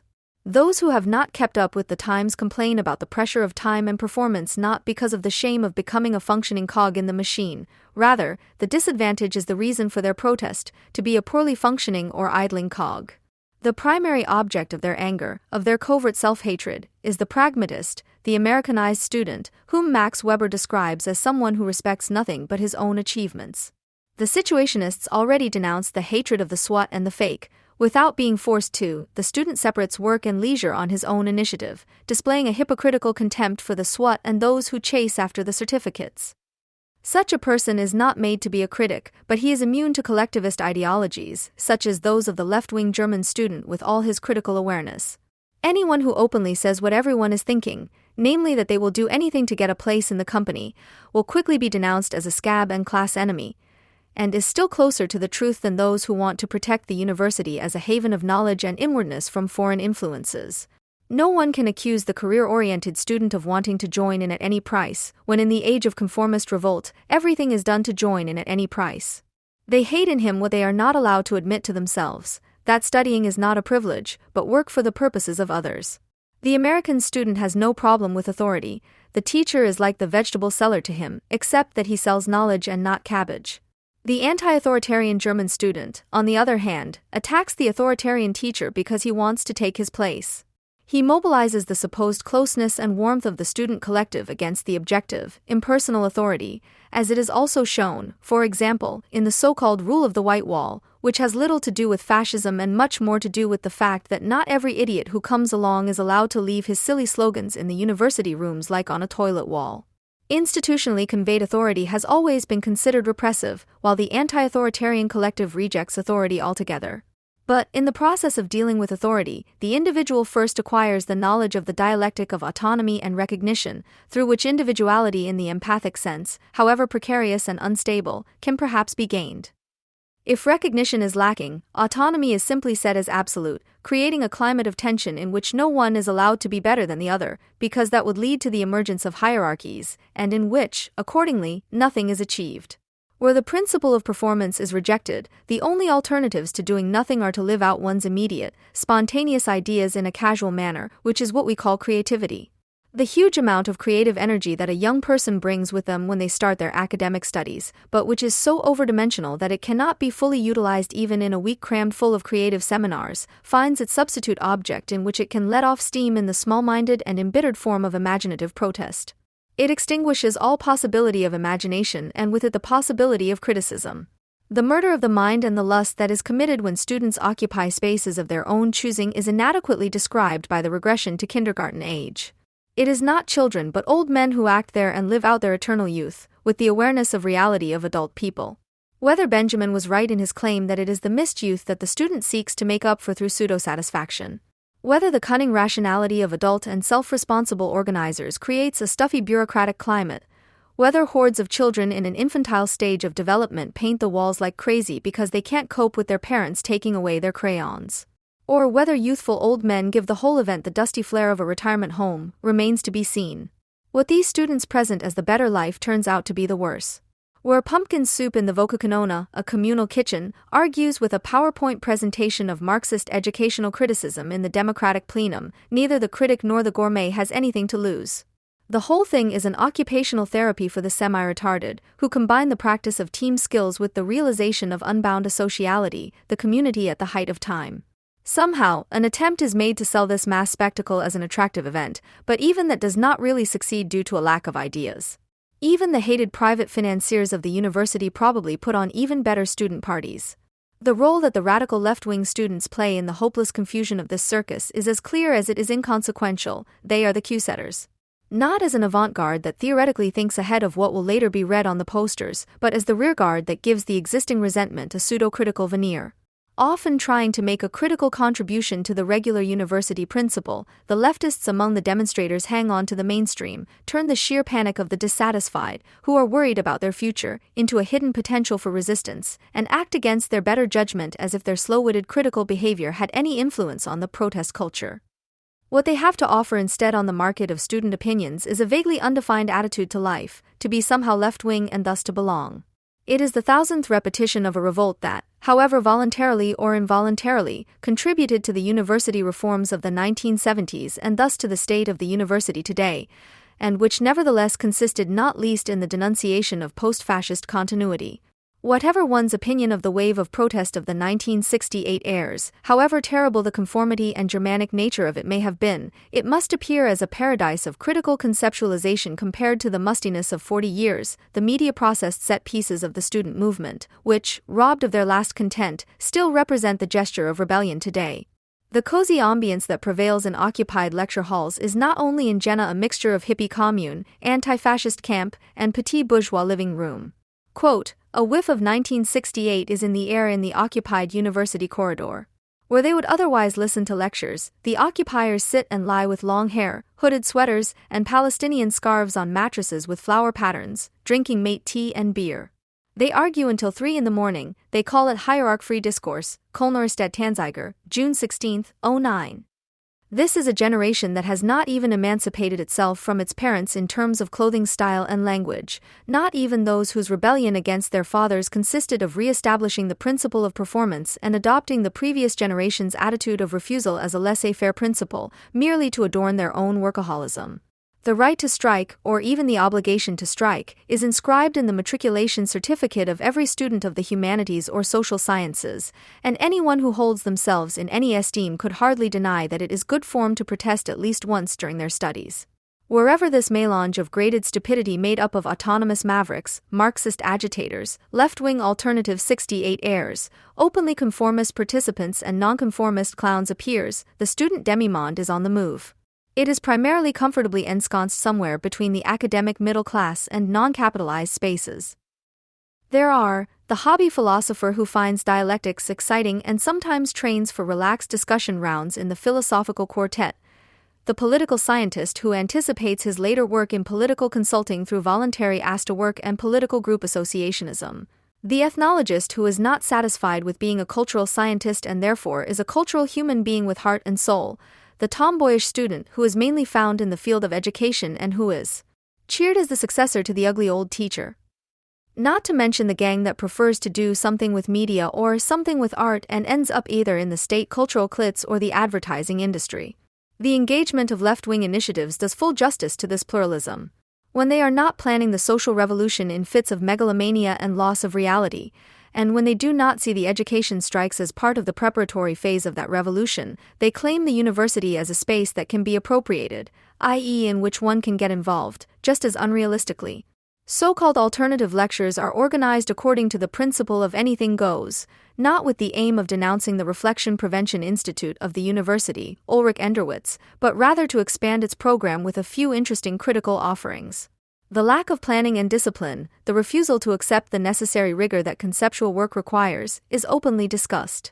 The discussion about the approach and the selection of topics took a rather chaotic course, says the official announcement of the Frankfurter Gegen_Uni on the topic of sexuality. This semester it had been enforced against the candidates' architecture and dialectics. This undisciplined approach led to a program that might be criticized for lacking internal coherence, for being purely additive. In order to trace the development process, the following is not a theoretical concept, but a travel report. Where the journey is going is hardly surprising. The discussion ended with the idea of taking asexuality as a sexual orientation as a starting point. However, this was not pursued further. As a text reading, we initially decided on the Contrasexual Manifesto, Beatriz Preciado. Just as the latter deconstructs the phallus, so do her fans deconstruct totality, the only thing that can do justice to critique. But brainstorming is not critique, and the anti-pleasure announcement text for the counter-university is a language anarchist manifesto. Those who mean well but should actually know better, who perhaps participate in this activity out of a lack of alternatives or naivety, but who are known to be much further ahead and wiser themselves and only remain in this milieu for the sake of social contacts, are strongly advised to leave this network of would-be theorists. Because no matter how right a thought may be, in this milieu it withers away into idle chatter. The seminar on Theodore W. Adorno, which was perhaps meant seriously and with honest communist intentions, is followed the next day by one on Alain Badiou, the one on Sigmund Freud by one on Beatriz Preciado, and a text like that of the Situationist International on the misery in the student milieu is robbed of all its sharpness when it is discussed with people from that very milieu, who can agree on everything in a pluralistic way. Not only is the positivist character of adding up discursive fields already inscribed in the theoretical work that the student protest drags along with it for the better marketing of activism. Apart from the fact that these theorists see reading circles reminiscent of debating clubs as merely a supplement to their academic careers, there is another reason why the normal operation of the humanities and its critics do not take anything away from each other. The latter is itself critical. No seminar in sociology that does not pervert Horkheimer's claim to his students to become thinking, active people who can resist the world as it is, no young lecturer in philosophy who does not object to the dogmatism of pure doctrine and insists on the critical participation of his students. You should read texts critically, analyze the subject critically, question the perspective on it critically, as the favorite word of academic parvenus goes. But above all, you should be critical, but never criticize. As an epithet, criticism is just as sought after as an attitude. But criticism is an activity that wants to negate its object, not just question it, and thus affirm it with a clear conscience. It is undoubtedly a prerequisite of criticism not to accept the circumstances that present themselves to me immediately without question. In the jargon of academic criticism, however, questioning is a ticket.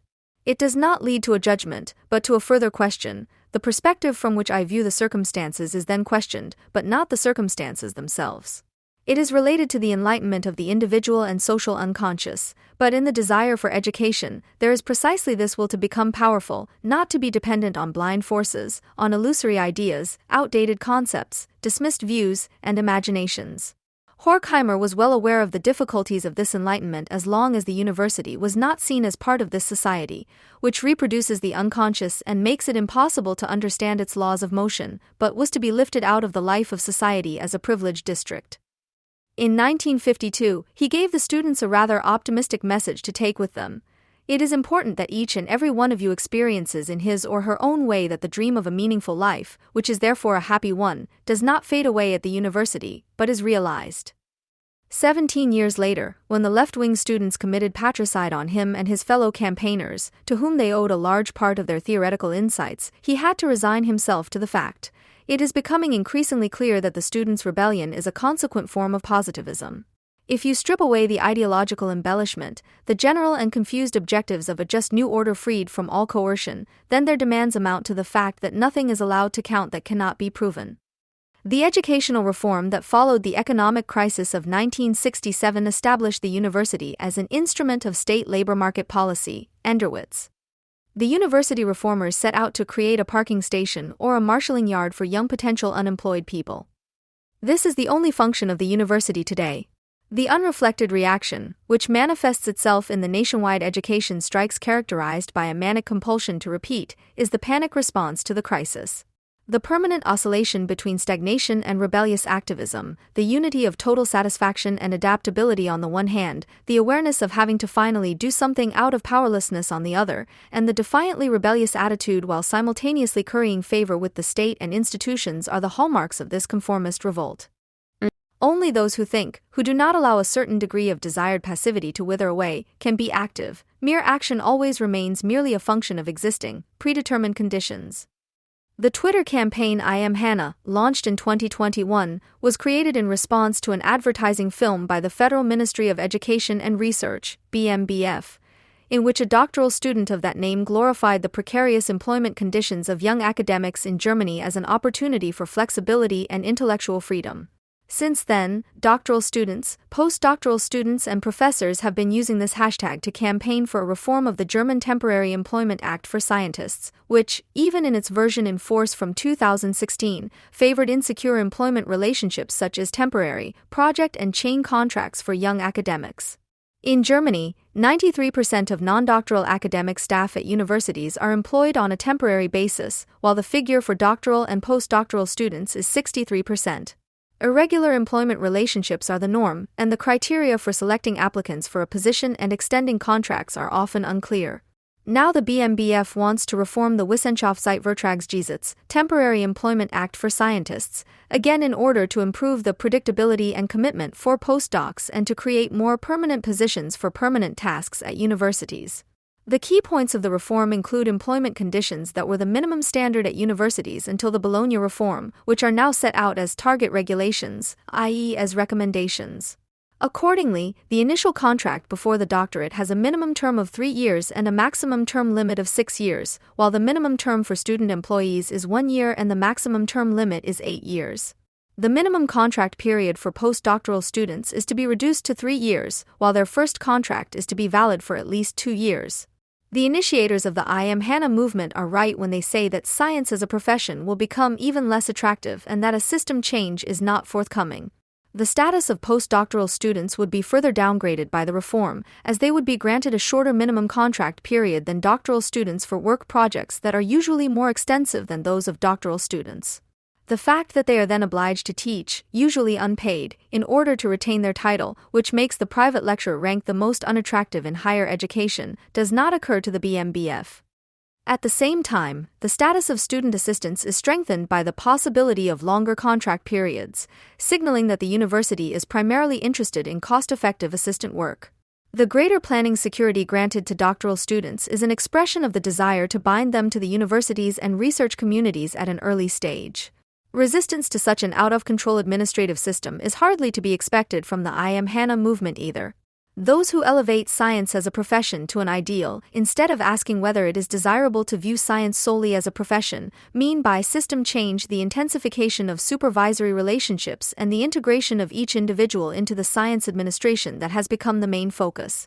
This is likely to be the place where permanent positions for permanent tasks are created. Rarely have the protagonists of a protest movement been so dearly loved by those against whom they are protesting as the protagonists of the nationwide education strike. With their cute Cookie Monster costumes, their comedy clown club-worthy PR stunts, carrying away educational corpses, the stale diction of their lists of demands and their German-Austrian fantasies of grandeur, solidarity with Vienna, Germany, and tomorrow the whole world, they were able to make it big with young and old, dumb and smart, in a very short time. Their demands are mainly aimed at measures that education politicians are already open to: reducing the school system, greater international mobility, equal decision-making, fairer financing systems. Their own presidents have praised them for occupying lecture halls, science journalists from TAS to FAZ have declared their solidarity with them, mothers and students have applauded them. Basically, the collective euphoria should not have surprised anyone. In Germany, there has always been a general strike in terms of the mind and education, and those who only read books when they are told to have always felt at home here. What is new, however, is the shamelessness with which people, whom even Adorno and Horkheimer believed to have a greater ability to reflect than the statistical average citizen, claim the refusal to grow up as their own capital when starting a business.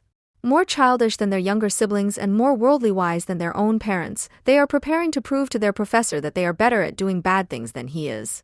For this reason, and because the criticism of the self-proclaimed movement is gradually taking shape, at least in internet forums, the following is intended to provide material for their impending disposal instead of friendly accompanying reflections. If there was one element that united the various education strike actions, it was the infantility, only half ironically disguised, with which one voluntarily turns oneself into the primary school pupil one is supposedly treated as anyway, in defiant affirmation. Consequently, they borrow the logos and costumes from the Sesame Street and the Sendung mit der Maus, a German children's program, organize public Momo readings, where the thing with the gray men is of course meant completely seriously. And they stage occupations of lecture halls as a Boy Scout camp with tents and cooking utensils, in order to present themselves as frustrated recipients of allocations, who, in view of the fact that the educational accumulators are hoarding the raw materials, have no choice but to insist on their own limitations with the same aggressiveness as the Hearts 4 recipient insists on his own neediness. The anti-Semitic implications of their own repertoire of images, gray men, a snappy dog as a caricature of the capitalist, etc., are not taken into account, because to see through them, one would need the very education that the agents of the context of utilization deny them. Characteristic of the intellectual disposition of such protest is the fire imagery that the education protesters have agreed on in time for the anniversary of the Reichspogromnacht. From now on, wherever a lecture hall is occupied for a few days, the cry will be Berlin, Halle, Bonn, is burning, which, apart from all other nuances of meaning, alludes to hooray, the school is burning. To that prototypical schoolboy saying that succinctly summarizes the alliance of unleashed initiative and brutal contempt for the intellect, which is seen in Germany as an authentic expression of youthfulness. At least in the sense that the deliberate destruction of books strengthens the sense of purpose and the feeling of belonging, education politicians and education protesters agree. The former are transforming university libraries back into the disguised private property of the various special research areas, as is currently happening in Berlin, and selling off valuable duplicate collections at fire sale prices. The others, right next door, are promoting their educational policy concerns with the image of a burning pantheon. When the school or university is on fire, the state of emergency is fun and creates a sense of community that is all the more stable because no one is fooled about the return of normality at a new level. A we is conjured up in a similarly mindless way, without anyone even thinking about the incompatibility of this with the concept of education, which is invoked. Our university is taking part, says a poster at the Free University of Berlin. Whether in the strike or in the elite competition, it is simply impossible to decide. All emphases here and in the following are mine. You are the university, exhorts another poster, with a slight tendency towards puns, thereby proving only that the You are Germany rhetoric has long since detached itself from the national context and, as an identitarian bonding agent, dominates all associations, cliques, and rackets that constitute the people's state in organized self-destruction. In the speech choir exercises that were offered everywhere as a mobilization accompanying service, the slogan "We are many, we are loud, because they are stealing our education" was particularly popular. Because they are stealing our pacifiers would probably be a better description of the underlying effect, since all the demands of the education protesters that are capable of consensus are aimed at improving institutional protection mechanisms and securing basic intellectual care. Hardly any thought is given to possible new intellectual content and its curricular forms, not to mention a self-critique of the propaganda against economization and Americanization, performance pressure and logic of exploitation. That is better left to Marx, who is, as we know, a must and whose appreciation is delegated to degoutant events at which Gregor Gysi, Sarah Wagenknecht, or the market-leading Swiss anti-Zionist Jean Ziegler are cheered as guest speakers. But it is precisely their lack of reflection that has secured the education protesters' widespread attention. In Germany, anyone who is loud is always right, and if you then expose yourself as a victim of common robbery, you will be met with a hail of approval, because everyone recognizes between the lines that such protest is not only agitating against the corporations and the market, but also, as it were, blindly against the academic milieu itself, against that intellectual parasite. That, unlike its down-to-earth sons, rarely speaks out and has developed a concept of education that, in its idealism, is probably ideological, but like every ideology has a moment of truth. Namely that education is a property that can be acquired but not allocated, that can be destroyed but not stolen. The concept of education that underlies the protesters' list of demands is, however, completely indistinguishable from the instrumental understanding of education that they attack with the slogan "Education is not a commodity." Education is seen as something that can be accumulated, sold, stolen, traded below value. but above all democratically distributed by the education service provider, which of course is the university. The diction and way of thinking of the education strikes propagandists already make them appear as the education policy spokesmen of left-wing and other parties, which is what some of them will probably end up being sooner or later. Their protest is not a critique, but a prospective application letter. Thomas Warnaw of the Free Association of Student Bodies, FCS, decrees in the jargon of young socialist petition committees in Jungle World. The demand for a return to the old degrees and the equally often expressed demand for a return to Humboldt's educational ideals must be clearly rejected. Education for the purpose of promoting German national consciousness and restricting access to higher education are to be rejected, as is an orientation of the education system towards the creation of human capital that is as exploitable as possible. End of quote. Anyone who is only able to formulate demands that individuals, even if they are organized collectively, make of others in a rhetoric of blind enforcement, and who does not see anonymous transformation processes that are consciously executed by individuals in their processuality, but only as rigid options, a restriction, an orientation, is a university political talking machine, and should limit his text production to the usual administrative prose. Warn's opponents in the Jungle World debate, the group Campus Antifa from Frankfurt am Main, seem to be vaguely aware of the difference between education and the penal system, but ultimately use the same ticket when they call for a social, just and critical education or a self-organized, self-determined education. Does the abstract demand for critical education not amount to the authority-addicted collection of knowledge critical of power? Is education, which presumably presupposes that someone knows more and can do more in some aspect of human life than I do, not in a certain sense always also determined by others? And does the insistence on self-determination not sound like autistic political action groups muddling along, critically dealing with whatever it is they are dealing with? In short, does not every line of such diction drip with the heteronomy against which it rhetorically mobilizes? What such criticism does not want to admit and regularly rejects as bourgeois and romantic in educational philosophical writings from Humboldt to Nietzsche to Adorno is the simple realization that education, if it is to be understood as more than the general accessibility of the corresponding infrastructure, cannot be democratic a priori. Education is neither a human right nor a commodity, but it is also not simply removed from the sphere of commodities. It denotes, as powerlessly as insistently, the very moment in which each individual, precisely because he is not only a human being, happily distinguishes himself from all other individuals and, in such a distinction, represents the general, nothing other than successful individuation. That is why there are so many educated people who have never seen the inside of a university, but also so many sociopaths with doctorates. As right as it is that the specialist idiocy decried by the 1968 heirs contradicts this concept of education, so necessary are professional profiling and the division of mental labor, that is, precisely the transformation of education into a commodity and the economization, and thus the liberation of universities from political and confessional service, as a prerequisite for such individuation. Those who fail to recognize this dual character, which is inherent in all autonomous intellectual creations and autonomous art, namely, to be a commodity without being absorbed into the commodity form, end up either with a left-wing pedagogical makeover of business administration or, because education is not a commodity, they view it as prey from the outset. As stuff hoarded by ominous gray men, which is basically contemptible, but which must be brought to its intended purpose for the sake of intellectual subsistence by means of immediate appropriation, free space politics, etc., in other words in the mode of intellectual oral robbery. This is probably why the Pirate Party has been so successful among students. It propagates the institutionalized suppression of the contradiction between liberalism and communism, precisely the global expropriation policy that anti-national artist collectives, illiterate advertising copywriters and full-time freelancers of all kinds can agree on at any time. Anyone who, when asked how they would like to educate themselves in a self-determined way, does not read a book, go on a journey, meet people, or fall in love, but demands that the bosses end the theft of education, does not imagine a better future as a world of liberated inequality. A world, then, in which everyone can learn from each other without fear or envy and take pleasure in what makes others different, and sometimes better than oneself, but as an educational distribution center where the mind is democratically portioned out like the meatless soup in the people's kitchen. The lack of imagination in imaginative protest actions, exhausted collapsing in the lecture hall, credit point hunting in pedestrian zones or the notorious flash mobs, makes it clear that it is only about the offended demand for something that one thinks one needs, but has not desired for a long time.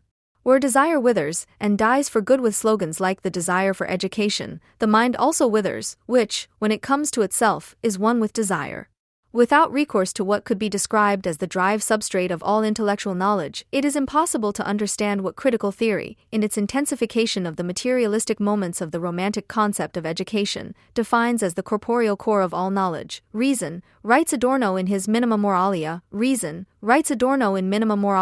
with reference to Freud, is for him a mere superstructure, because he rejects the purposeless, irrational end, which alone could prove the means of reason to be reasonable, namely pleasure. As soon as this is contemptuously categorized as one of the tricks of species survival, itself dissolved into cunning reason, without naming the moment that goes beyond the circle of nature's decay, ratio comes down to rationalization. Only someone who were able to determine utopia in the blind somatic pleasure that has no intention and satisfies the ultimate one would be capable of an idea of truth that would stand up.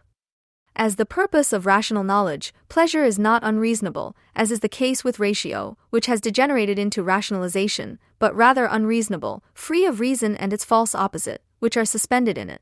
Lust and truth are both blind.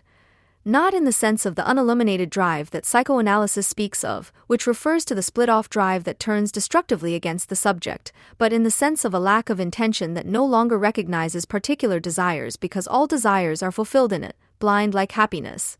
But not only since Bologna have all been united in their contempt for any fleeting memory of this unity of pleasure and knowledge, the educational reformers, whose destruction of the ever-proclaimed unity of research and teaching is only a superficial reflection of the destruction of that unity, and the educational victims, who, if education were not such an important investment in the future, could live just as well without it as they already do without imagination. In this respect, it is no coincidence and is in line with the psychological disposition of the next generation of academics that the everyday religion of neurophilosophy, which is preparing to liquidate the concept of autonomous rational knowledge and free will, is now accompanied by a veritable renaissance of emotion. Everywhere, offshoots of a natural science-tinged emotionality research are sprouting up to prove that reason and sensuality, emotion and ratio cannot be distinguished. Because both are nothing but accidental effects of those subjectless impulses that in a certain way represent the postmodern variant of the life philosophical will, which at the same time encompasses and consumes every individual will. In this way, postmodern emotionality research succeeds in the negative realization of the dissolution of the opposition between reason and sensuality, which the writings of critical theory derisively dismiss as the pre-scientific residue of a social science that has not yet fully come into its own.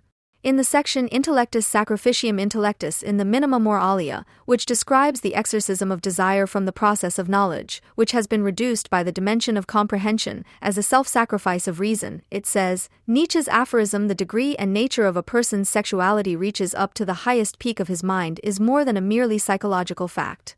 Because even the most distant objectivizations of thought are nourished by the drives, it destroys in them the condition of itself. Is not memory inseparable from love, which seeks to preserve what is passing away? Is not every impulse of the imagination begotten of the desire that goes beyond the existing in faithfulness, by displacing its elements? Is not the simplest perception formed by the fear of what is perceived or the desire for it? The objective meaning of knowledge has certainly become increasingly detached from the motive force with the objectification of the world. Knowledge fails where its objectifying power remains under the spell of desires. But if the desires are not simultaneously annulled in the thought that escapes such a spell, then knowledge no longer occurs at all, and the thought that kills the desire, its father, is overtaken by the revenge of stupidity. Fantasy, today assigned to the domain of the unconscious and proscribed in knowledge as a childish, undiscriminating rudiment, alone establishes that relationship between objects in which all judgment necessarily arises. If it is exorcised, then judgment, the actual act of knowledge, is exorcised at the same time. Once the last emotional trace has been erased, all that remains of thinking is absolute tautology. The pure reason of those who have completely renounced the ability to imagine an object even without its presence will converge with pure unconsciousness, with idiocy in the most literal sense. End of quote. It is not clear to whom these words apply more aptly. To the educational reformers, for whom the spirit that their guild bears in its name increasingly appears to be perhaps not an irreducible operational disturbance after all. On the education protesters who call on each other to think for themselves like Elke Heidenreich calls on her demented audience to read, or on the countless non-political students who ask their lecturers every other sentence whether it is relevant to the exam, and who, all of them their own secretaries, can write better than they can write. An army of bavards and pecutiates who have lost their drive and wit and perceive every hint of comprehension as a threat to their studies. With them, even the simplest perception is formed by the fear of what is perceived, but without reflection, the right to education, which they seriously sue the state for, instead of having themselves exmatriculated and taking what is left of the possibilities of a free life, means nothing other than the right to professionalize their fear of thinking and of life. Even in the times before Bologna, which are idealized by the education protesters, a higher education degree or a scholarship was only in exceptional cases a passport to intellectual autonomy. In reality, academic certificates have always attested above all to the ability to write and speak in a businesslike manner, and they sanction the degree of individual conformity with the university apparatus, which continues to be dragged along as an increasingly useless appendage of capital valorization qua gain in intellectual distinction. The more tautological the process of utilization becomes and the more obvious its futility, the more evident the entire university infrastructure proves to be a virtual job center. BAFOG offices, study foundations, special research areas and excellence initiatives are nothing more than distributors of an academically camouflaged, and often not even much more generous, unemployment benefit, with which the useless human material is fed as long as one does not want to take the trouble to implement stricter measures. That is why many education protesters already act like hearts for recipients in their thinking and rhetoric. They insist on their educational needs as a sublime form of the minimum subsistence level and have long been able to trick with their credit points, their compulsory attendance and their campus management just as well as those with their ALG2 application. The more the principle of economic and intellectual support becomes established, the more that which the idealistic concept of education as an inalienable property removed from the material sphere, as well as its materialistic complement, for whom education is nothing more than a kind of ideal surplus value, the connection between knowledge and pleasure, withers. If, as Adorno writes, imagination alone creates that relationship between objects in which all judgment necessarily arises, then the destruction of the connection between motive and cognition not only turns the act of judgment into empty labeling, into mere expression of opinion, but also withers sensuality itself, robbing it of the ability to articulate itself in language, reducing it to a dull effect. A lack of imagination and conceptualization, joylessness, and unreason converge and produce that melange of narrow-minded interest politics and wishful thinking that makes the lists of demands of the education protesters and their performances, reminiscent of sad school trips, so unpleasant. The term idiocy chosen by Adorno negatively summarizes the fact that one does not gain in judgment power what one loses in imagination, but also that one does not have to lose one's mind to be creative, as the vulgar romantics believe. It designates nothing other than the necessary connection between despiritualization and desensualization. It is no coincidence that the final fragment of the Dialectic of Enlightenment, which can also be read as a sketch of a prehistory of the concept of education, is entitled On the Genesis of Stupidity. The emblem of intelligence, it says, is the feeler of the snail with the groping face, with which, if we are to believe Mephistopheles, it also smells. The feeler is immediately withdrawn into the protective skin of the body when confronted with an obstacle. It becomes one with the whole and only ventures to come out again tentatively as an independent entity. If the danger is still there, it disappears again and the interval before the attempt is repeated increases. In every glance of curiosity from an animal, a new form of life dawns, which could emerge from the imprinted species to which the individual being belongs. It is not only the imprint that keeps it in the grip of the old being, the violence that meets that gaze is the age-old violence that has always banned it to its level and, in ever-renewed resistance, hinders the first steps to overcome it. Such a first tentative look is always easy to break, behind it stands goodwill, fragile hope, but no constant energy. The animal becomes shy and stupid in the direction from which it is finally driven away. End of quote. Under the spell of violence, shyness becomes stupidity, although it is precisely in shyness, if it were freed from the pressure of fear and the internalized compulsion, that the gaze of curiosity could dawn, which alone promises a new form of life, fulfilled individuality. It is not the triumphant, and therefore unfree, refractory self-confidence and not the desire, which invokes itself as revolutionary and is all the more powerless, that are manifestations of stupidity, but rather the groping face and the groping gaze, in which the independent remains aware of the whole from which it is liberated. According to the imagery of this passage, intelligence, reason itself, proves to be the organ and organon of a body whose desire it fulfills by detaching itself from it. Stupidity is nothing other than the neutralization of this process, which is usually misinterpreted as a sign of adulthood. Stupidity is a wound. It can refer to one achievement among many or to all of them, practical and intellectual. The endless questions of the child are already signs of a secret pain, a first question to which it found no answer and which it does not know how to ask in the right way. If the child's repetitions have weakened, or if the inhibition was too brutal, then the attention can go in another direction. The child is richer in experience, as they say, but an imperceptible scar remains at the point where the desire was met, a small hardening at which the surface is dull. Such scars form deformities. They can make characters hard and capable, they can make them stupid. Goodwill becomes evil through the violence suffered. And not only the forbidden question, but also the frowned-upon imitation, the forbidden crying, the forbidden daring game, can lead to such scars. Just as the species of the animal kingdom, so the spiritual stages within the human species, even the blind spots in the same individual, mark stations at which hope came to a standstill, and which, in their fossilization, testify that all living things are under a spell. This is the negative truth of Darwinism. Every individual repeats, in a way that is nevertheless unmistakable, the path of deformation on which hope is constantly in danger of coming to a standstill, and which is nevertheless the only one that can be taken under the given conditions if one does not want to end up in the madhouse on one side or the other. Fossilization cannot be avoided, but in fortunate constellations it can lead to the desire not only being met, but also to the development of that constant energy through concentration and self-reflection that goodwill must have in order not to become evil. Nothing other than this process can reasonably be called education, for it is not without reason that it recalls, even in its metaphors, the somatic, quasi-organic implications of the concept of education and its truly materialistic basis, its drivenness. In concrete terms, this means that if we do not want to invoke education merely as a ticket, we have to think about what kind of existential pain it is that evokes those first questions to which no child has ever had an answer and which no child has been under the spell of the animal series, which here does not provide the metaphor of the human species from crude anthropology, but from historical knowledge. In answering this question, Sesame Street, which is full of strange characters who draw their strength and appeal from their weaknesses, quirks in a mysterious way, and where the questions why are not rhetorical but children's questions, could certainly help, especially since you learn more about communism from it than from Sarah Wagenknecht. In the milieu of the education strike, however, where such motives are only half-bitten, half-mockingly referred to, the answers have always been known: the corporations, the economy, the capital, in any case the others are to blame, and the brisk demand to ask questions and think for yourself is really just a call to repeat the long-given questions and answers. Meanwhile, those who think at all have always thought for themselves, and the appeal to think for yourself is nothing but a disguised command to stop doing so or not to start in the first place. The forbidden question is then replaced by an answerable, permissible one.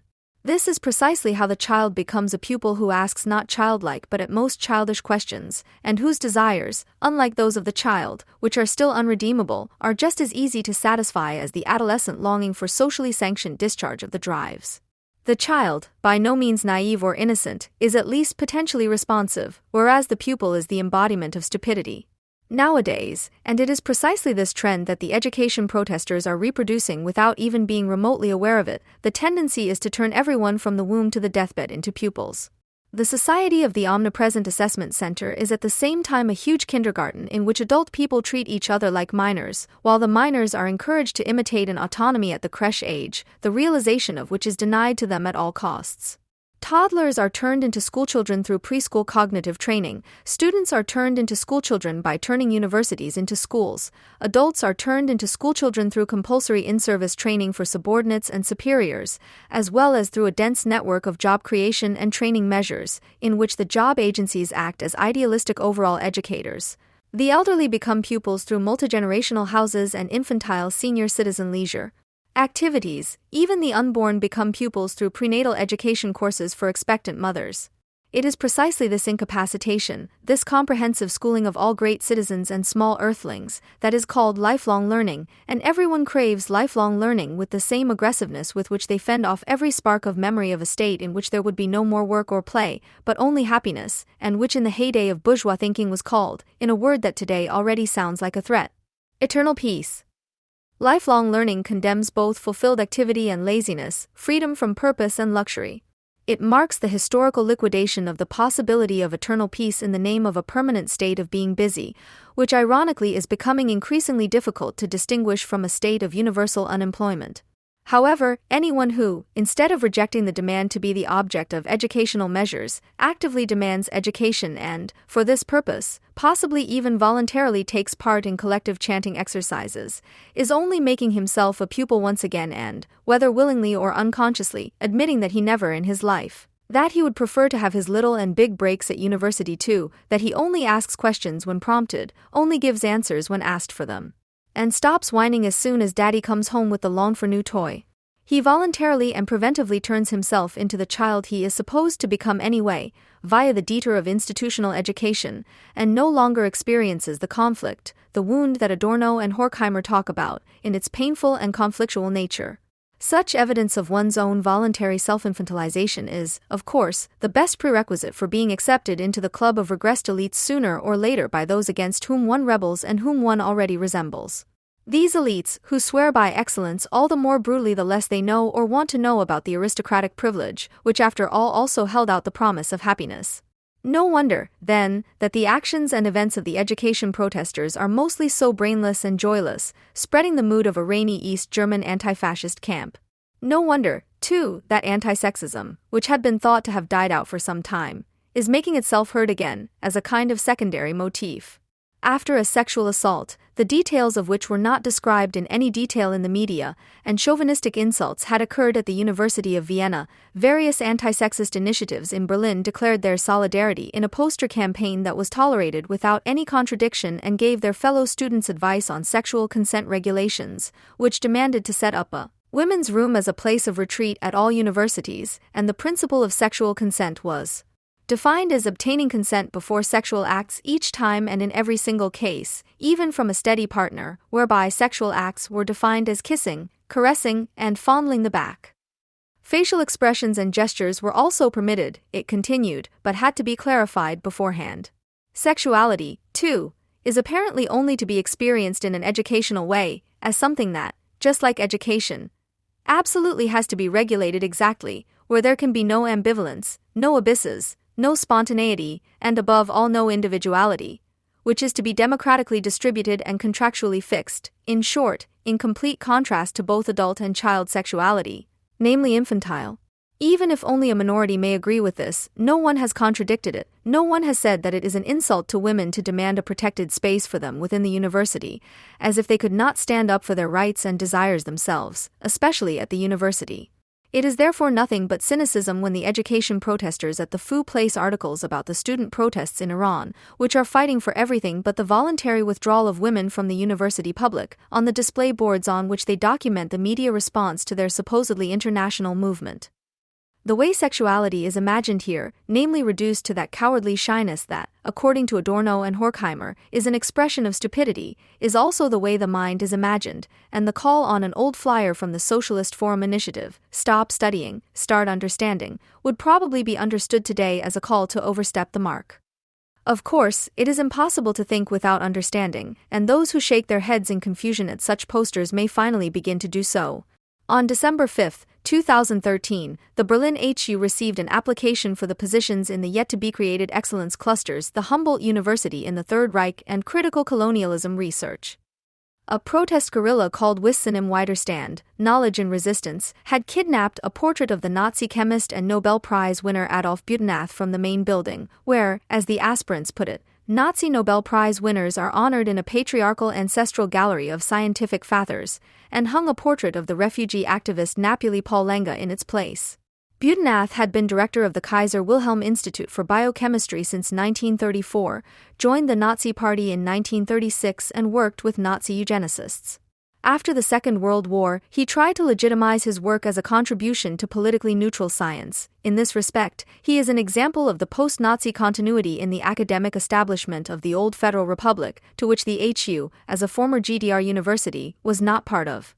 Lenga, on the other hand, has all the qualifications to find a place in the contemporary anti-heteronormative, self-critical, left-wing German academic gallery of the future, which would do honor to the gender-diversified new HU. She is female, has a subversively masculine middle name, is non-white, and, as the authors inform us in the style of concert managers, took part in the refugees' protest tour through Germany in 2012 and has since organized protests at the occupied Oranienplatz in Berlin-Kreuzberg. She thus exemplifies what young academics, marked by both self-contempt and hubris, aspire to. Instead of thinking, she does. Because they know exactly what they want to do themselves, the authors of their initiative application have attached an exposé that, in its mixture of academic well-being, routine contempt for enlightenment and illiterate, talkative political engagement, should have sparked enthusiasm in Christina von Braun. Quote, the fact that numerous Nazis and colonial racists are honored with portraits at the HU and that Alexander von Humboldt's colonial expeditions are glorified as the epitome of science and curiosity shows the deep roots of colonial racism in white German society. Structural, institutionalized, and individual racism are part of all social and thus university levels. Remembering past crimes means recognizing where immediate involvement lies in the present. End of quote. That is why the group is calling for the unlimited provision of resources for a comprehensive reappraisal of the colonial and Nazi past of the HU and the implementation of a comprehensive concept against racism, for example the creation of positions for anti-racism officers. What will come of this kidnapping remains to be seen. At the latest, when a Napoli Palenga Institute for the Study of Colonial Racism is established at the HU, we will know who was responsible. The story is interesting not because of its thoroughly Dadaist qualities, but because it reveals the principle according to which the fusion of science and criticism, which has long since ceased to be a happy coincidence in academic circles but has become the norm, also takes place in intellectually more subtle circles. First, one turns with a powerful impetus against the reactionary old guard and the bad traditions that interest one not for the sake of truth, but solely for the sake of profiling the upcoming emancipatory future. Then, with a clear conscience and in bad German, one recommends oneself to the administrators of the benefice as a diligent helper on the way to this very future, with borrowings from the latest upsurge of postmodern theory. Finally, one combines the whole thing with one of those creative actions with which the faculties have been trying to spice up their text output for some time now to some kind of transdisciplinary artistic intervention.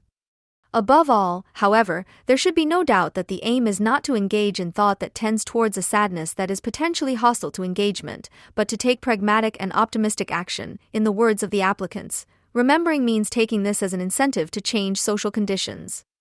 The latest academic initiatives by people who are critical of the HU clientele, as they would probably call it themselves, and who do not find postmodernism good, but totally ambivalent, were also characterized by the connection between memory and the future.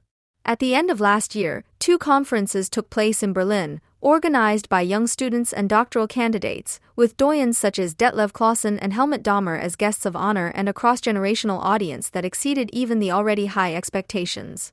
The aim of the conferences was to combine the memory of critical theory with practical perspectives for the progressive transformation of the present, the symposium Powerless Longing. On the loss of utopian thinking in late modernity, supported by the Rosa Luxemburg Foundation and with, among others, Benny Adamczak, Department of Queer Communism, Alexander Garcia Duttman, Department of Aesthetics and Deconstruction, and Nancy Fraser, Department of Recognition Neo-Feminism, as invited speakers, as well as a month later the conference Memory of the Future, to which, in addition to the aforementioned notables, Roswitha Scholz, Ilse bin Seil, Gerhard Scheidt, and others who are considered anti-German were invited.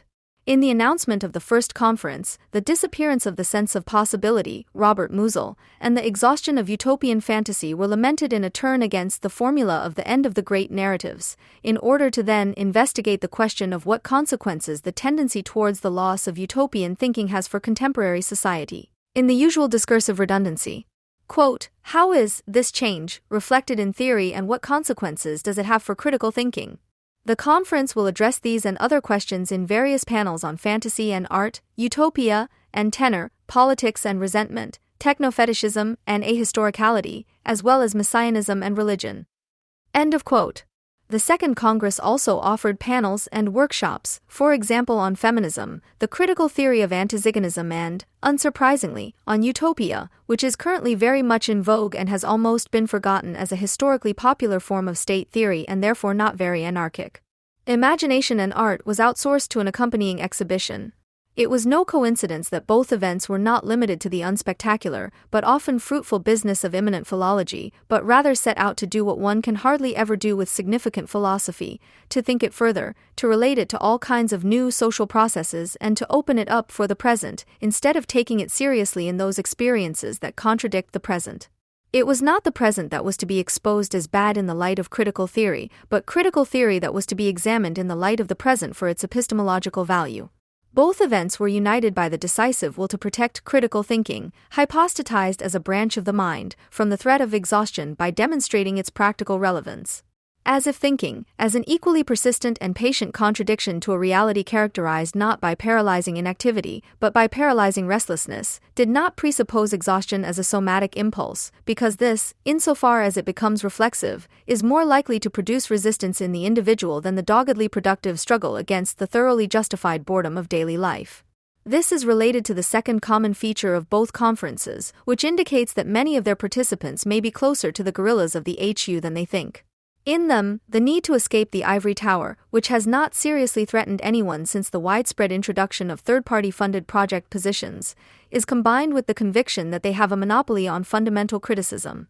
As trustees of knowledge and resistance, or as critics of the state in the civil service, who may no longer hope for permanent employment and high pensions, but would undoubtedly know how to interpret this in their own favor. After all, those who spend their lives moving from one teaching position to the next remain, at least, as the current term for agile stupidity goes, mentally flexible and are not in danger of forgetting to take action again and again through idle reflection. The fact that today the universities, once denounced as short-sighted but closer to the truth than ideological agencies of society, appear to be the place from which critical theory could one day seize the masses, is due to the misunderstanding of a dictum by Wolfgang Port, who coined the term public enemy at professorial chair for Adorno, a misunderstanding that is, of course, already inherent in Port himself to a certain extent. In his lecture of the same name, held in spring 1984, Port wanted to defend Adorno against the appropriation of his ideas within the university, initiated by the so-called Frankfurt School, in particular by Habermas and his followers, an appropriation that has long since been completed and whose, albeit bashful, heirs are not least the critical young theorists of the present day.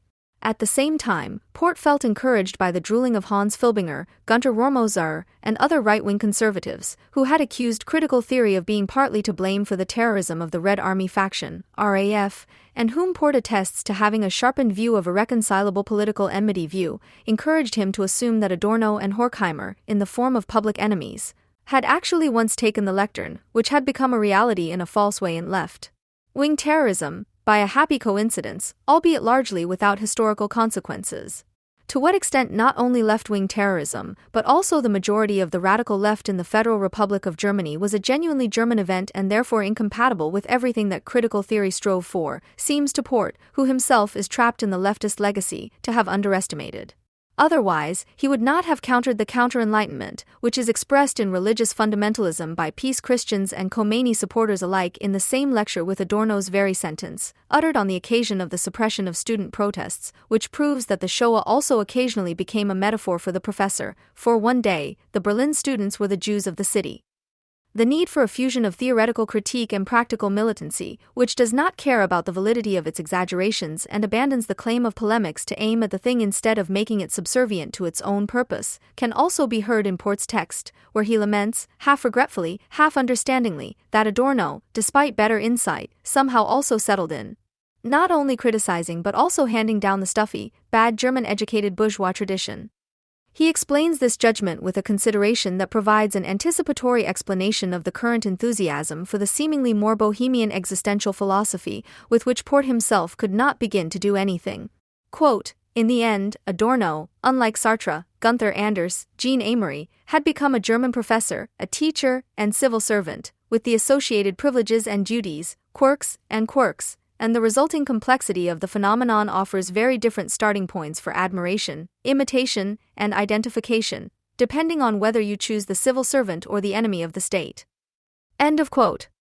According to Port, the professor himself was spared the need to make this decision, which the subsequent generation of critical theorists felt compelled to make and which today those who are no longer employed by the university have turned into an existential act in order to present their social marginalization as the result of a free choice. This is the unique lucky break that was Adorno. Quote, unlike the teacher, who by a rare coincidence succeeded in both, the student will have to decide whether he wants to serve the state or criticize it. End of quote. As much as Port is ahead of everyone who believes that radical criticism can be hoisted back onto the lectern via the detour of symposia and special research areas, in the realization that Adorno was a stroke of luck and his work neither expandable nor in need of supplementation, but rather the last word of critical thinking of his era, it becomes clear from the mocking speech about the quirks of the scholar, in which impulses of individuality are preserved rather than in the alert worldliness of science promoters, that Port defends the public enemy Adorno against the civil servant without considering whether the civil servant should not also defend Adorno against the public enemy, and whether the two apologies do not necessarily belong together. Adorno himself, at any rate, did not, as Port suggests, happily combine the two roles, but remained undecided in this regard in a way that was as painful as it was decisive. Not least because he did not want to rule out the possibility that the bourgeois state, despite the threat of violence that is inherent in it, might be better able to prevent the worst than the kind of enemies of the state that Port talks about elsewhere, who want to see its violence unleashed in the here and now. This gesture of Adorno's thinking, which can be characterized as a refusal to make decisions, is one reason for the contradictions that are repeatedly held against him. That he interpreted the state's use of force against the student movement as a symptom of its authoritarian nature, which was becoming distorted to the point of unrecognizability, and yet advised the police against the students occupying the Institute for Social Research that he was an opponent of the state and yet, instead of spending years working on a critique of the state and the law, sought to conceptualize in aesthetic theory those negative, initially blind impulses that resist the grasp of abstract state critique. This indecisiveness, which is justified in the matter and without which the decisiveness of Adorno's thinking cannot be understood, and which finds expression in the speech of disguised practice that has become a formula, if not guarantees the complexity. Then at least the anachronism of Adorno in an age that welcomes the type of interventionist intellectual who jumps from one social movement to the next and is as generous with practical criticism of the state in the service of society as Sartre once was, as a comrade, while turning away those who want to devote themselves to their own cause in peace.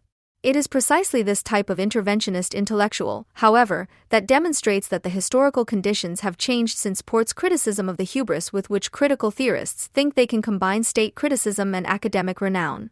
Today, the whole squad of postdoctoral enemies of the state, following in the footsteps of Butler and Foucault, Deleuze and Baudrillard, Badiou and Rancière, defend anti-Semitic suicide bombers, municipal Sharia executioners, Islamist youth gangs and their self-critical social workers as minoritarian pariah groups against the ideological state apparatuses seen as agents of Western hegemony, and to give theoretical consecration to the practical murderous critique of the bourgeois state. In a sense, no one today has to decide whether they want to become a critic of officials or an enemy of the state, because the irreconcilable contradiction between the two, as embodied by Adorno, has been negatively sublated.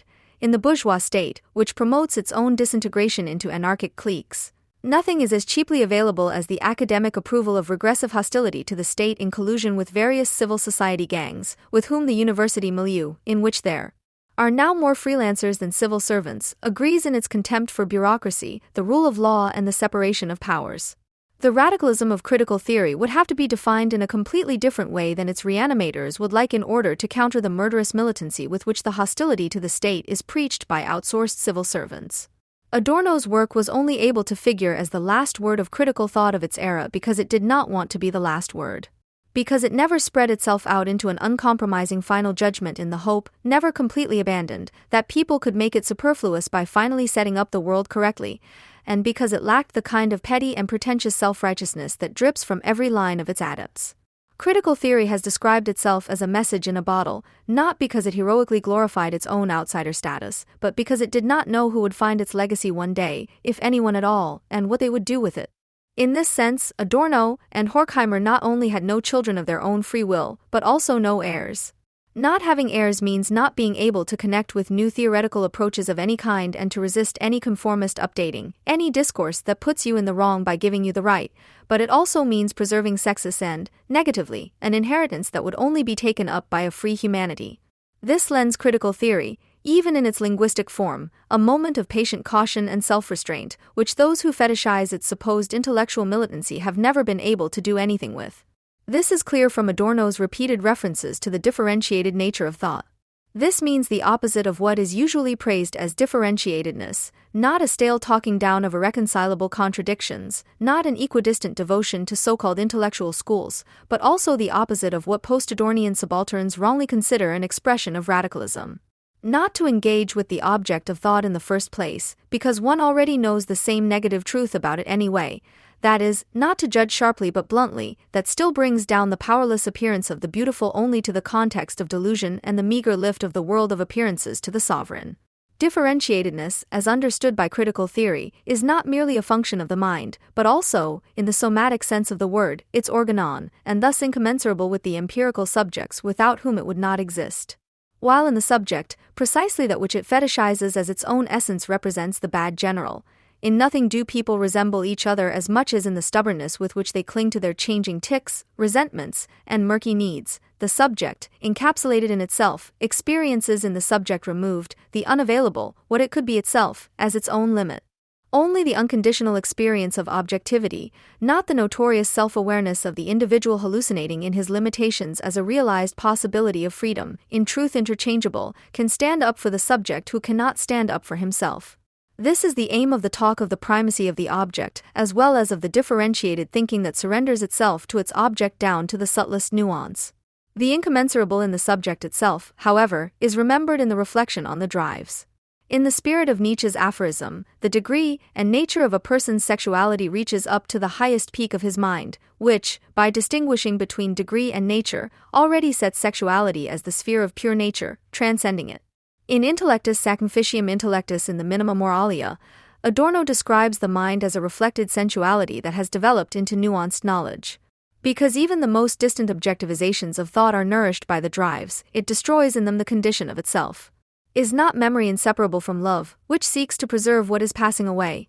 Is not every movement of the imagination begotten of the desire that goes beyond the existing in faithfulness by displacing its elements? Is not the simplest perception formed by the fear of what is perceived or the desire for it? The objective meaning of knowledge has certainly become more and more detached from the motive force with the objectivization of the world. Knowledge fails where its objectifying power remains under the spell of desires.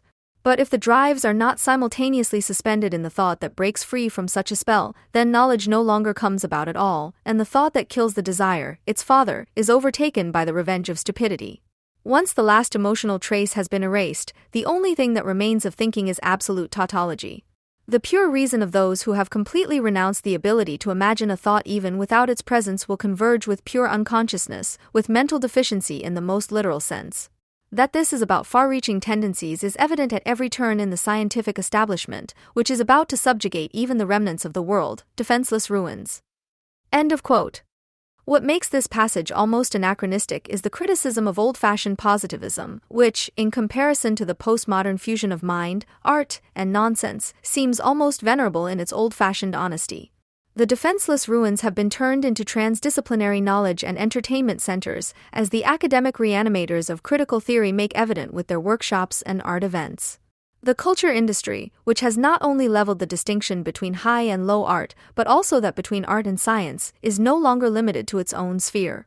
Just as everything becomes culture, sexual orientation, ethnic uniqueness, even the unmistakable limitations of each individual are elevated to a sign of identity, so the always false appearance of the better, the profane elevated, that emerged from the concept of culture in the bourgeois era has become transparent to everyone as a delusion, from which no one can be misled, but which can be harnessed all the more unswervingly for any purpose. What has been seen through as ideology does not disappear, but merges, as a band that has been seen through and is all the more glaring, with a reality that has been completely illuminated, in which people do not have to delude themselves because everyone knows that they can expect nothing from anyone except the worst. This constellation, anticipated in many sections of Minima Moralia, has long since also affected critical theory itself.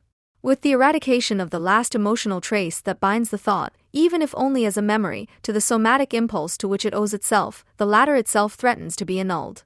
Completely separated from this impulse, what remains of critical theory either congeals into a hagiographic collection of quotations, preferably posted on Tumblr, or it is delivered up to the spell of desires, to particular interests or even to voluntaristic madness, and becomes a moral identity card.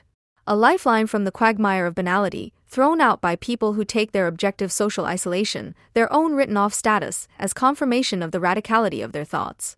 The self-effacement that characterizes critical theory, which is conscious of the uncertainty and thus the openness of the future, is not only the opposite of modesty, but also of arrogance, and does not testify to a panicky need for militancy, but rather to a fear of it, based on undeniable historical experience. Adorno and Horkheimer's skepticism towards the student movement was also based on their distrust of the fetish of militancy, which was always carried by those who could hardly wait for all the tiresome reading, writing and talking to finally be over so that they could take up their posts as classless big shots. To punish undesirable misconduct more precisely than any civil servant, to snoop around dubious individuals and, if necessary, to impose contact bans. What you need for this is better learned in emancipatory contexts than in the civil service, where colleagues still sometimes use the polite form of address.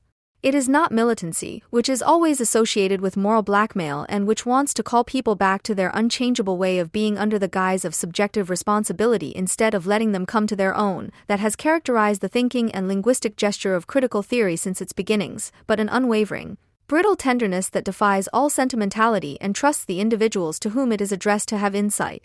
And expects, the one is not conceivable without the other, that no one is ever completely identical with him or herself, expects each individual, and this is perceived as an imposition far more often than as the happiness that it is, to be more and different than just himself or herself in countless colorful roles. So that people can organize the world in such a way that self-forgetfulness, the dissolution of the ego principle, is not unconsciousness and something other than the hopeless pull of regression. Those who love the supposed implacability of critical theory are basically in agreement with ordinary anti-Adornoites, who have always considered the professor to be arrogant, except that they identify with that hallucinated arrogance instead of rejecting it. They are delighted at the linguistic skill with which the opponent is given a telling off, and instead of talking about polemics they enthusiastically speak of bashing, for which the person being praised should be able to claim damages. The common thread running through all critical theory, by contrast, is the inability to show the same contempt for the object of intellectual experience that unites the postmodernists, who elevate the loss of the object to a principle, with those critical theorists for whom every object of reflection becomes a mere copy of totality. Even where it demonstrates the contemptibility of the particular object, where it presents the objective wretchedness of individuals to them undiminished, critical theory appeals, albeit hypothetically and against the tireless efforts of the world to refute it, to something that is still blind in the individual, something that does not come to life in them and yet only lives in them as individuals. Just as you don't send a message in a bottle if you don't believe that someone somewhere will find it in the unknown. In this sense, polemics has nothing to do with contempt, but is the form of reflection of wounded love. Without love, it would exist as little as without the wound, where it forgets one of the two, it becomes stale and dies. The Cluster of Excellence Normative Orders is a state-funded research network that owes its silly name to its orientation towards third-party funding and whose task it is to sift through contemporary trends in order to make them appealing to potential sponsors. In 2013, the trend researchers at the Goethe University in Frankfurt organized a discussion round entitled Philologists in a Series Frenzy, When Television Becomes Compulsory Reading, whose participants announced the good news that linguists and literary scholars do not have to have a guilty conscience about watching television. A well-chosen topic, because the newer American TV series not only caused the entire German feuilleton to break out in hearty jubilation, so-called quality TV has now blossomed into its own genre in academic research and discourse.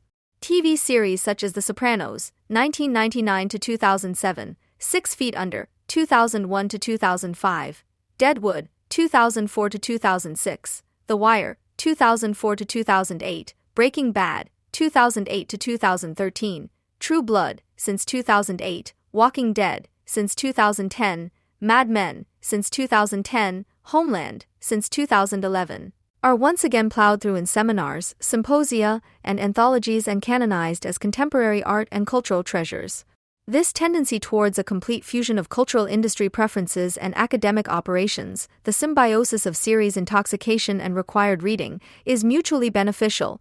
It gives students the welcome opportunity to drag the talk about series and other hobbies, which used to be confined to parties or the shared dining table, into the seminar and to experience collegial appreciation for their passionate cineastic knowledge, while the humanities professors of a newer cut can now score points by appearing as unbourgeois pop academics. The dissolution of the distinction between professional and private life, the blurring of the line between studies and hobbies, not only points to the increasing lack of substance in university life, but can also be seen as the academic accompaniment to a total labor economic takeover that takes control of all dimensions of individual existence. In the magazine Pop, a kind of bravo for readers with a university degree, Professor Heinz Druff gives a taste of the new sound of the academic industrial culture fan club. Quote, in view of the described consensus cartel, it would be quite appealing to kick against the pricks and not to announce once again with red-cheeked enthusiasm how incredibly complex The Sopranos are, how realistically The Wire has never been, how sophisticated even the series Lost is, which at least initially always looks as heavy as Bacardi advertising. It would actually be high time for a strong antithesis, for example, freely adapted from Freud, as a reference to the overestimation of that love object with which we spend half the night after work, or as an attack on the intellectual idleness of mutual nodding. But no such luck. The eulogy to the grubby television of the days before HBO, to that ignoble, distracted medium with all its bungling, as Sabine Horst puts it in Die Zeit, is a nice attempt. But the thesis that the new series are all about atmosphere and style, about creating brand universes that are so complete and boundless that viewers lose themselves in them, preferably for a long time and at the expense of other companies, such as, no joke, ironing, sounds more like the foot-dragging of the same kind of cultural criticism that once condemned reading novels. You could do so much more useful things instead. Or like the ever-popular, albeit undifferentiated, criticism of the culture industry. Now it's even getting smart just to make more money. They are simply too interesting, these series, and they provide insightful material for debate, as the scientific essayistic sequels discussed here show. End of quote. As a hip academic at the cutting edge of time, for whom grubby TV or ironing is naturally too proletarian, who writes sophisticated because demanding sounds too uncool, and whose business it is to reinterpret entertainment as art, you have to ironically pep up the confession of finding false comfort. However, the fact that the criticism of the culture industry is dismissed as an old-fashioned endeavor by the gesture of the enlightened pop consumer with a teaching assignment, because criticism that goes beyond the obligatory discussion of exciting questions is experienced as a peace-disturbing intervention in the academic pop culture community, indicates that one is dealing with ideologues whose need for differentiation aims to sell participation as subversion. People who can no longer contain their fascination with the new television are not only to be found in the arts pages or at university. It is common practice everywhere to ascribe highly reflective and critical potential to the series. When it comes to The Wire or Breaking Bad, there is no longer any difference between ordinary film nerds, notoriously enthusiastic visitors to Adorno conferences, and anti-Germans with a penchant for dealing with states of emergency of all kinds. There are only fans. A good quarter of a century ago, Hans Magnus Enzensberger published a polemic in Der Spiegel against the complaints about television that were common in the political and academic milieu at the time. There is nothing to be salvaged from the tearful educational prattle of established cultural critics and representatives of the upper classes, who are ignorant of the social conditions of education and show no interest in the fact that scholarship and cultural awareness do not guarantee a reasonable society. Enzensberger is therefore right to beat reactionary cultural criticism with its own political weapons. It is absurd to question the social necessity of television, because those who want to abolish it should consider the alternatives that are available. The first thing that comes to mind is drug use, from sleeping pills to cocaine, from alcohol to beta blockers, from tranquilizers to heroin. Television instead of chemicals is certainly the more elegant solution. If you think about the social costs and the so-called side effects, you will have to admit that the user of the zero medium has made a wise choice, not to mention other possible solutions such as fleeing into car madness, violent crime, psychosis, running amok, and suicide. End of quote. Enzensberger assumed that people turn on the television to switch off themselves. He interprets the very lack of content in television as its strength. He is able to withstand the credo of stupefaction and allow consumers to indulge in apathetic immersion in the flickering of the television. The viewer is fully aware that he is not dealing with a means of communication, but with a means of refusing communication, and he will not be shaken in this conviction. In his eyes, it is precisely what he is accused of that makes the charm of the zero medium. End of quote. At the end of the 1980s, however, there was no permanent jubilation in the face of the complexity or self-reflexivity of television series, no omnipresent demands for lifelong learning that also encompasses leisure time, and only the first tentative stirrings of academic enthusiasm for mass culture. Enzensberger's assessment that the television viewer is a communication refusenik was thoroughly refuted a few years later, both by television series that do not want to be a zero medium and by their communication-addicted recipients, who elevate every TV morsel, however meager, into insightful debate material. Nevertheless, there are still formats that resist being ennobled and academized.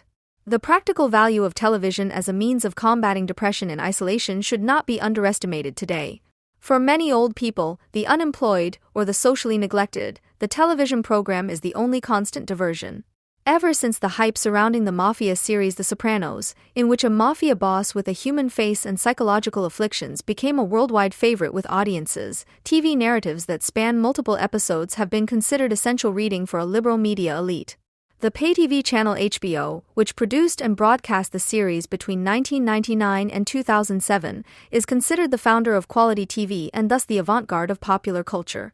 The American series are undoubtedly conceived with great attention to detail and solidly produced. The acting, the cinematic aesthetics, and the dramaturgical structure are in many cases at least so well developed that, unlike with German series and films, you can watch without involuntarily feeling embarrassed because of cramped talentlessness at all levels. With their new series, HBO, and competing channels such as AMC and Showtime are targeting an audience that wants to distinguish itself from the average TV viewer and sees television not as entertainment but as a distinctive art form. Quote, "Take a work of art like the TV series The Wire, definitely a work of art of the first order. In such series, we are dealing with the rediscovery of the long form. The Sopranos has 86 episodes. And what you see has no single author, just as presumably the same applies to the Iliad. The technique of character development, in Breaking Bad, where episode after episode reveals a new dimension of the protagonist, all of this is part of a continuum of literary history, and there is no doubt that many of the people who come up with such scripts have attended literature courses at Yale or Princeton, FAZ, February 19, 2014. By establishing a flexible organizational form that gives the character enhancers from Yale or Princeton enough creative freedom to expand the protagonist's descent into all dimensions of psychological and social states of emergency episode by episode, HBO has tapped into a target group for which no abyss is too deep and no exaggeration too stupid. It is precisely the participation in the dramaturgically pimped misery of fictional characters that gives an academically educated middle class the feeling of being able to demonstrate critical stamina by enduring fictitious crises and villainies, at least in front of the television. The postmodern character of these TV series is not only expressed in the rhizomatic, Deleuze, and polycentric narrative form. The renunciation of moral judgments, the portrayal of criminals, lunatics, or murderers who come across as sympathetic, is the cultural-industrial side of the general postmodern inability to judge and discern truth. What is also expressed in our times is the desire for an authorless narrative that has not been created by an individual, but by a diffuse collective, whose text is part of a larger narrative to which everyone can add their 2 cents. Since the early days of The Sopranos, a wide range of series has been created, primarily for the educated middle-class audience that is in high demand. What they have in common is the elaborate aesthetics, the form of epic storytelling, and the tendency to produce taboo-breaking of all kinds nonstop. Pay TV channels are not subject to the direct battle for ratings or the censorship measures of the Federal Communications Commission, which dictates to American networks which obscenities are acceptable and which are not. Free from the constraints of mass taste and rules of decency, pay TV channels can serve an audience that values high product quality and acquires a subculturally effective style bonus with the subscription. The individual series is conceived as a brand that is launched again after the broadcast as a DVD with a corresponding set of fan articles. The series, which is told across episodes, is understood as a complete work. There is a network of main and secondary strands whose connection must be successively decoded. Unlike in traditional series, there is no closed, but an open narrative structure. While the earlier series fan could rely on the fact that good triumphs and the hero is still alive and kicking at the end of each episode, the new series are characterized by the fact that it is not clear what will happen. It is possible that popular characters will become villains, main characters will die, or twists will occur that completely revise what has gone before. The preferred method is to break taboos and to dramatize and exaggerate nerve-wracking topics. The obligatory confrontational presentation of sexual extravagances, explicit violence, psychological crises, and increased infamy is intended to demonstrate ruthlessness and critical faculties and is probably the main reason for tuning in the age of conformist narcissistic revolt. Identity crossings are particularly popular. Sensitive serial killers, gay gangsters, or depressed mafiosi are enough to make the progressive audience freak out.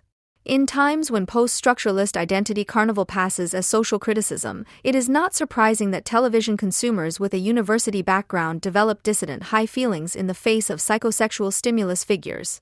The characters, who develop and change over the course of the narrative, experience the usual conflicts, equipped with the deformations of empirical people. Viewers and series characters are cut from the same cloth.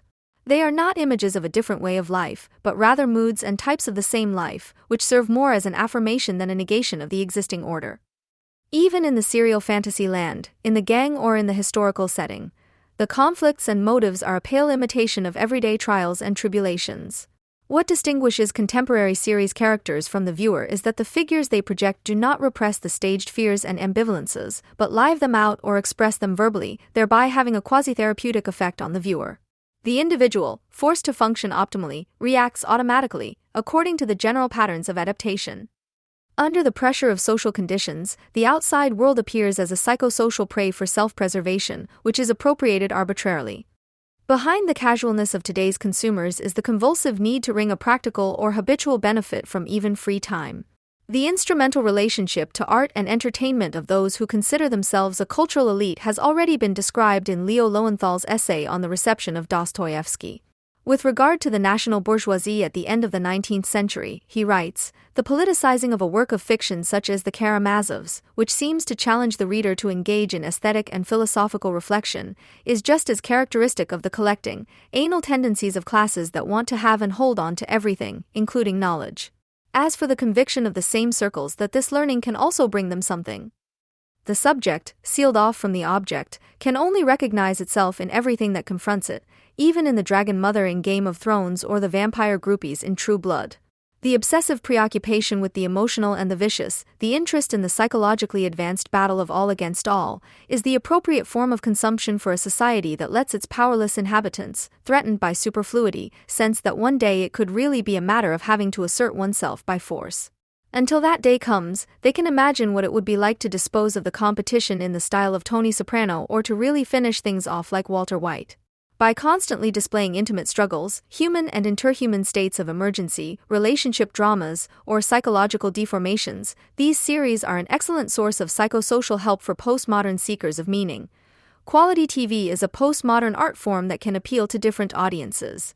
It is not only devoted fans, but also critical viewers who want to better understand themselves and their lives in the postmodern world, or connoisseurs, and art lovers for whom the reception of a series also becomes a distinguishing feature. The series are structured in such a way that they demand concentrated attention. In them, commodity form and complexity merge. What the critical series fans, who are particularly taken with the complexity, overlook is that strenuous comprehension means neither thinking nor reflection, but rather the opposite. They are designed in such a way that their adequate comprehension requires promptness, powers of observation, and experience, but that they actually forbid the thinking activity of the viewer if he does not want to miss the facts that flash by. Although the rambling daydream backdrops of the new series invite viewers to immerse themselves in audiovisual alternative worlds in order to cope with life's stresses and strains, and can rely on the loyalty of viewers accustomed to sequels, it does not remain a temporary immersion. The demanding target group of academics with a penchant for entertainment culture is not in a position to simply enjoy the object of desire, but feels called upon to upgrade the respective object to a culturally legitimate discourse object with a concrete utility value. What appears to be a critical undertaking is in fact an expression of the destructive nature of the culture industry, which consists of cashing in on both autonomous art and entertainment by trivializing aesthetic forms into everyday commodities, while elevating entertainment to a complex learning assignment. Today, we are dealing with a society whose repressively desublimated members, despite highly professionalized early education methods, including pleasure-promoting units in primary school lessons and a great deal of freedom to really let off steam as adults, are too stupid for aesthetic reflection and too clumsy to enjoy themselves. What characterizes the eulogies of quality TV is the abstraction from the form of television, from the specific television situation. Anyone who sees a potential for world interpretation, criticism, or even resistance in television series with a pedagogical or political intent should first of all deal with how and under what conditions such an effect is to be achieved against the deeply anti-aesthetic form of this medium. Even before any content, the masses of images and sounds flooding into the home via the apparatus create the ubiquitous impression of participatory immediacy and topicality. The attention-grabbing image sequences replace reflection, as can be seen from the desolate sight of phlegmatic everyday gawpers. In the prologue to his book, Adorno stated that the language of images is more primitive than that of words, and even at that time he noted a sensually blunting effect. Today, a few decades and infinite expansions later, in the digital image sector, which has been preformed by the culture industry, the television and computer image has expanded into an omnipresent socialization factor, the consequences of which educators and psychiatrists are increasingly having to deal with, because children, for lack of exciting alternatives, hardly want to get away from their devices. Quote, "Every cut in the picture still has the effect of an optical jolt that emits an attention, look here, look at me to the viewer, giving him a new little attention injection, a tiny adrenaline rush, and wearing down his attention precisely by constantly stimulating it.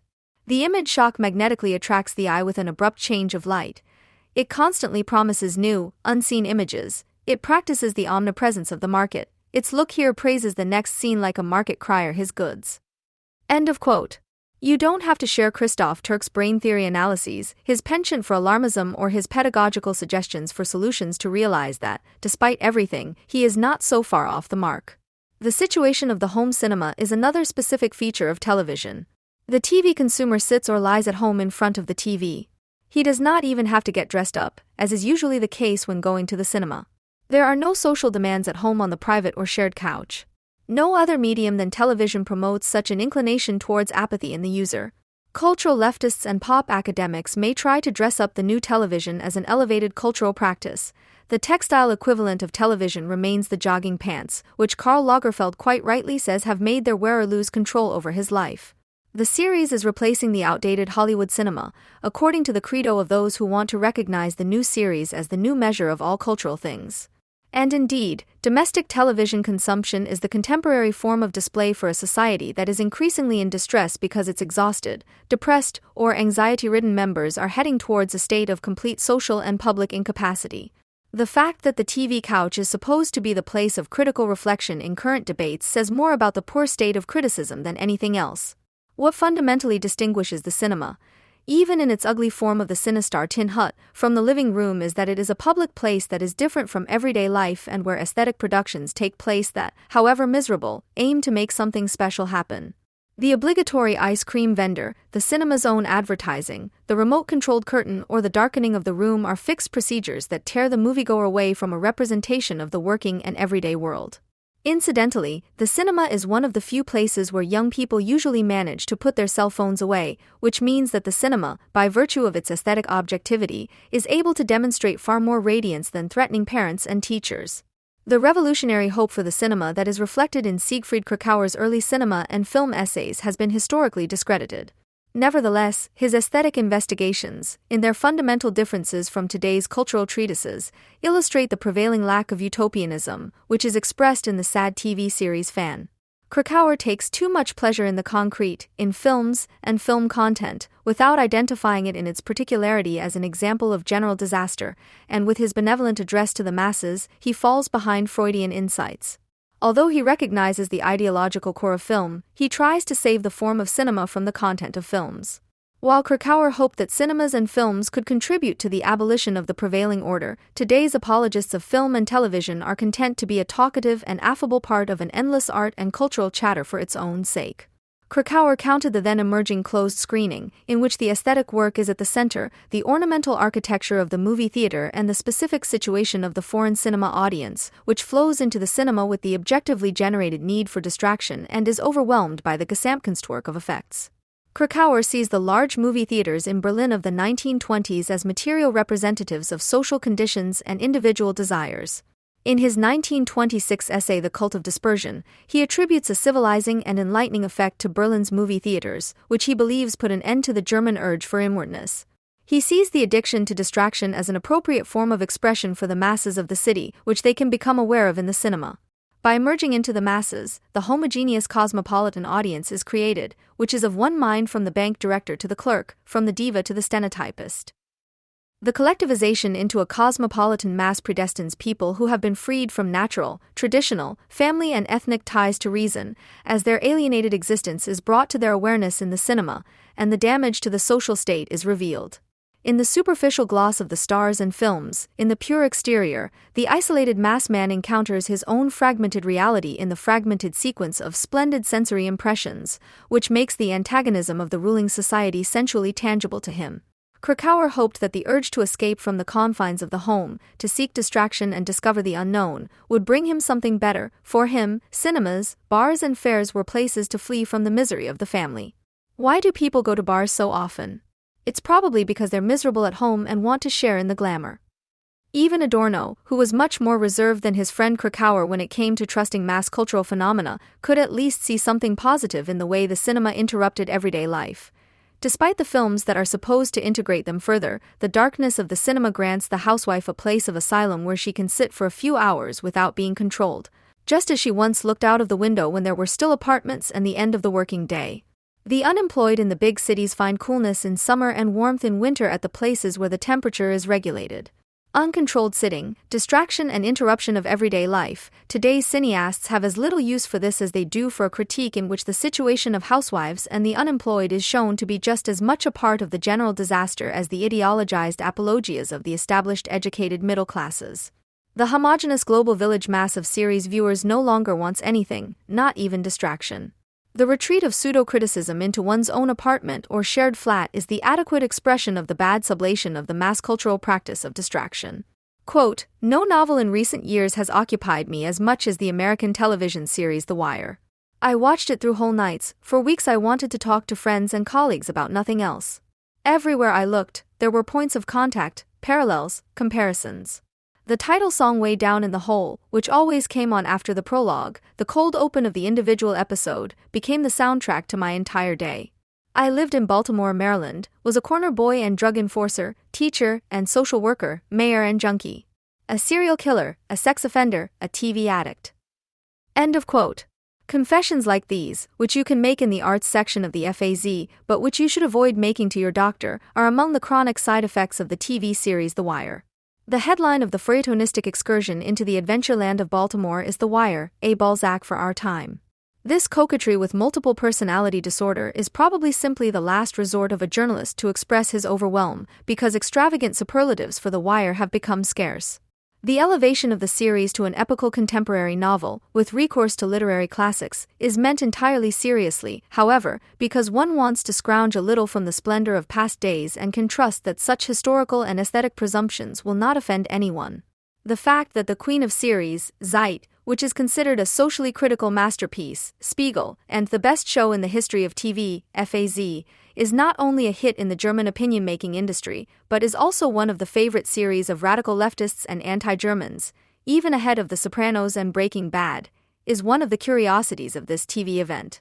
While fans from the arts pages and universities are overwhelmed by the nostalgic social realism and are naturally grateful when committed Americans write an epic about the decline of an American city, Süddeutsche Zeitung, the explicitly radical milieu appreciates the touch of hopelessness and racketeering study. The Wire, which was broadcast on HBO between 2002 and 2008 and has been available on DVD with German subtitles since 2012, is a crime series set in post-industrial Baltimore, written and co-produced by former police reporter and scene expert David Simon. The Wire consists of 60 episodes that build on one another and differs from most other series in this genre of quality TV in that it largely avoids convoluted relationships and high-dose dramatic effects, while the creators rely on declamations about the decline of the political order. Over the course of the 5 seasons, the hardships and everyday struggles of various urban institutions and milieus are examined: the police, the streets, the harbor, politics, schools, and the press. The central theme is the efforts of a police unit to use wiretapping to decode the codes and techniques of drug gangs, which is systematically made impossible by institutional constraints, police investigations, and political reforms. The Wire is described by its fans as relentlessly critical, and indeed the respective institutions and gangs are shown in their destructiveness against their members, whereby in a way that is untypical in this country, there is no educational partisanship for the state and no depiction of the happiness of the hardworking. All the characters, even the mostly ambivalent good guys, are mere character masks in the web of institutional constraints. Their actions only affect symptoms, but no longer the causes. The ultimate savior who restores law and order is absent. The Wire not only inspires fans with its political statements. The series also provides an enormous arsenal of characters that leaves nothing to be desired in terms of projections of all kinds. One character who has particularly endeared himself to the community is Omar Little, who is portrayed as a gay lover, gunslinger, and likable character with a code of honor. He earns his money by robbing drug gangs. From the fan forum to the American president, Barack Obama, who has declared Omar to be his favorite character, everyone likes the emotional gangster from Baltimore. A Dutch academic who has published a collection of essays entitled Our Man Omar recalls her highlights. Fortunately for all concerned, it usually remains the case that the pining Unibonnies only get close to their ghetto Clyde in front of the TV, but otherwise are so busy leaving such diagnoses of the times that there is no chance of imitation. In addition to the general weakness that academics have for the lower classes, because there is something of adventure that is completely absent from everyday life at university and in the office, the sensitivity that one cultivates towards the real and fictional cornerstones, street children, and violent criminals only lasts as long as the violence is far away. If David Simon and his community were interested in the people they lead through the cultural circus, they would wish them to get out and not celebrate them as the heroes of a story of decline. The makers describe in detail the social structures of each season's focus. The mood is unexcited and melancholy, with few hectic cuts. The camera work is pseudo-realistic and dynamically discreet, giving the viewer the impression of being a discreetly participating observer. The camera focuses on the milieu and the actors, who are allowed to speak in the subcultural slang that Baltimore's street corner dwellers and police officers probably use. A good portion of nostalgia is mixed into the pessimistic mood. In the good old days, police work was still honest, journalism was critical, work was secure, and capitalism was less greedy.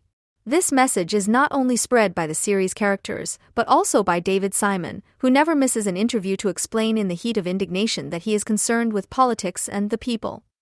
His invectives against too much capitalism, neoliberal perversions, or the broken U.S. system do not sound any different from any global average leftist with a penchant for meaningless muttering. While the institutions of post-industrialism are denounced, the series shows solidarity with ordinary people. The correct realization that society is an objective fate in which individuals do not matter becomes moral anti-capitalism, a celebration of the subjectivist arbitrariness of the lone fighter. The line is drawn between those who remain true to themselves in pursuit of their goals and those who are opportunistic. The good guys are the gangsters with a heart, the simple residents or the serial junkie Bubbles, who in the end manages to become clean and happy. But the strip tops are given a monument. They are the ones who work against all odds and, if necessary, investigate on their own initiative and against the law. The ode to the common man, represented by the lovable and upright policeman, who toils and labors and never succeeds because the structures and opportunistic higher-ups stand in the way of all zeal, sounds more like Herbert Grönemeyer than Honoré de Balzac, but is ideally suited as a projection surface for the audience, who are not strangers to such feelings of powerlessness. The urge to show the politically banal and popular at all costs, the self-imposed obligation to give the viewer an urgent and yet always customer-friendly message, because everyone is in agreement anyway, takes its revenge aesthetically, as too much pseudo-critical banality drowns out anything really important or disturbing. The materialist social aesthetic, Adorno, which pretends to show people as they are, when in fact only the familiar is staged, however detailed, trivializes the abstract rule of exchange value into a banal, sociologically inspired horror story. Those fans who find the series a little too realistic praise its self-reflexivity. A scene in which two investigators say nothing but fuck in different variations for about a minute is repeatedly cited as an example. However, to find something edifying in such sequences, you have to be pretty stupid about the postmodern game with yourself. Regardless of the question of what realism means in television and under what conditions and for what purpose the attempt to depict reality would be meaningful, it is clear in the entire German feuilleton that the series is particularly good because it is particularly realistic. Using the same argument, the German city epic Berlin Tag and Nacht, in which the flat-sharing and love lives of narcissistically deformed self-realizers are recorded in a pseudo-documentary style, could be elevated to the status of a work of art. You certainly don't need politicized realism kitsch to have the world doubled up on TV. A week of ARD talk shows or recorded life realities on RTL2 provide more drastic information about the state of the world than any quality series, however much it strives for authenticity. As in all cultural industrial processing of lower-class material, The Wire sells the bleak existence of the subaltern and marginalized as full of life, so that the audience, who suspect that they are bored to death despite their HBO subscription, can project their desires onto it. Quote, "The game is the game. Always. What actually remains, what counts, is how it is filled with practices, speech acts, with history, with life. What remains is diversity. The teeming masses. The city's forms of life. All the figures, people, names that did not even appear here. A justice of the distribution of voices, as rarely as life in The Wire may be just, life just be that way." End of quote. The tendency towards defeatist coquetry that can be seen in Daniel Eschkotter's summary description of the series is only the flip side of the overemphasis on the human element. The game, as the struggle in Baltimore is called, continues, no matter how many fall by the wayside. At times, one gets the impression that the misery show is not only affecting, but that the escalating depiction of those who are sinking is being enjoyed as a happy experience. In the final sequence, which is accompanied by Tom Waits' Way Down in the Hole, the main character Jimmy McNulty drives up a hill from which the viewer is offered a last view of the city. In the following scenes, some of the characters appear in their more or less tragic life situations, the montage becomes faster and faster and finally the scenes condense into a single city crowd. The message, the struggle continues, that's life. It may be the trusting intention that such pathos is capable of outraging or awakening the viewer. It is more likely that the viewer, constantly bombarded by the culture industry, will take the number as an opportunity to confirm that he has always known that it's all for nothing. Despite all the humanizing pathos, the dark side of the post-bourgeois subject, who has to put up with and even recognize every piece of shit, includes unbridled hatred and a destructive urge. Thus, disaster-hungry reporting in the news section or voyeuristic illuminations of human tragedies with a high factor of schadenfreude in the private programs are part of the standard repertoire of televisual mass gratification. Because The Wire not only flirts with the apocalypse, but also markets this flirtation as a stylish cultural product, giving the downfall a cool soundtrack and a tasteful style, the series is an excellent outlet for cynics with an academic education and an informed knowledge of the culture industry. You don't have to be a TV detective to realize that the viewer is not only interested in a distance learning course in social work in the field of Baltimore, but also in the pacification of base instincts. In the East German magazine for left-wing anti-fascist professionals Phase 2, which shares the same target audience as the makers of The Wire, albeit not the same success, it was euphorically stated some time ago that The Wire is compatible with one's own worldview with a little goodwill and can also be interpreted as the marks of our time. The self-description concludes, the portrayal of the all-encompassing imprisonment in the living conditions that are created by our own actions is a counter-narrative in the best possible sense here. Everything is destroyed and nothing is affirmed. End of quote. In times when no one can be surprised by depictions of violence anymore, when no anger has to be elicited, because angry people are marching up and down the world, a sensible request would be quite different. Namely, to preserve the power to think and the power to criticize in the midst of this very real madness, instead of allowing oneself to be terrorized by the social impositions, including their cultural industrial substitution programs, into a state of powerless spectatorship or a pseudo-revolutionary urge to destroy.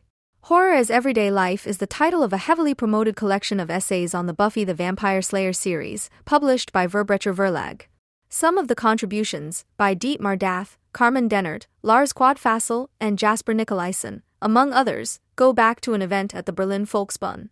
Although the title is intended to refer to the supposedly socially critical content of the series, which, as the foreword states, expresses the objective impositions of bourgeois society in the adventures of the vampire slayer Buffy, it also applies in a completely different, hardly intended way.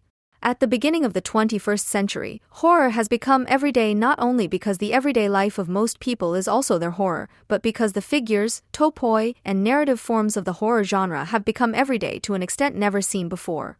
The vampire cult, which Jungle World declared the trend of the moment in a cover story last August, citing series such as Buffy or True Blood, but also the Twilight Saga, which was considered reactionary in contrast to Buffy, although it has been going on for years. Buffy was discontinued in 2003 and has since been continued, among other things, as a comic, is only the most obvious symptom of this development. The final sanctioning of the transfusion from horror to everyday culture in Germany was given by the popular Fantasy Filmfest, which presents contributions to the most diverse genre types to the specialist and fan audience once a year and at the same time sets trends. It was here that the vampire cult was celebrated before it took over television and bestseller lists.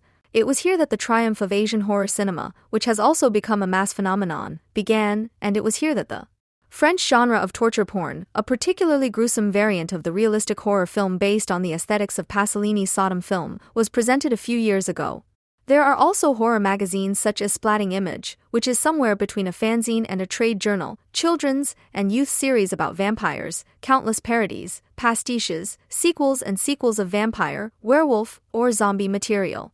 In recent years, remakes have been particularly popular.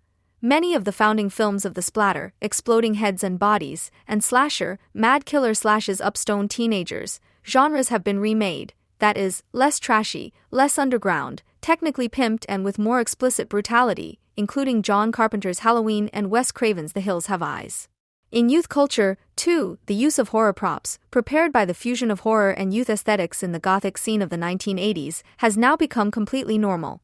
The pale, androgynous emos are in a sense softer successors to the gruftis and, like them, draw on the iconography of vampire mythology for their self-staging. The pervasiveness of Halloween celebrations among young and old, including the corresponding large-scale events in discos, also belongs in this context. These examples, to which many others could be added. In the USA, there are Buffy studies at universities. In Germany, there are special research areas on vampires and monsters, and there is also a Buffy left that hopes the series will promote the cultural revolution. Should be enough to make it clear that horror as an aesthetic experience can no longer claim to be an exception. Its imagery no longer represents the otherness of normality, as it did in its beginnings in the British Gothic novel or in the stories of Edgar Allan Poe, which suddenly and violently breaks into the everyday lives of individuals and reminds them of the necessarily repressed sides of their own selves. Instead, it has become a natural part of this everyday life, as fashion, after-work entertainment, and party culture.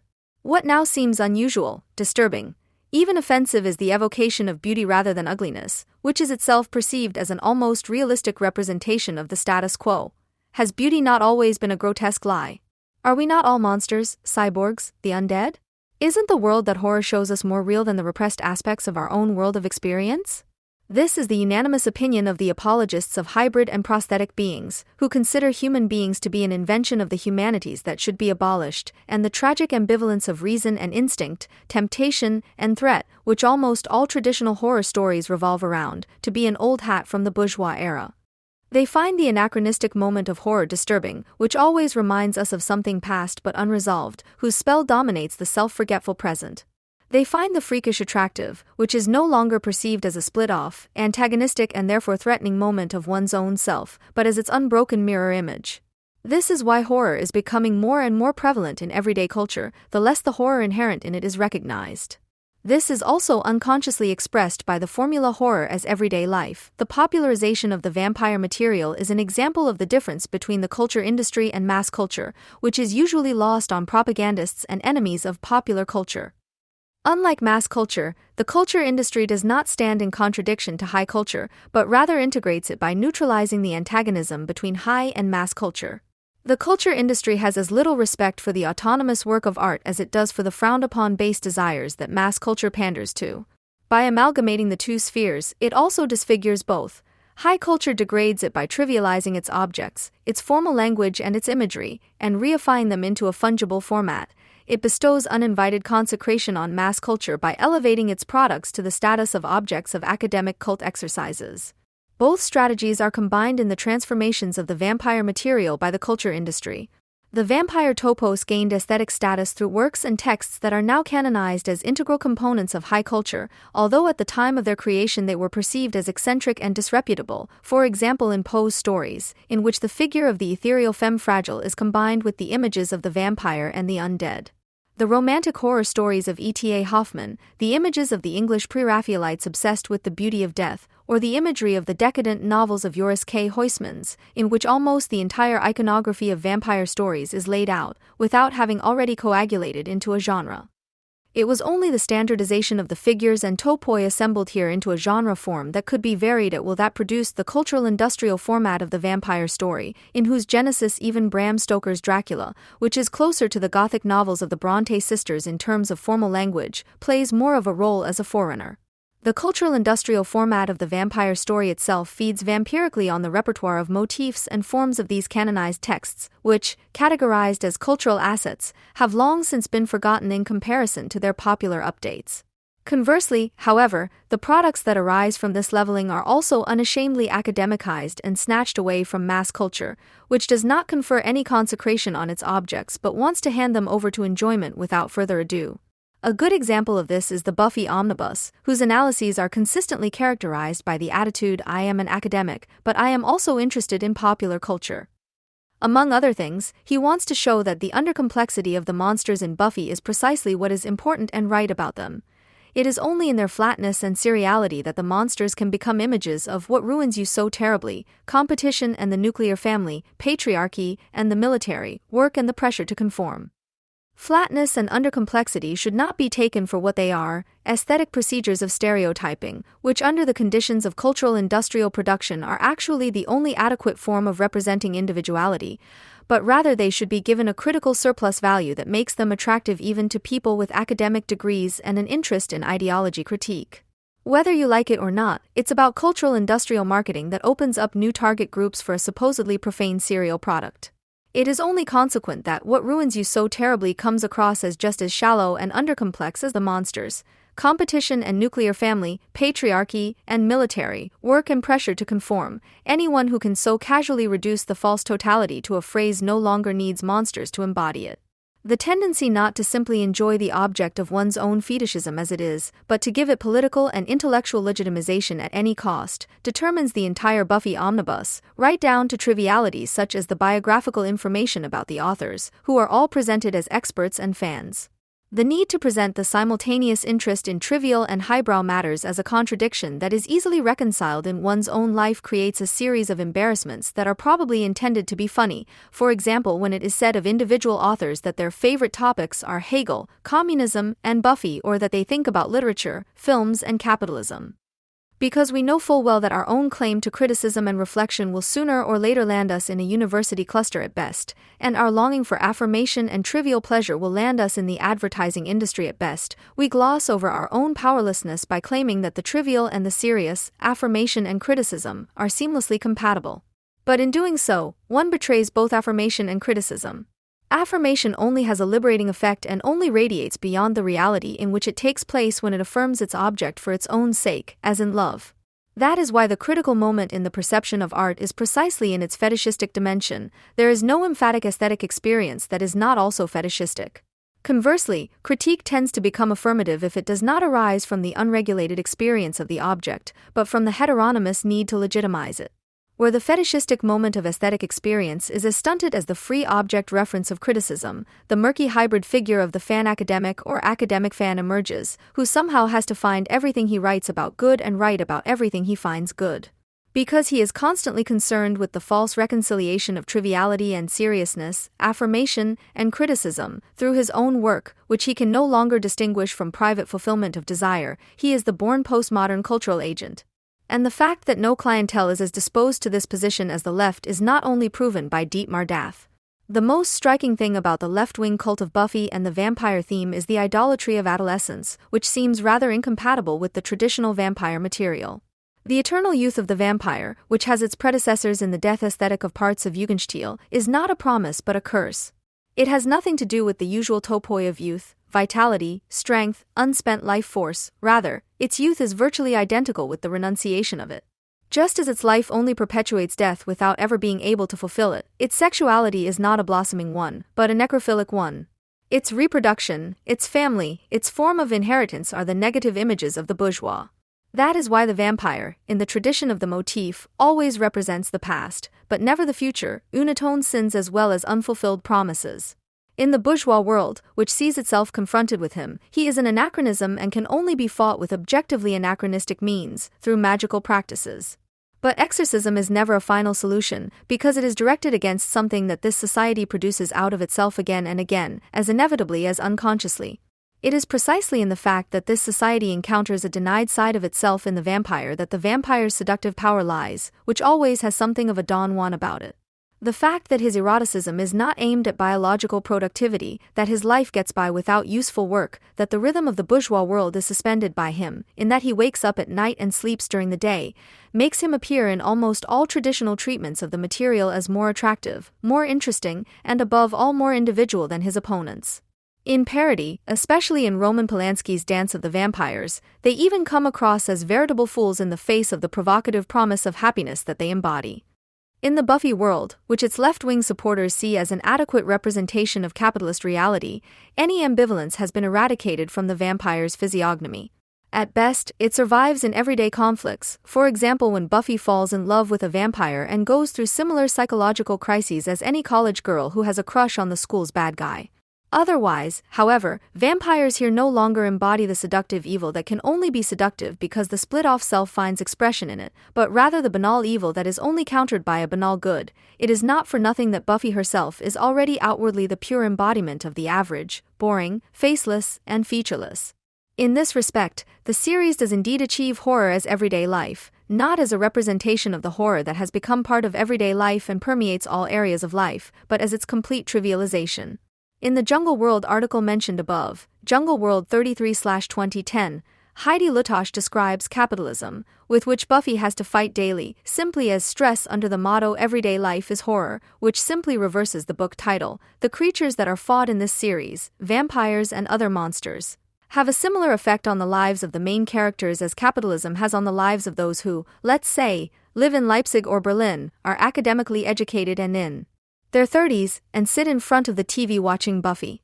In this series, the demons are not characterized by their mysteriousness and eeriness, but by the fact that they appear quite objectively, rampage around and cause maximum stress. End of quote. And what they are fighting for is basically nothing more than maximum freedom from stress.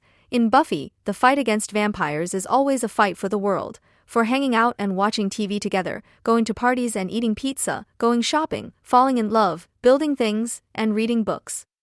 End of quote. What this critique of capitalism, which has become a complete self-parody, appeals to is precisely that which is supposedly being fought against in the form of the monsters, but which is in fact glorified once again by this fight. The bad hole, which first and foremost creates people who constantly feel stressed, who find it imposition to not be allowed to stew in their own juice for at least one day, and who are constitutionally no longer able to confront the split-off moments of their narrow-minded selves, because they consider everything that reminds them that they might be more than they are to be hocus pocus.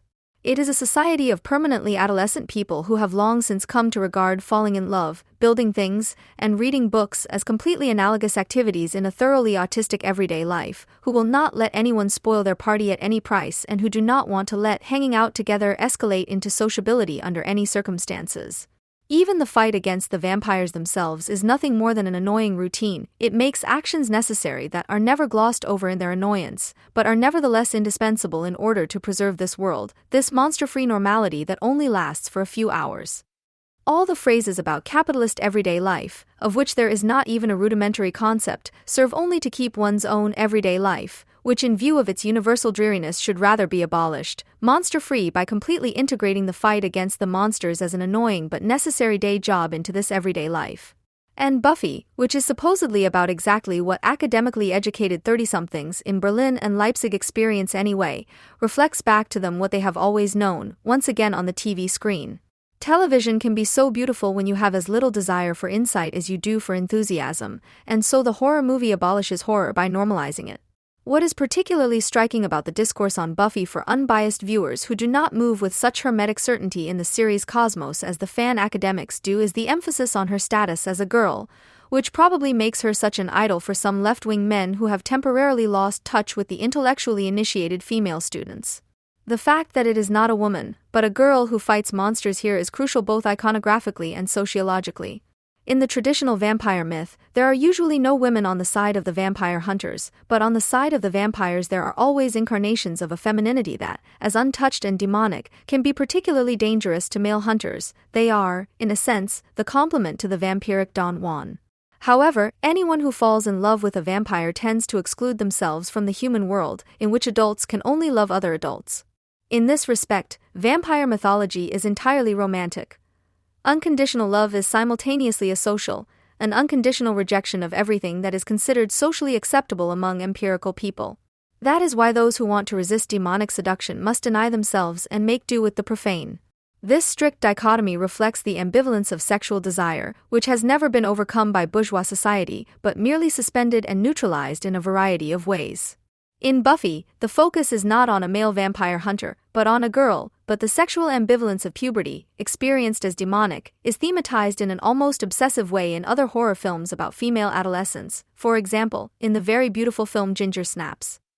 The fact that puberty is the stage in the development of the individual in which sexuality is recognized as both strange and familiar, threatening and desired, and that this contradiction must be integrated by the individual ego, plays almost no role in Buffy, and especially in the enthusiastic reception of the series. Being a girl is not a process of transition to womanhood, but a permanent state, like being a teenager in the series The Three Investigators, whose protagonists still speak their boy roles as adults and thus now attract crowds to the theater.